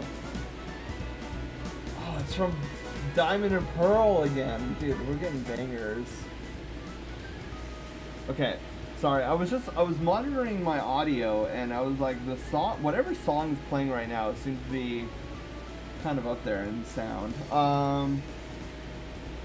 But I love Taco Bell, so a lot of things there, yeah. I'm gonna try Mexican pizza again, though. It's been a long time. Yeah, Panda, try the Mexican pizza. Have you tried their nacho fries? This was the most recent thing. I remember I did like that. Double chicken was rad AF. It was also huge too. Like, oh my gosh, it was like Chipotle set. Yeah, I do remember that burrito was pretty big. Like, I don't know. The only thing I don't like about Taco Bell is just you order like a bean and cheese burrito, and I'm like, dude, I can buy chicken nuggets at McDonald's that are bigger in size than this burrito. Same for like their burrito supreme. I'm like, why is it a baby burrito? I'm paying like $7 for a burrito supreme, and I can find chicken nuggets at McDonald's that are bigger in size.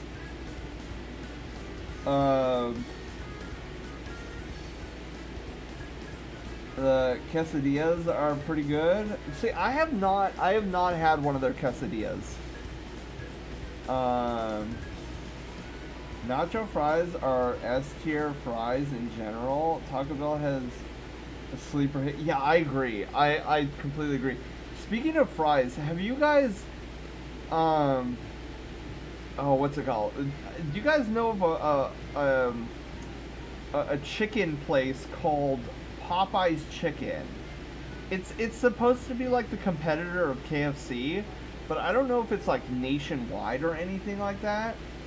But you talk about another place that has S tier fries.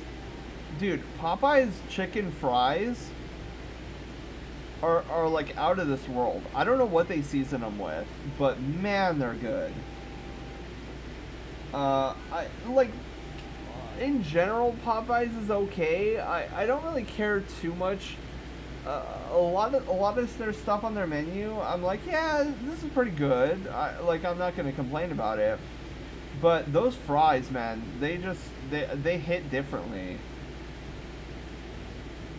Love that chicken from Popeyes. Yeah, that's their motto. They are nationwide. Okay, good. So you guys know what I'm talking about. Is my copium? Well, I will say, their spicy chicken is really good. I don't really care for, which is weird because like I'm not a big spicy guy. But their spicy chicken isn't spicy enough where like I can't tolerate it. And there's just something about the spicy variant I find better than the normal variant of their chicken. But I will say, they have pretty killer chicken sandwiches. Like that chipotle sauce that they have on there, it makes me tear up because that chipotle sauce is in fact pretty spicy. And I know, I'm a weak sauce when it comes to spice because you guys are probably like, oh, the chipotle on the sandwich is not that spicy. What are you talking about, Sen? Yeah, it causes me to tear up and sniffle every now and then because I'm like, oh my god, but it's really good. It like their chipotle sauce or whatever whatever sauce they put on it is really good. Yeah, I prefer the spicy. Yeah, dude, Phoenix, I don't know. I've had their spicy and non-spicy side by side, and I don't know. Their original, I just can't really. It's okay. It's definitely good chicken still, but I don't know. There's something about their spicy variant, like whatever they add to their spice, it makes it just better. Flavor wise. It's okay, I said you're stronger than my grandma. Anything with spice is too much. Breakfast sausages apparent apply to this.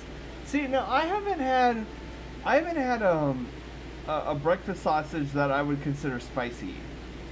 I like if I had to take something that was in the relative close vicinity, I would say Carl's Jr. / Hardee's sausage patties have a slight bit of kick to them. More so than I've ever tasted in any other breakfast sausage. But even then, calling that spicy, I don't know, man. That I probably wouldn't put that in. I would say it has a kick, not necessarily that it's spicy. Prefer spicy.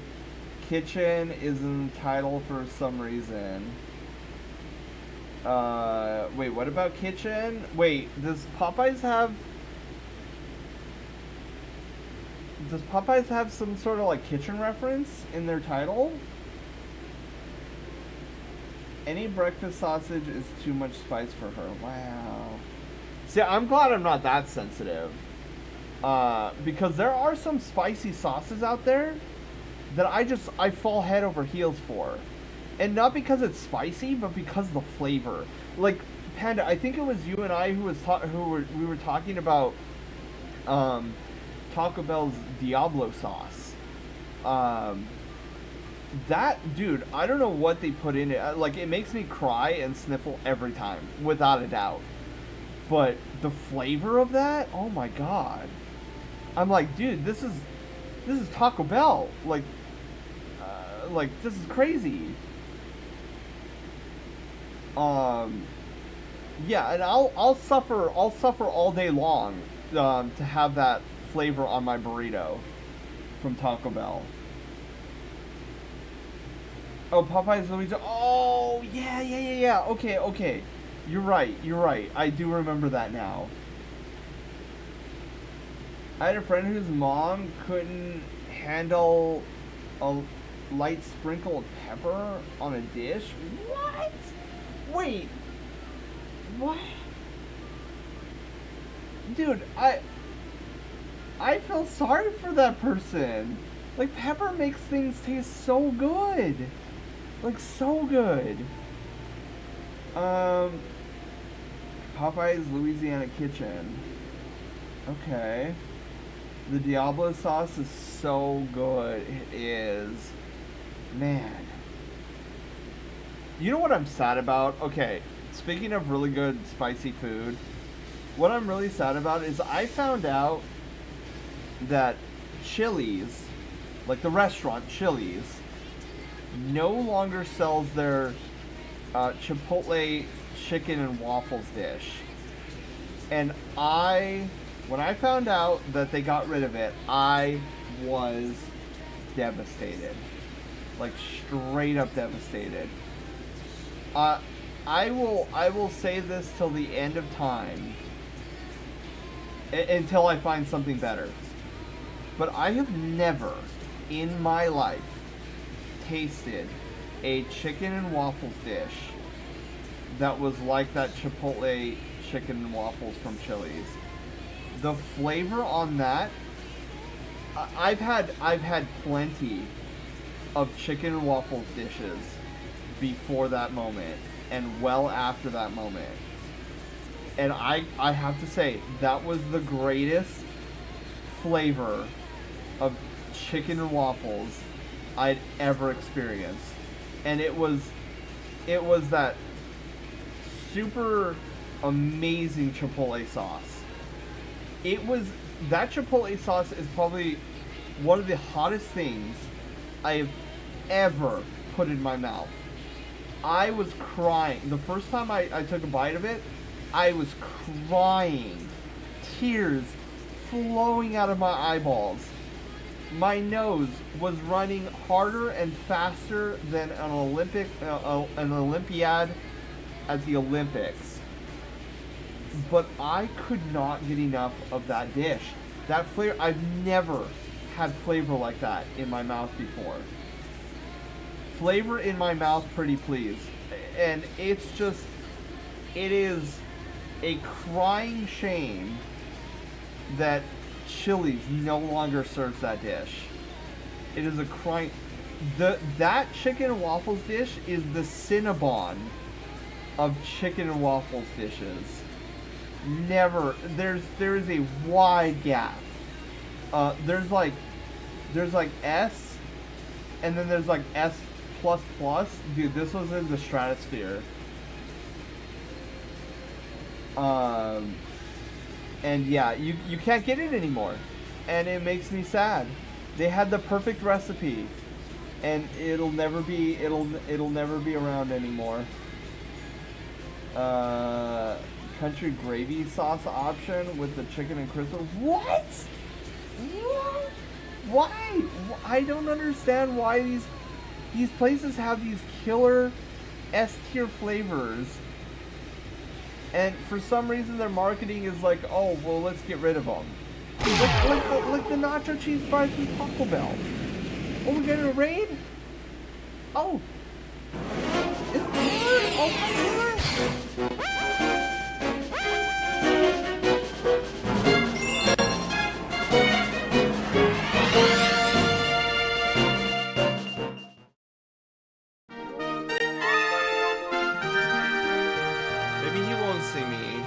Oh, now he sees me.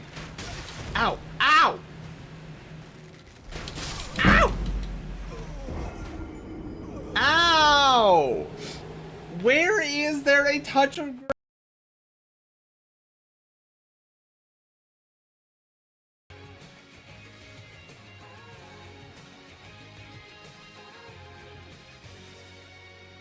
Dude, I missed the number. What was the number? What, Taylor, what number came up? How many comment points do you have? But 3? Yes. Okay. Hello everyone, by the way. How are you guys doing? How was the fursuit making? The fursuit making was amazing. Who do we got? Taylor, hello. Wait, hang on. I gotta get really close. DK, hello. How are you doing? Got footballs almost done. Ooh. Yeah, I was lurking in the background while I was eating and getting, hey, a snapshot. Yeah, dude, that's our first snapshot in a long time. I think the past like 2 or 3 streams we haven't had any snapshots. But yeah, I had a troll and it was funny. Oh my god, wait, oh my god, wait, an actual troll? Not like a bot or anything like that? What did he say? My power went out for a second there? Oh my god, Shinobi, I'm glad you're back. Dude, we haven't had trolls in a long time. I think a lot of trolls... Oh, pets, thank you for the pets. I think, what's it called? Yeah, I think a lot of trolls have just kind of deflated in general. Zar, hello, welcome back. Bio, hello, actual troll. Dude, that's funny. But welcome on in, everybody. For those that may not know me, I'm Sen. I'm a derpy blue fox on the internet who does a variety... Oh, you know what, dude? Hang on. We should add that. I'm a derpy blue fox on the internet who is a variety streamer who does a variety of things on this channel like gaming and art. We got, you can see in the background, up there, haha, up on the wall, our little monitor, we got finished working on a wagon, a wolf dragon. Insert belly rub here. Saying random things, so I started doing it too. You could feel the defeat through the stream. He ended up just chilling and actually chatting. Really? Oh my god. Oh, well, I'm glad that he decided to hang around and chill. I'm not afraid yet, but at least I haven't seen said troll yet. Taylor. Yeah, hang on. Where's Sammy? Where's my sellout command? Hi, my name is San. Oh, Pando! We already have that part in there. I'm a derpy blue fox on the internet who streams a variety of things like gaming and art. Darn it! I thought we were adding a new part to it. I was so excited. I was so proud of myself. I was like, oh, we added a new part to this. But no, I didn't. I already put that in there. I'm just too good. Then came around and tried for round 2. Went bring it on, and he just gave up. Well, I kind of hope he enjoyed himself. I don't know. I always feel bad for people like that, cause like you know that they go around and they annoy people, and they don't stick around long enough to actually get to know a community and be a part of it. But yeah, we were hanging out. Somebody redeemed the fursuit redemption, and then we started talking about different foods. We were talking about how it's a crying shame that Chili's no longer has their Chipotle chicken and waffles dish.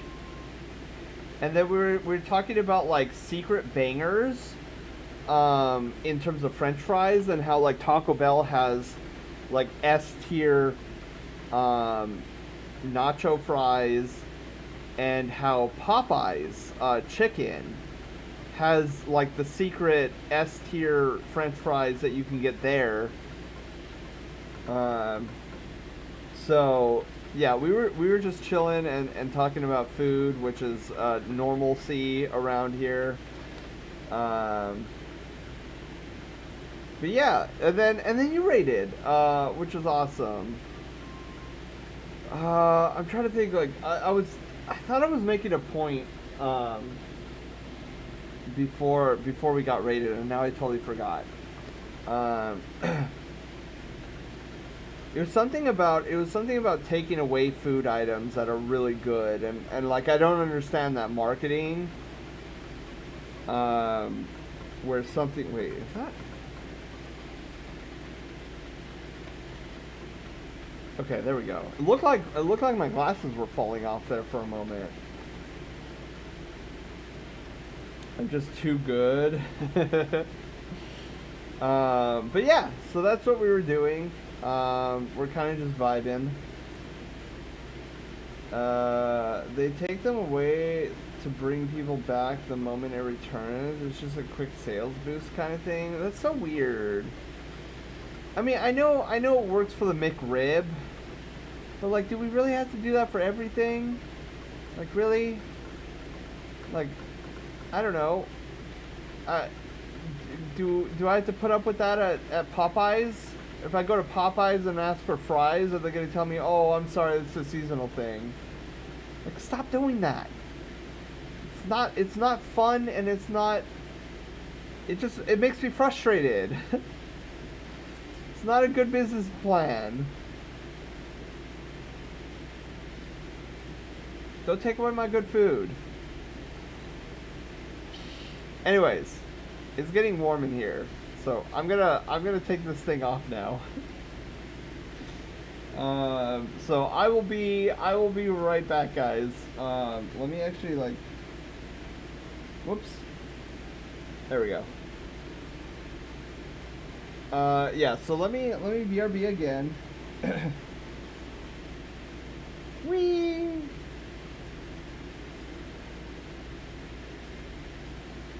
Oh. Been a while since I've done that. Woo!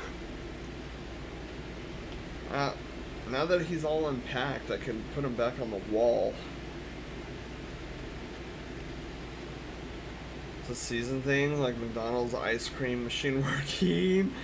Dude, you know that's just a lie. You know they don't want to deal with cleaning their ice cream machines, and that's why they're like, oh, we're gonna say that it's not working.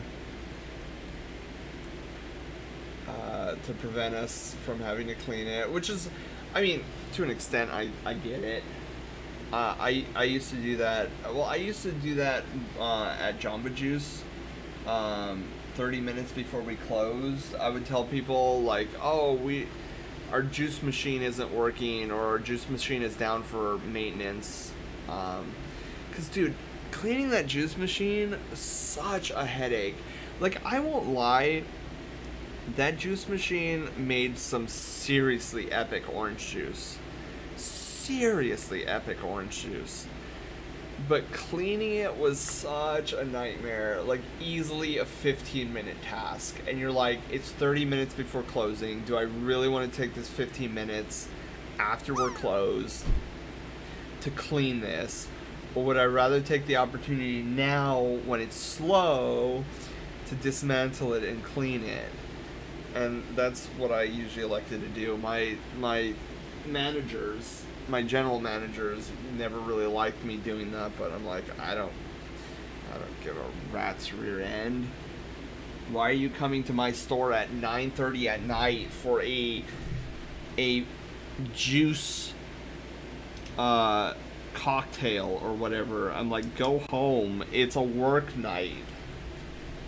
Don't bother me with your juice habits at, like, again, if you want to come to my store and get a juice when the sun is still up, I'm fine with that. But when you're coming into my store 5 minutes before closing wanting this obscure juice cocktail that requires the use of every bit and piece of the juice machine, I'm probably going to say no, because that means I have to clean the entire juice machine again 5 minutes before closing.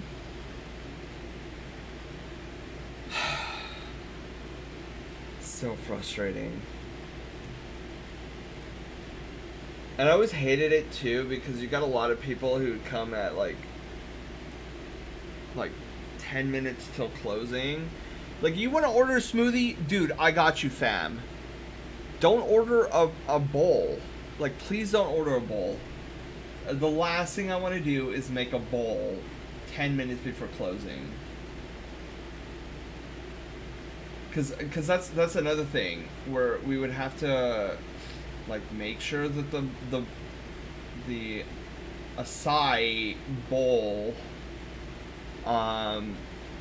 was like the acai smoothie mix or whatever was made, and that was always a nightmare because you know you want to clean all that stuff. It's just certain things that people would come in for right at the closing hour always used to frustrate me. Okay, so let me remove that. Let me go back to this. Okay. So, and then we got the paw beans, perfect, and then we moved me down a little bit. Let's reset position, props, we got earloaf. Perfect, I think we're good to go. Let me get out of studio mode. Oh, I wasn't in studio mode. Alright, now let me hit the BRB toggle, and we're going back. And now we are back here, booyah. Okay. Oh, hey, look, there we are up there. Awesome. You know what I should do is... What song is even playing? Holy moly, wait a minute. Now I feel like it's too quiet.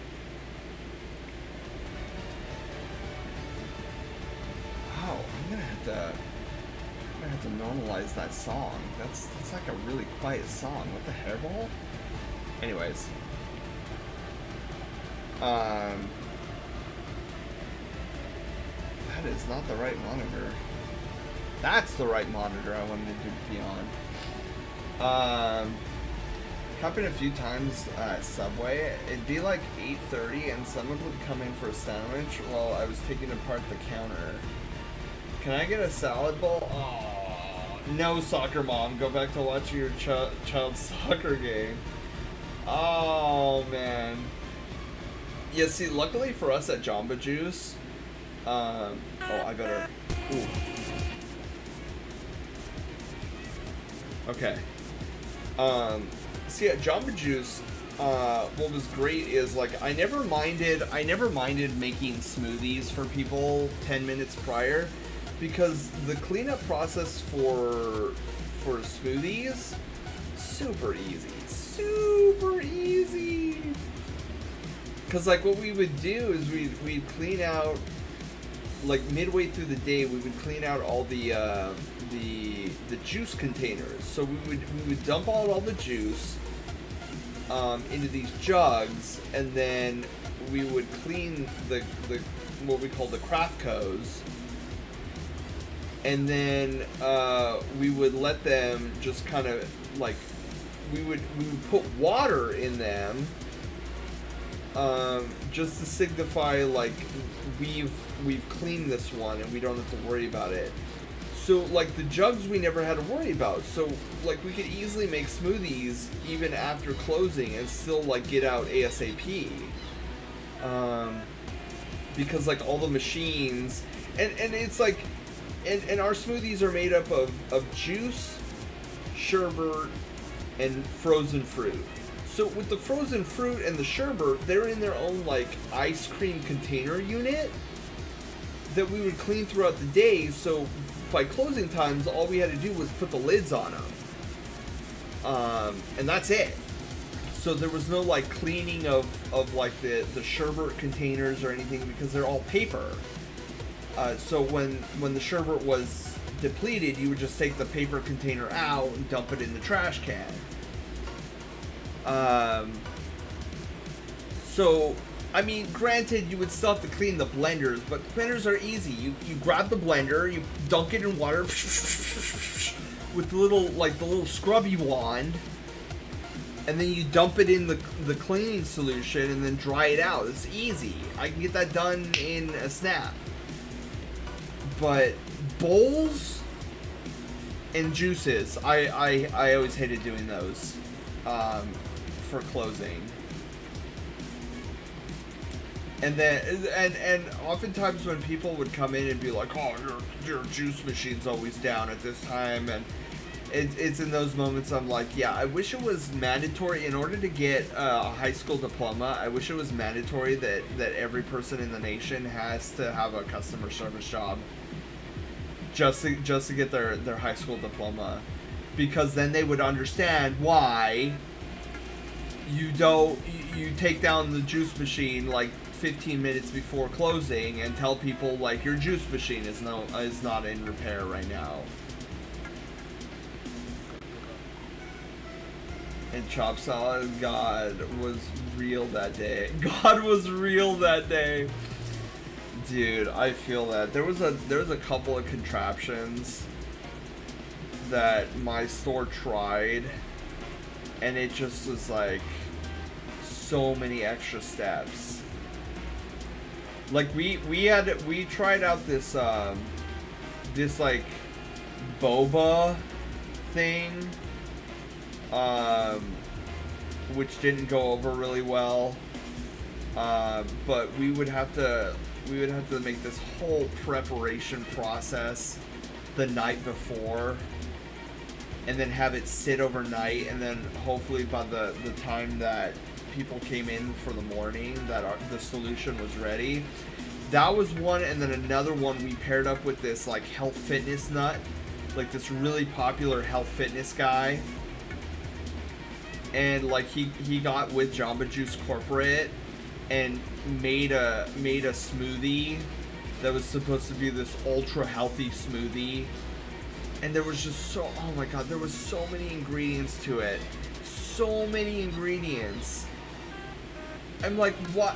I'm literally like a dash of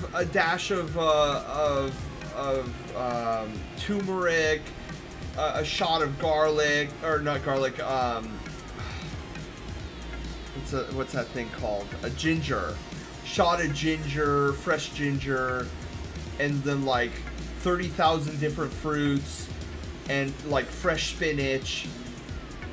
And the smoothie literally took like 10 minutes to complete every time it was ordered. And I'm like, you gotta be kidding me. Where like most of our smoothies we can get out in 2 minutes, this one was definitely a 10-minute-er. Because you had to freshly squeeze. Instead of like having the juices ready in the back, you had to like freshly squeeze carrots. And so you had freshly squeezed carrot, freshly squeezed cucumber juice. And then specific fruits had to go in. Okay. And like it was like fresh strawberries and frozen blueberries, and I'm like, what is the difference between frozen strawberries and fresh strawberries? I don't understand. Let me just use the frozen stuff. And then you had to like blend that for 2 minutes, and then go back and then put in a fresh shot of ginger, which you had to grind up by yourself, and then with like a splash of fresh orange juice, and then blend it again, and then like add turmeric to it, and then finally you could serve it. And I'm just like, what is this madness? But I always hated, I always hated the notion that some people had when they'd come into my store. They were like, oh, well, I don't want any of your frozen strawberries. I want fresh strawberries because those are healthier. And I'm like, who told you they were healthier? Like, I just don't understand where these people get the idea that frozen strawberries are less healthy than fresh strawberries. I'm like, it's actually the opposite. Because what happens with frozen strawberries is they're picked at prime ripeness with the most nutrients, and then they're flash frozen to retain all the nutrients and to stave off spoiling, and then they get delivered to our store and are plopped in our little ice chest. Whereas the fresh strawberries had to be refrigerated into a refrigerated truck and are already decaying because there's no, like, the refrigerated process slows the decay because it's a plant. You've picked a plant from the plant, and now it is losing life points, right? And yes, refrigeration slows the process, but by the time it gets to our store, it's been in a truck, in a refrigerated truck for over 8 hours, and like, you've got, I just hated the idea, like, these people got in their brain that somehow our frozen fruits are less nutritious than our fresh fruits. I'm like, wrong. 100% wrong.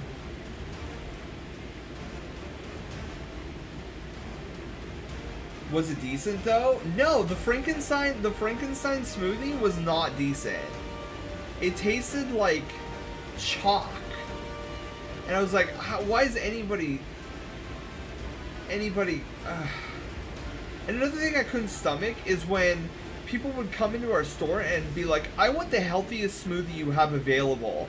And I would look back and up because the menu's right above me.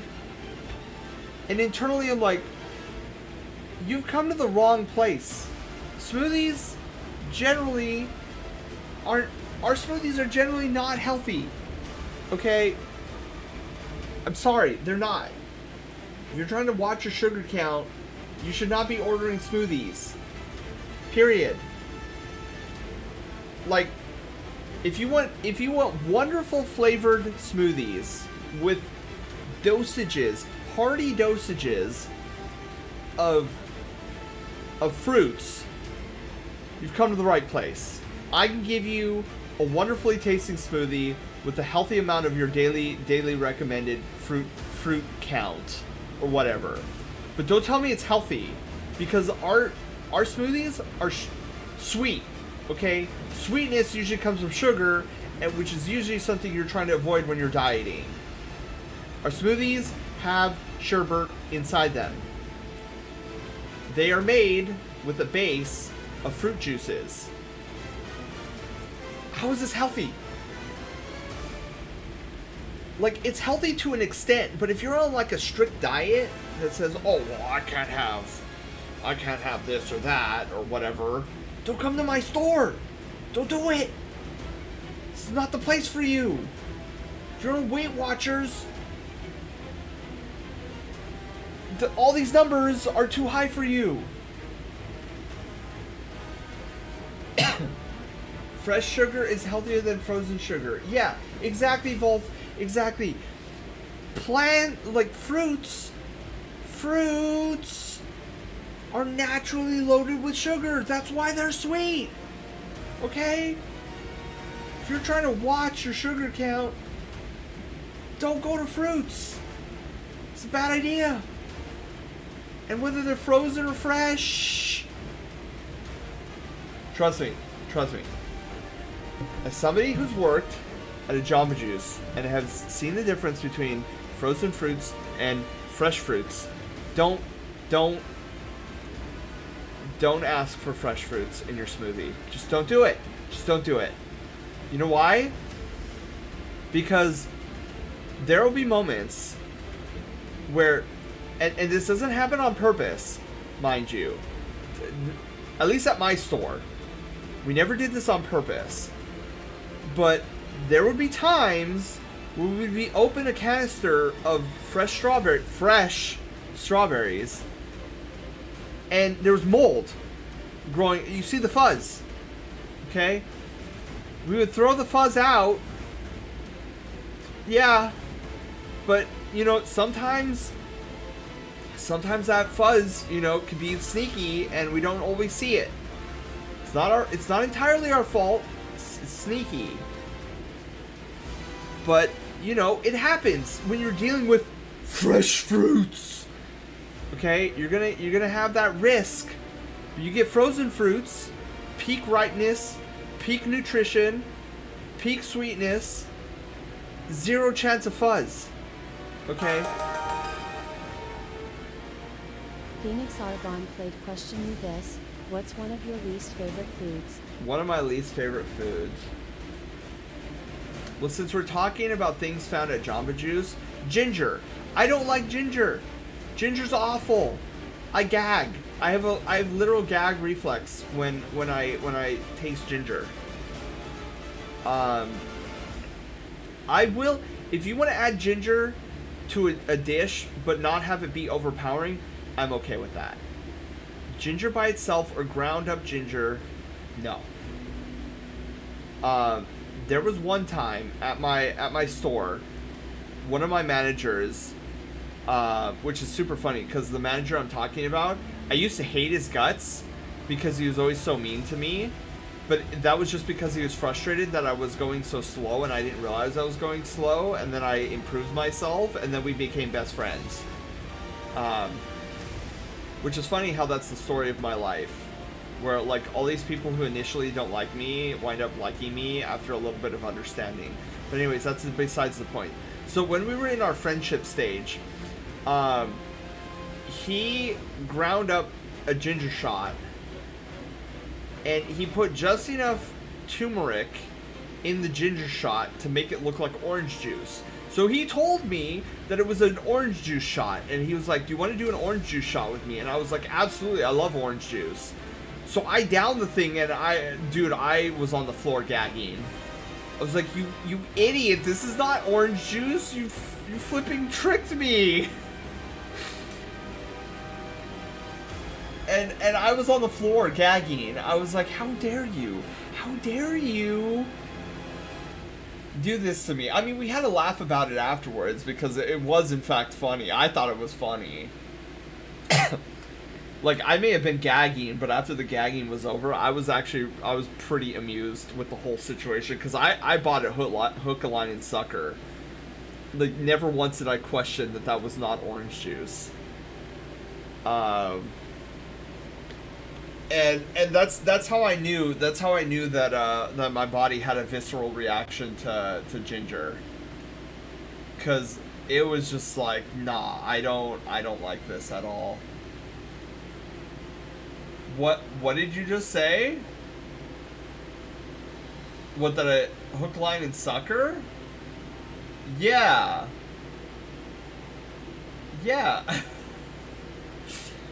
I guess your reaction is very justified, because I've been saying hook, line, and sucker for many, many years.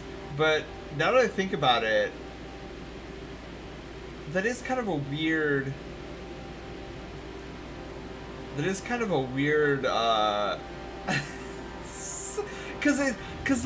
the original line is hook, line, and sinker. Which is the original quote, but I know that's the original phrase, but a long time ago, I said hook, line, and sucker on purpose. Like, I knew what the original phrase was, and it's been kind of in my lexicon since then.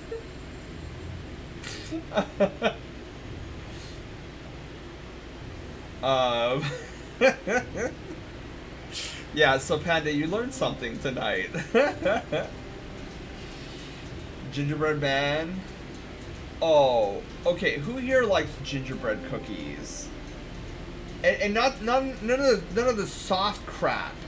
Like, gingerbread cookies are not supposed to be soft. They're supposed to be crunchy. I like gingerbread cookies. The weight put on a fish line to sink the hook. I ain't judging, I just never heard that before. Yeah, isn't it funny? I think I'm probably the only person on the planet who says that.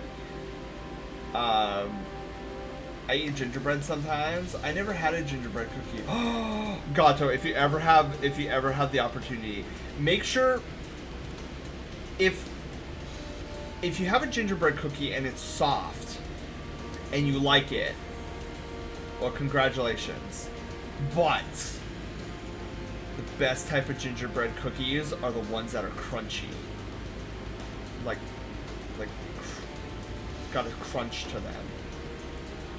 Gingerbread, but then again, I grew up on gingerbread cookies that were like always crunchy. So like when I have a soft one, I'm like, this is wrong. Soft gingerbread cookies can be good. It's true. Soft gingerbread cookies can be good. It's very rare that I come across one that's good, but they can be good. Has this honey cookie recipe that's to die for. Oh, arson. That sounds delightful. I really like things with honey in it. I like honey in general. So I'd probably go all over. I'd probably be all over that honey cookie. I don't think I've ever had a honey cookie before, but it sounds delightful. And considering that, like, I like honey nut checks, honey nut clusters, cornbread with honey, tea with honey. Yeah. Oh, and honey nut Cheerios. Oh, I like honey nut Cheerios too. It is. I don't think I've ever had a non-soft. Wait, Panda, you've never had a crunchy gingerbread cookie? Really? I feel like I'm weird in this conversation. Or in general. I don't like corn. I've never had good bean chili. Oh, we got a ring. From who? Oh, Esoteric! Hello!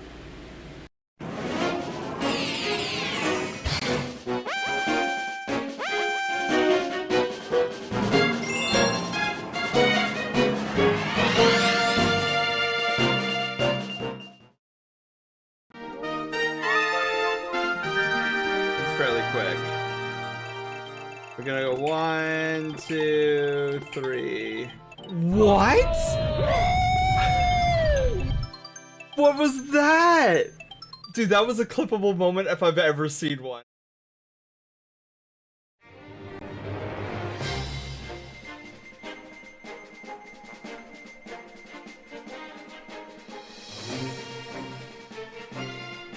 Welcome to the Brushtail Brigade! I'm your wholesome captain and variety game master, Sen! We go on a variety of adventures like gaming and art. Here, you'll find fun, excitement, and plenty of secrets on this channel. But, I can't do this alone, so let's meet the rest of the crew! Haywire, our sassy bot. She controls all the bells and whistles on the channel. Loaf, our silent protagonist, hero of Loaf Quest and Troll and Roll Adventures. And of course, you guys, the Brushtail Brigade. So, set your life points, choose your Pokemon, and grab a controller, as an adventure awaits.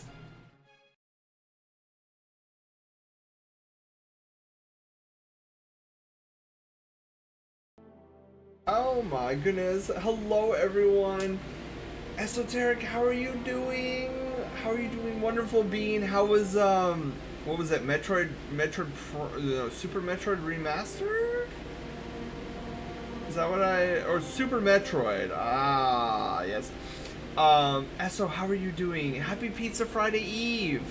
Well, I mean, I guess for most people it's already Pizza Friday, but I still have 30 minutes of Thursday left. Let me say hi to everybody. So hello, Star Wolf. Hello, Hot Tub Club. I love that, and it rhymes. Oh my god. Wait, am I missing anybody? Drake, hello, dude. That intro was sick. Aw, Drake, thank you. I worked. I may have been a little extra on it. You know, I may or may not like Super Mario Galaxy.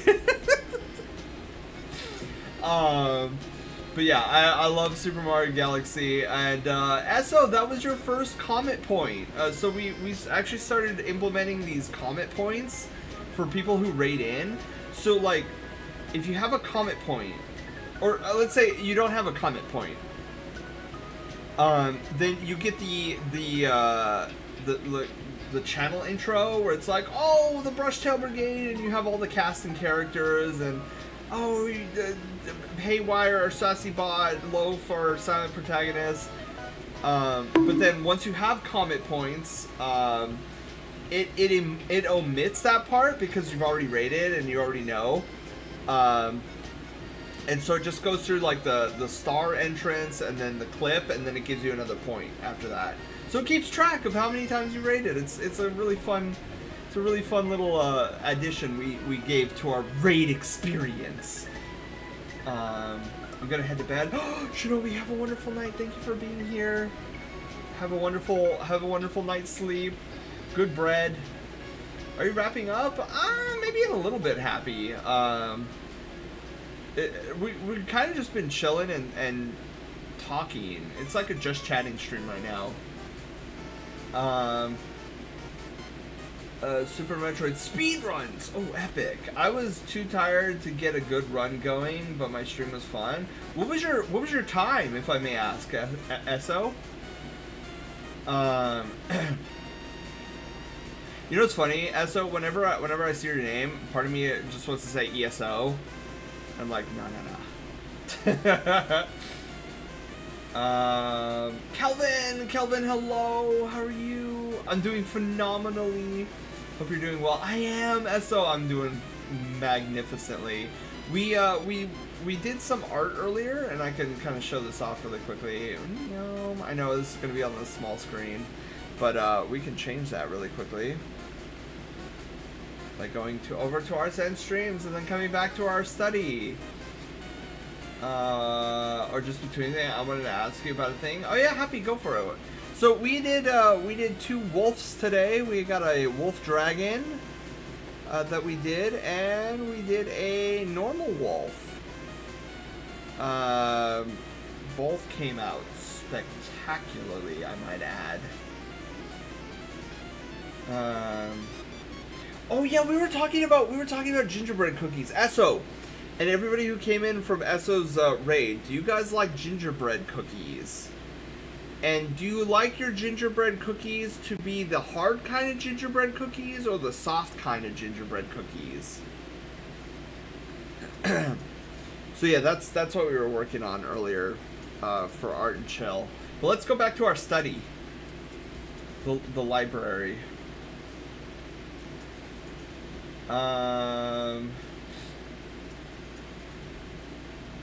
Nuts everywhere.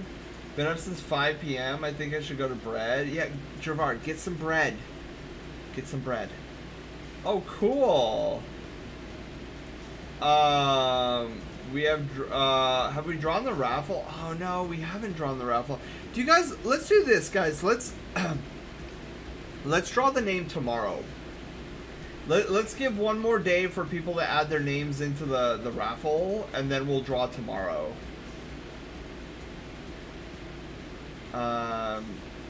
We have not. Give me a minute. Someone just walked into my lobby. AFK a minute. Okay. Walked into my lobby. Oh, that's right. Because Happy is hotel concierge, I think. Star's telling me to go to bed. Oh my goodness. Oh, you should get to bread. Get bread. I know, I should probably get to bread here in a little bit myself. Now can we? I mean, we did say that's what we're gonna do, right? I mean, did you? Okay, I'll leave it up to you guys. Do you guys mind if we hold out another day, or are you guys like, I want to see who the winner is? I'll do it right now if you guys want. I do like gingerbread cookies, but I haven't had one in a while. I like soft. I like chocolate chip. Drake, hello! Chocolate chip cookies? Yeah, chocolate chips are so good. There will be a stream tomorrow? There will be a stream tomorrow, yes. We're going to be playing Onion Ring. You guys do not need to be in the chat when we draw the name to win. I want to make that clear. I do things differently here. So get your name in, raffle. Either's fine. I don't care. Okay. Yeah, we'll do it. We'll do it tomorrow. We'll hit it up tomorrow. Oh wait, what was that? Check out my art. Ooh. Wow. Oh my God, Kelvin, this is epic. Oh wait, let's mosey on over to our send stream so that we can actually see this art. Kelvin, you do such a wonderful job of pixel art, I swear. I love your pixel art.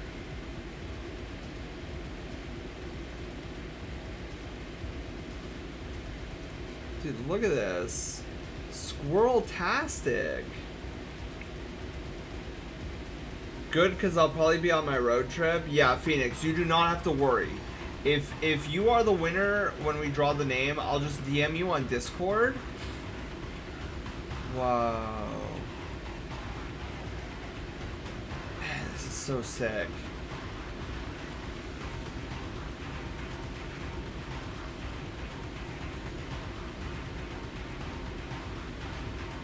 Dude, I swear, Kelvin, one of these times, I'm gonna, like, again, I don't want to assume that you do commissions, but I should seriously consider commissioning you if you do those types of things.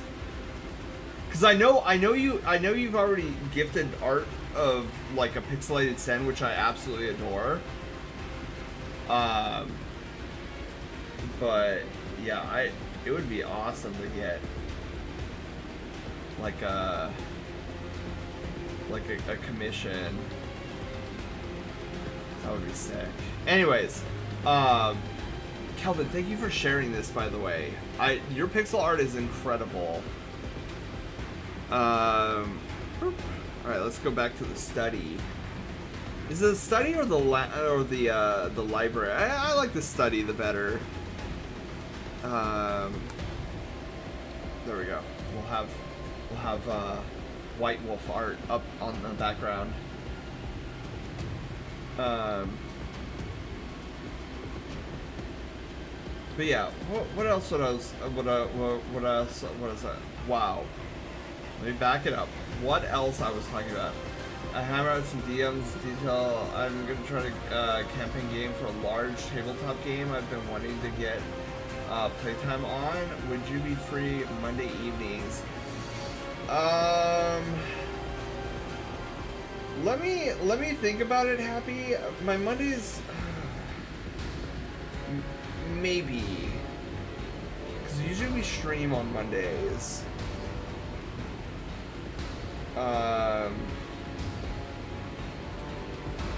Yeah, Happy. Let me think about it, and then I'll get back to you on that. In DMs. But it sounds exciting, though. Large tabletop.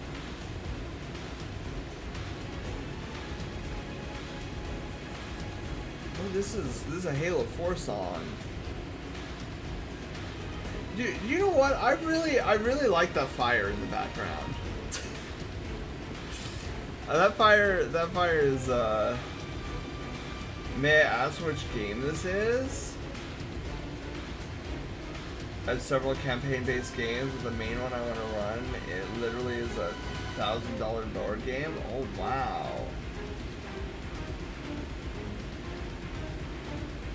Kingdom Death. Been able to make your streams. I think my schedule's...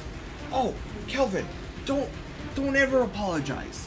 Don't ever apologize for not making my streams. Kelvin, what I say to people is my streams will always be here. And my door will always be open. You make it whenever you feel like it. Like if you get home one day, and this goes for everybody, by the way. I want to make this very clear. If you get home one day and you see me streaming, but you just like had a very bad day and you're like, I don't really feel like chatting with anybody or like being online, and I just need to like be offline and recharge, that's fine. That's fine. Like you don't have to feel guilty about that whatsoever. I'm just here to entertain you when you want to be entertained by a derpy blue fox on the internet. I will never take offense if there's a moment where you're like, Sen's on, but I really don't feel like being in the stream right now. I'm twitched out, or even if you're like, I'm send out, like that's totally fine. That is totally fine. I get it. Especially if it's like, oh man, I see Sen is on, but he's playing a game that I'm not really interested in. I think I'm gonna skip today's stream. Again, that's totally fine. Like, I totally understand. I understand where that you're coming from, and I never want you guys ever to feel guilty about, you know, oh, I haven't been here in a while, or no. My streams are not for you to feel guilt. My streams are simply there to have you be chill and vibey like a blobfish. Boy, look at my arms. Look at the chunk of my... I didn't even realize this. Look at those chunky arms. I like it. But I miss you, but... Oh, I miss you too, Kelvin. Kelvin, I miss you too. Like, here, big hug. Giant, massive hug things.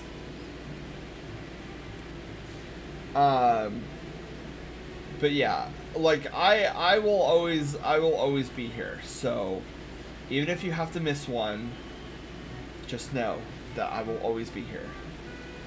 Chonky arms, plushy hugs. Yes, plushy hugs. I give very soft, with 2 F's, soft plushy hugs. He doesn't let me leave. You have the power to choose. It's basically Monster Hunter, the board game, but with a Dark Souls body horror theme aesthetic. Interesting.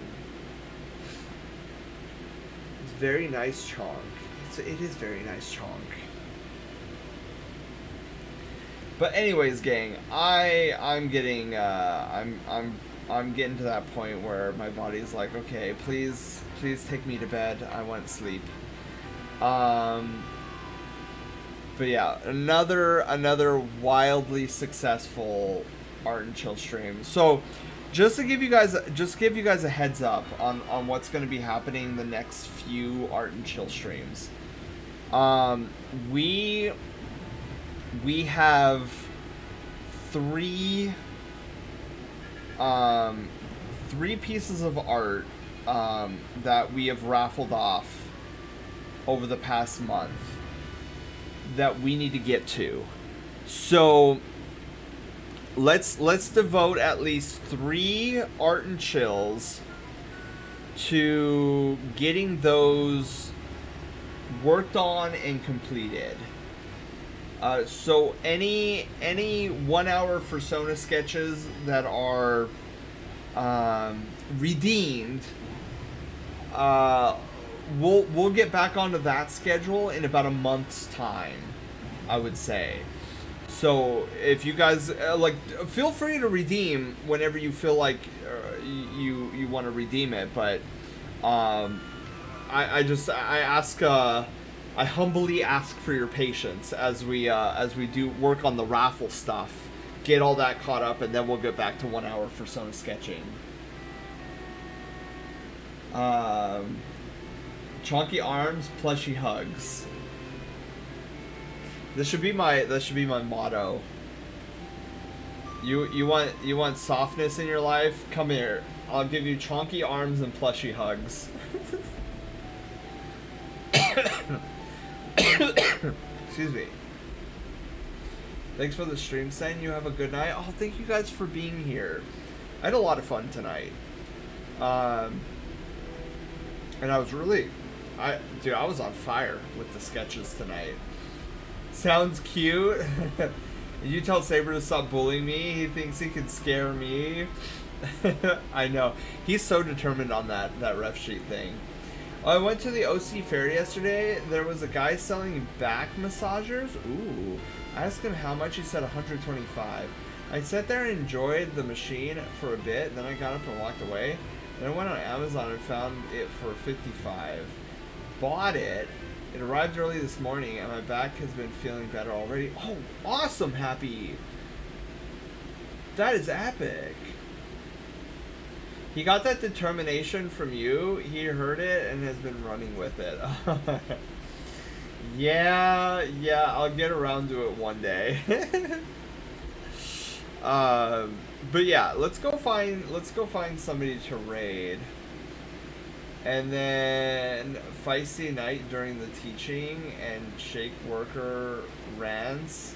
I don't know if it's the appropriate use of the word feisty, but it was entertaining. Feisty night. You know what? I'm gonna say it's appropriate. I don't know if it is either, Gato, but I'm just gonna say it is. Big sleepy times. Night. Doggo, you have a wonderful night's sleep. Guys, you have a wonderful Pizza Friday tomorrow. We'll be back at it again tomorrow with some onion ring. So let's go find somebody to raid. Let's see who is online. Oh, mute me, please. Thank you. Okay. So you know what? Let's do this. Let's raid over to... Oh my god, somebody's following. Drake! Drake, hello. Welcome on in. I know you've been here for a little while, but welcome on in nonetheless. Thank you for the follow. Welcome to the Brushtail Brigade, and congratulations. You are no longer a peasant. So let's, oh, hang on. We need a...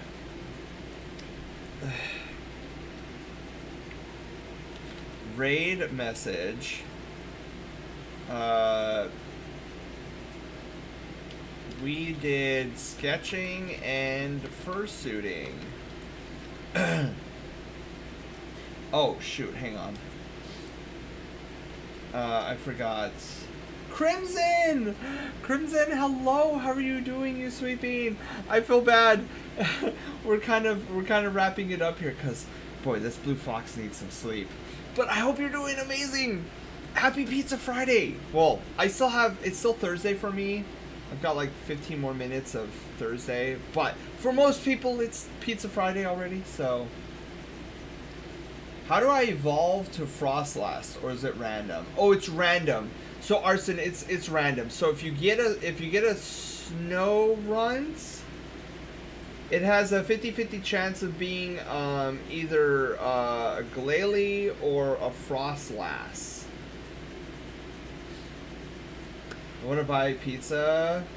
I was getting ready to head. How was your stream? Oh my god, it was awesome. Crimson, look at this. Oh, wait, hang on. I'm like, look at this small little thumbnail on the fingers crossed for Frostlass. Yes, look at this. Beautiful. This was one of the sketches we did today. Here's another sketch we did today. Gorgeous work. Magnificent.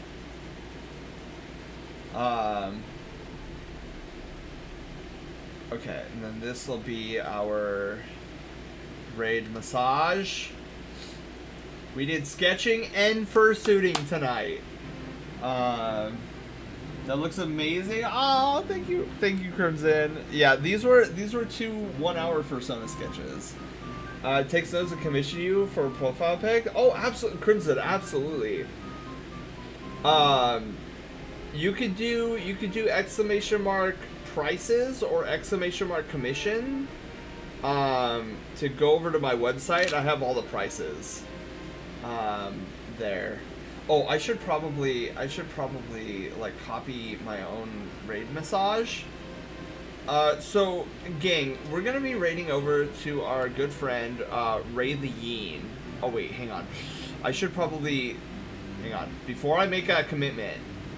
I love Ray, but Ray and I usually end stream at the roughly similar times.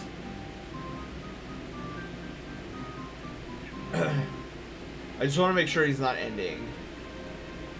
Okay, he seems to be in the middle of doodling. One of the reasons I want to raid over to Ray is A, he's a good friend, and B, he's doing art right now. But that being said, I do have to warn you guys. He is very much an 18+ streamer. He makes that. He calls himself a lewd tuber. So if that's not your vibe or your jam, totally get it. I just want to warn you. Love him to death, but that is one caveat of his of going over to his streams. Crimson hugs. I give out plushie hugs because of my chonk, Crimson. So you're getting plushie hugs. It's good to see you. You're like an adorable being, Crimson. It's so good to see you too. Oh, Crimson, also, I think it was you. I could be completely off my rocker on this, but I think it was you who wanted assistance on Sammy, if that was you, hit me up anytime. I love talking Sammy. But yeah, Crimson, have you seen our raid alert? You've seen our raid alert, right? I know I need to get to bed, but you know how I feel about showing off my raid alert and troll and roll. Well, we'll show off troll and roll adventures later, but but yeah. So we're gonna. I'm also trying to set up streamer.bot. I've not seen it yet. You haven't seen it? Guys, we should show Crimson. And this is a perfect opportunity to shout him out too, because Crimson is also a streamer. StreamerBot is really good. Crimson, I know literally nothing about it other than that I know that Sammy, Mix It Up, and StreamerBot are all of the same vein of like epicness. I just went and elected to use Sammy because it seemed like it was the more user-friendly of the three options. But okay, guys, before we go, we should totally show Crimson our raid alert, since Crimson has never seen it. By the way, Crimson, this is all powered by Sammy, so if you're like, whoa, I didn't even know. So let's see here, Crimson. We're gonna use you as the example. So check this out. Boom. Look at this.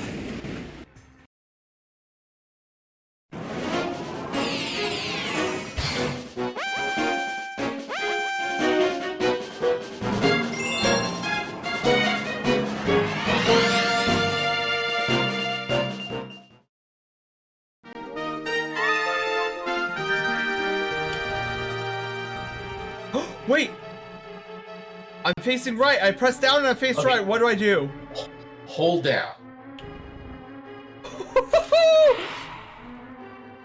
Yeah. Yes!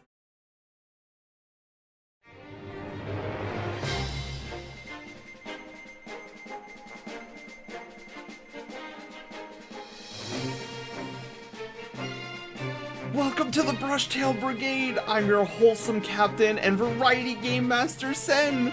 We go on a variety of adventures like gaming and art. Here, you'll find fun, excitement, and plenty of secrets on this channel.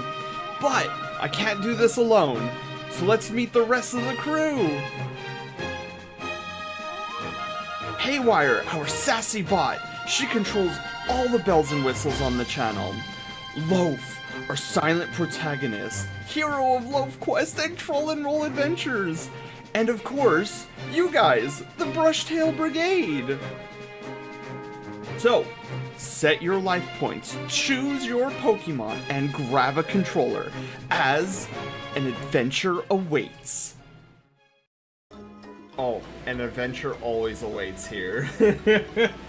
But yeah, guys, if you guys don't know Crimson, go give them a heckin' follow. They're an amazing being. They were last seen playing Sea of Thieves, which I adore. But the last stream I managed to catch, oh man, you were playing Elder Scrolls Online, and I was like, bro, I haven't seen this game in forever. That is officially cool. I'll definitely hit you up for help on this. Oh yeah. This is why most of the Brushtail Brigade come to me when it comes to Sammy stuff. I'm like, you need Sammy help? I'm your guy. Like even for example, see the death counter up there? I call it a smart death counter because it actually, through Sammy, it knows what game we're playing and it keeps track of how many deaths we've had in that game and it automatically updates.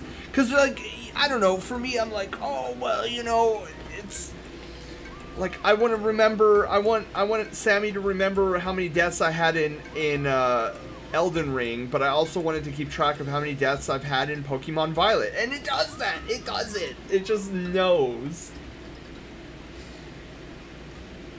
Though it would be cyber themed. Oh yeah, yeah, because that's your thing, right? Crimson is it's like a cyber, the cyberverse. I don't know. Don't listen to me. I'm half asleep as it is. I need bread. I need bread stat. Anyways, gang. Do we set up we didn't set up the target, the raid target, did we? Okay, we have not. So raid target is gonna be Ray the Yeen. Alright, raid target locked. Destination locked. Go get some bread. I know, Crimson, I'm so bad at this, 100%. Okay, so gang, we're gonna go over to our friend Ray the Yeen. Like I said again, he is a very 18 plus channel. Just give you an understanding of the vibes we can expect when we get over there. He considers himself a lewd tuber, so that's not something. If that's like a vibe that doesn't jive with you, totally understand. But if you don't mind it, he's a really cool dude. I love him to death. And that is going to be our raid target tonight. Very not family friendly is what I'm trying to get at. So you guys have a wonderful day, wonderful evening. Get some sleep. And yeah, we will be doing Onion Ring tomorrow, same time. So yeah, you guys have a wonderful night, and I shall catch you guys. Now watch, we're gonna hit raid now, and he's gonna be raiding out too. Which I hope is not the case, but we'll see. Anyways, guys, catch you all later. Bye. Wait, where's my button? Oh shoot, there's my button. Okay, there we go. Button pressed.